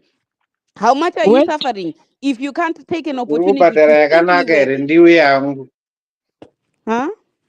Urikubhadhara Where yakanaka do here you find these people as well? ndiende yangu. What do you mean? I can't find one. No, I mean it's so One, far. it's a big shop. It requires 2 to 3 people minimum. But I So can't. far, the ones you've got, Hmm? the ones you've got, where do you employ them? Where are they from? Huh? No, guys, So what far. Kola is trying to say is, Arikuti I vanhu havana understand where Kola is kutendeka. coming from. Yeah, I understand. Kola But Arikuti, what engubuza Dewa, abantu laba so far asebenze labo ubathola kuphi is my question. I was getting them Kwararibu. from the area ikoko. Kune shop From the yake local. That's the problem. Let Sister me P. tell you. Sister P. The one person that I Sister, got people just somewhere away change. from that place. Sister P. She stole from me, and in a few months she had opened her own shop down the street. Munanga singambogare papangas. She was new to this area.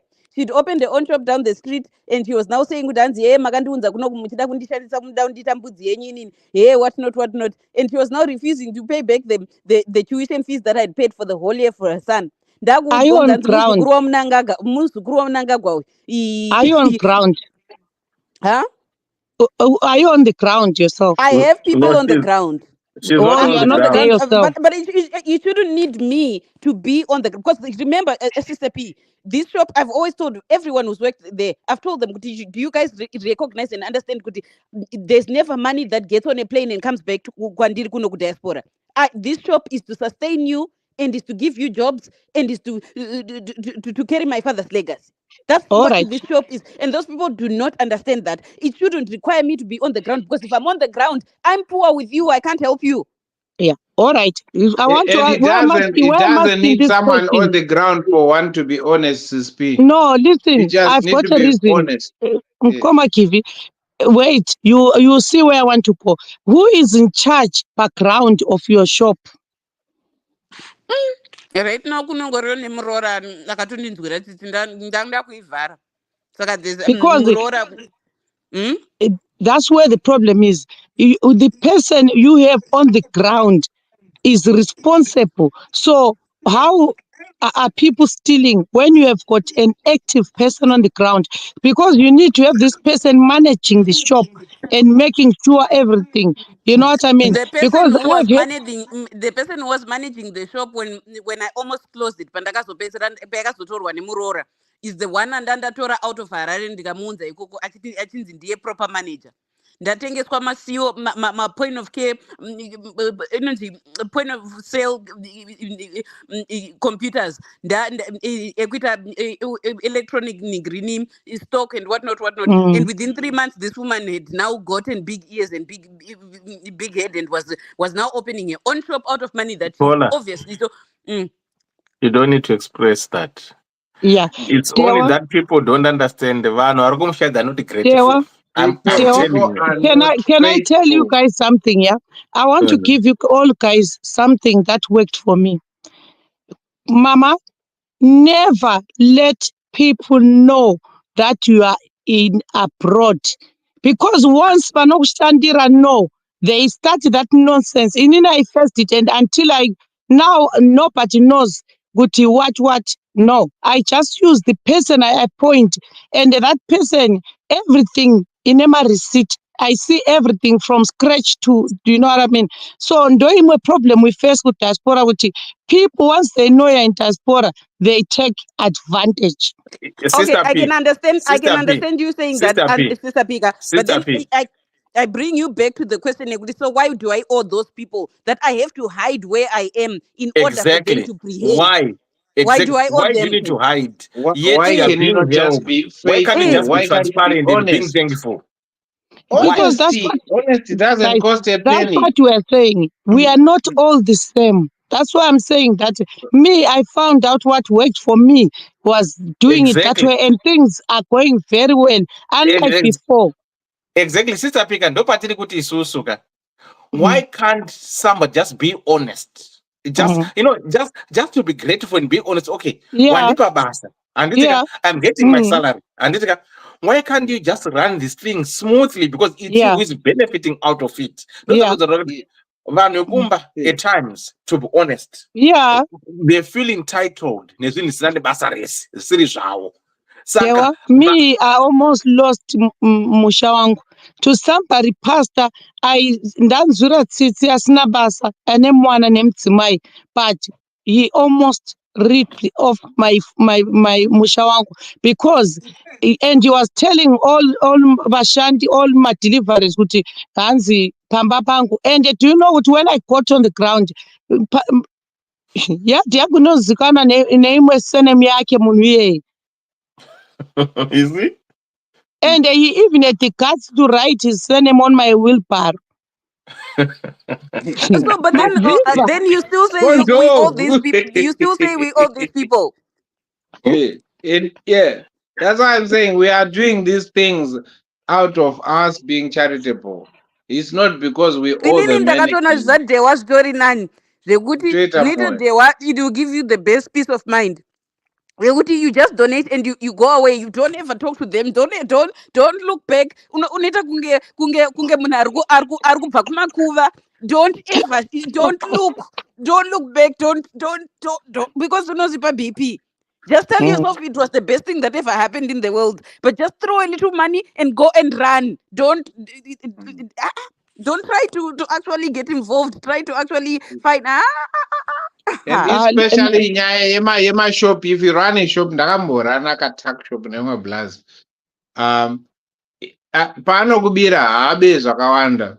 Anodya lemon creams for lunch drink. That's $2 out of your stock. And the next thing ari kutotora nyama yekunobika kumba kwake. That's another $3. Mukoma Givi, ndaifeed breakfast, lunch nedinner. Kutanga kwemwedzi wega wega ndaitenga mbudzi yekuti ndoendesa nefish, ndohodha fish kuHarare, ndoendesa fish kuti vagota vachipota vachisanganisa, because I would let them they prepare vari pabasa. You spoiled them too much. And every month at the beginning of the month, nyorai list yezvinhu zvamuri kuda out of the shop, zvese zvamuri kuda zvamuchazoshandisa throughout the month. The vonyora list, okay, chitorai, put that on expenses. That's great, you know. I give up. Kola izvozvo here unenge uchinyatsoziva tokutora zvakadai so, but people they go the other way. Vonotora kapacket extra biscuit re 20 cents riya. If you add 5 pamwedzi, yeah, watone $1 out. And that's what I'm saying, Saka Koma kutapa Kivi. inventory yako ndopa unotozona kuti ko munhu akabhuroka sei inga vanhu Mm. vaitenga vanhu mushomake, but it's not because vanhu vanga vasingatengi, but Mm. vanhu vaisenza imomo the trusted ones vaidya Yeah. profit. Let's So hope ukuthi Taita, as Makoti is in charge, Taita almost things will be $30,000 better. worth of my $30,000 worth of my sales every month at that time. Taita almost $30,000 worth of my every month, but panenge pane shortfall pamuneta stock. Yeah, inini kutaura ini Ndakapidza neone kuZimbabwe ndakapidza. ndo chai imwe yacho inonzi pane vamwe vanenge vakatonyorwa mukabhuku ekuti ane chikwereti chake anozobhadhara kupera kwesvondo, uyu anobhadhara kupera kwemwedzi. So Zvaunenge vamwe usimboudzwa zvikwereti zvacho. yes izvozvo zvaiitika. Wotozoona kuti ninge ana azobhadhara dzimwe nguva unotozoona vakunetsana iye nemunhu wacho manje kuti saka hausi kunibhadhara munhu wacho kuti handisi kukubhadhara. Zvatovharana. Who has lost? It's not The munhu ari biggest kutengesa. mistake you can do It's a is that business one. owner. Cash and carry. manje imimi munodaro here inini kwedu isusu kune mukomana watinoziva anogara kumusha ikoko. Handizodi kutaura kuti kwanani kwapapi ipapo pane irrigation kwozoti dryland. Zviri muirrigation zvinokohwewa, and then 10% yogara naye, 90% yoenda kupi kunotengeswa kumwe. So along the way for about a good 6-7 years, what he used to do is 10% yake anoitora, 90% haisi kuuya kuzotorwa, because munoziva muZimbabwe mune mutemo yokuti you cannot carry X number of produce from one city to another. Saka zvanga asingaite. What he would do then is otengesa 90% iyoyo, oiisa, and it would easily get to about masaga beans ari 10, edzungu ari 15, masaga echibage ari about 10, ose pakohwe ihoho achiwana something like $2,000 to $3,000. Handiti? Yeah. Mari iyoyo inofanwa ichiuya kupi kune varidzi vemushaka, because irrigation, this is from the irrigation only, because of dryland, 9 fields, 9 kwete 1, 9 mafields. And it's kana kwakanaya, you actually are tripling tree. Yeah. Zvachona. It was only but recent pazvakazozikanwa kunzi the guy anotora mari iyoyo oitei oitengesa, mari yachona oendesa kumusha kwake, built a house that is 8-bedroomed house. Chineke. 8 bedrooms. Mukomana anochengeta pamba anovaka 8-bedroom house. No, apo ari kubhadharwa futi mari every month. Mari every month. Ndiye muridzi wepurazi. Yeah. Panenge ndopamunosvika pachinjwa zita zvinotaurwa ndopamunosvika pachinjwa zita zvinotaurwa naSister P kuti mabhara anenge atonyorwa zita rake. Kwakutonzwa ndobvu iwe uchifunga kuti purazi nderako. You know Nkoma Kivi, as if you know. Munhu wacho ndlovu, and pamba pangu kunozi when they are talking lapana kondlovu. Ndozwa ndichi. Makazoita sei makazomudzinga? Ndamubvisa smart handina kumubvunza anything, and chandirwadza mama, I was paying him and I was paying his rent kutown, buying grocery every month, paying, you know, but ndamubvisa zvakanaka, and that guy andikanganisa a lot because everything he was doing haiba, and then he putting cheap things. Now I have to start, going back from fencing. You have to do fencing 3 times before you realize kuti haiwa vanhu uri kutamba. I had muzukuru wangu, he bought a tractor kakaendesa kumusha kunorimira vanhu. So achirima akati muzukuru mwana wehanzvadzi yake adrive a tractor ye achita zvekurima to employ him. So achivapa diesel but iwo manje vaizoita sei? Instead of kurima munda yake imomo vaenda unoita madhira vachinorimira vanhu vachinorimira vanhu uko. Uyu muzukuru achinzi hadhiziri ari kwane paeka yapa kudai yakadai yakadai. Chakazoita kuti vabatwe tractor yakafa ichirima kumwe kumaraini. Ndo pakazoita kuti vabatwe ipapo. Kunziko yange yakutsvage ikoko manje makutsvaga Kusaka kuti ino tractor yodonzwa irikuite seyo. ukuku. Yes. Ndipo pakazo dai pasina izvozvo kuti tractor yakafa, they could have continued doing that. Muzukuru wangu achabviswa. Good night. Mangwana ndine long day. Alright, Theo. Ani mapedza here, ani topic tapedza zvedu. Topic tapedza tata kutochema chema dzekuZimbabwe. Okay, saka tongoti murudo takaenda vari kundipawo mari kandipei mari wamana ndongoendesa kumbare zvinhu zvingoitika wamana please. Iri kuuya. Please. Kunosiya munhu abvisa mbare yese kungoenda kuZimbabwe kawani. Makasiya makanda kamutsvaga effort kapasaidi mungomadeva. Kora chimbomira kudaro. Ameno papatia apa kuti makasiya maita sei pababa achipapa ndipo pakatangira moto. Pamarasha apa. Moto aunotangira baba chipo. Koskauye gudo yatakazenge takuona mumarasha enge kubva but munozwa moto wekumbare kubva wapisa kusiya ese ari madota kutadza kuti siro zviwatara nemaputi. Hakuna, because matemba anobvira ka, matemba ihuni chaidzo. Ko maputi nezviwatara zvenzungu vedu we. Ndo zvinotobeka manje fry ka. Dai zvakapopawo maputi tazouya tichidyorera tichidyako man. Unoziva film story pane baba chipo pana ndagara pane this guy atengesa mainfumuza. Oza complete info maita mari yakasona. Mari? $50. $2.50. Serious? What happened here? Say complete info mwana chikoro dzeku primary school $2.50. And when he told me the price, ndakati I want to come. Ndoenda kuchikoro kwandakaita primary yangu kwa Ndumbaga. Ndobvunza kuti pane vana vangani. Ndopuwa masize awo eseka. Ndomuti sona. They don't cover from grade 1 to grade 7. $2.50. Dzivasikana $2.50. Complete info. Makatora namba yake. Ndobvunza baba chipo. Inext ya baba chipo panadagara chimwa chipa pa. Panadagara ukatarisa chimwa chipa ne mainfo mangari poso $2.50 per dress. Le mwana chikoro musikana complete $2.50. Yeah, tewa. Right, kana nemiyo $2.50. Unkulunkulu akubusise. Konke okufisa empilweni yakho uNkulunkulu uza kubusisa ngenhliziyo yakho nenhliziyo enhle. Yazi ngani ngumfazi, yazi ukuthi Israel uthola amadoda anekhelo. Aiwa mnoza inizve uyozve $2.50 we mwe muna nenga atanda atingira akati $2.50 Dewa ndiwe chibaba. Murume pavarume. Few men have a bother about kuti aiwa chi but it's rare to find men like that. So morawedzera.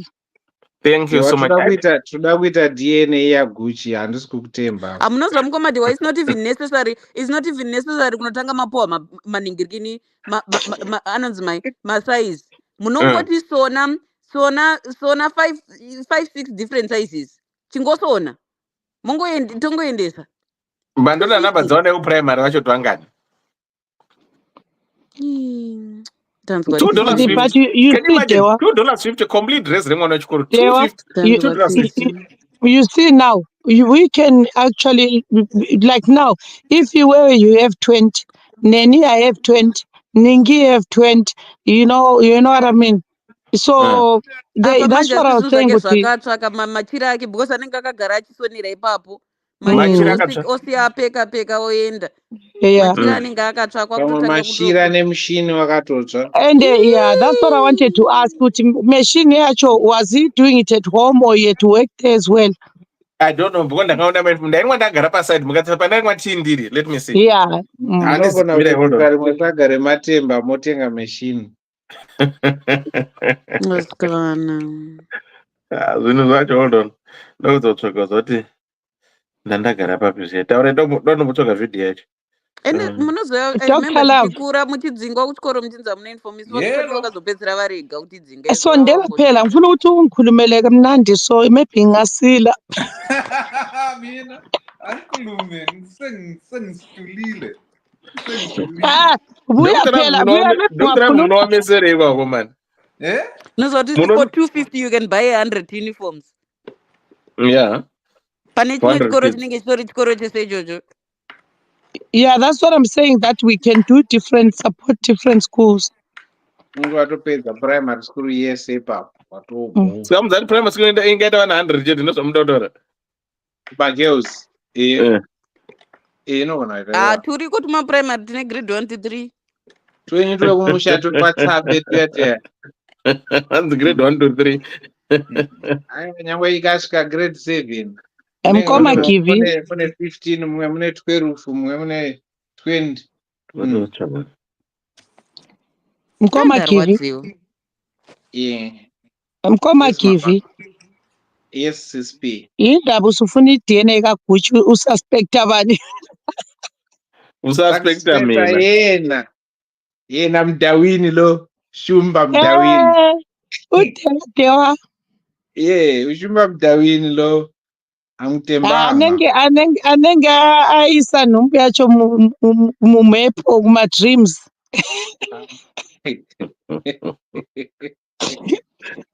Dewa.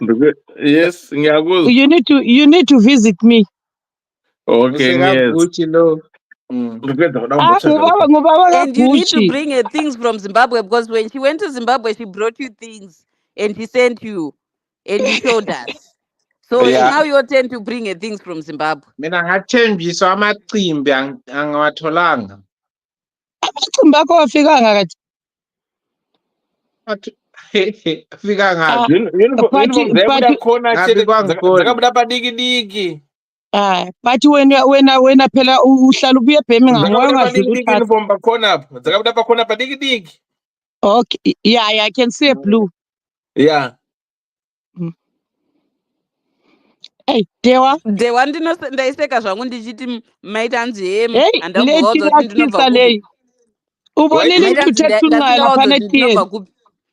vanenge vachiona ganda plus kufuta vanenge vachizoti vabva nendega vanenge vachiziziya mungangorege henyu kutaura but vanenge vachiziva kuti muzive muno especially kana vachifamba nemasapota.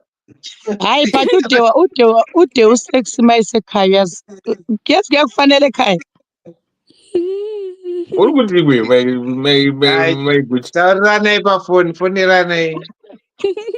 My Gucci utini? Imi baba imi. Amana ndakurara kuma ndobatana mangwana. Amana please Simon. Please Simon, thanks for those who managed to contribute. Vangu ku America, good afternoon. Bullet ambassador ndeipi? Please guys. Ndakupa ilingi mongo disiro mada ufunga ngwana makuseni mari yakwana. Thank you very much. Good night. Thank you guys.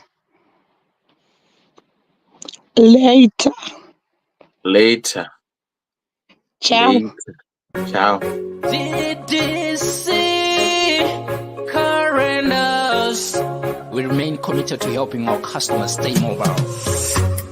Dinomatika paguta, parar, mukuta. Ddc, fona kuno, ku Ddc.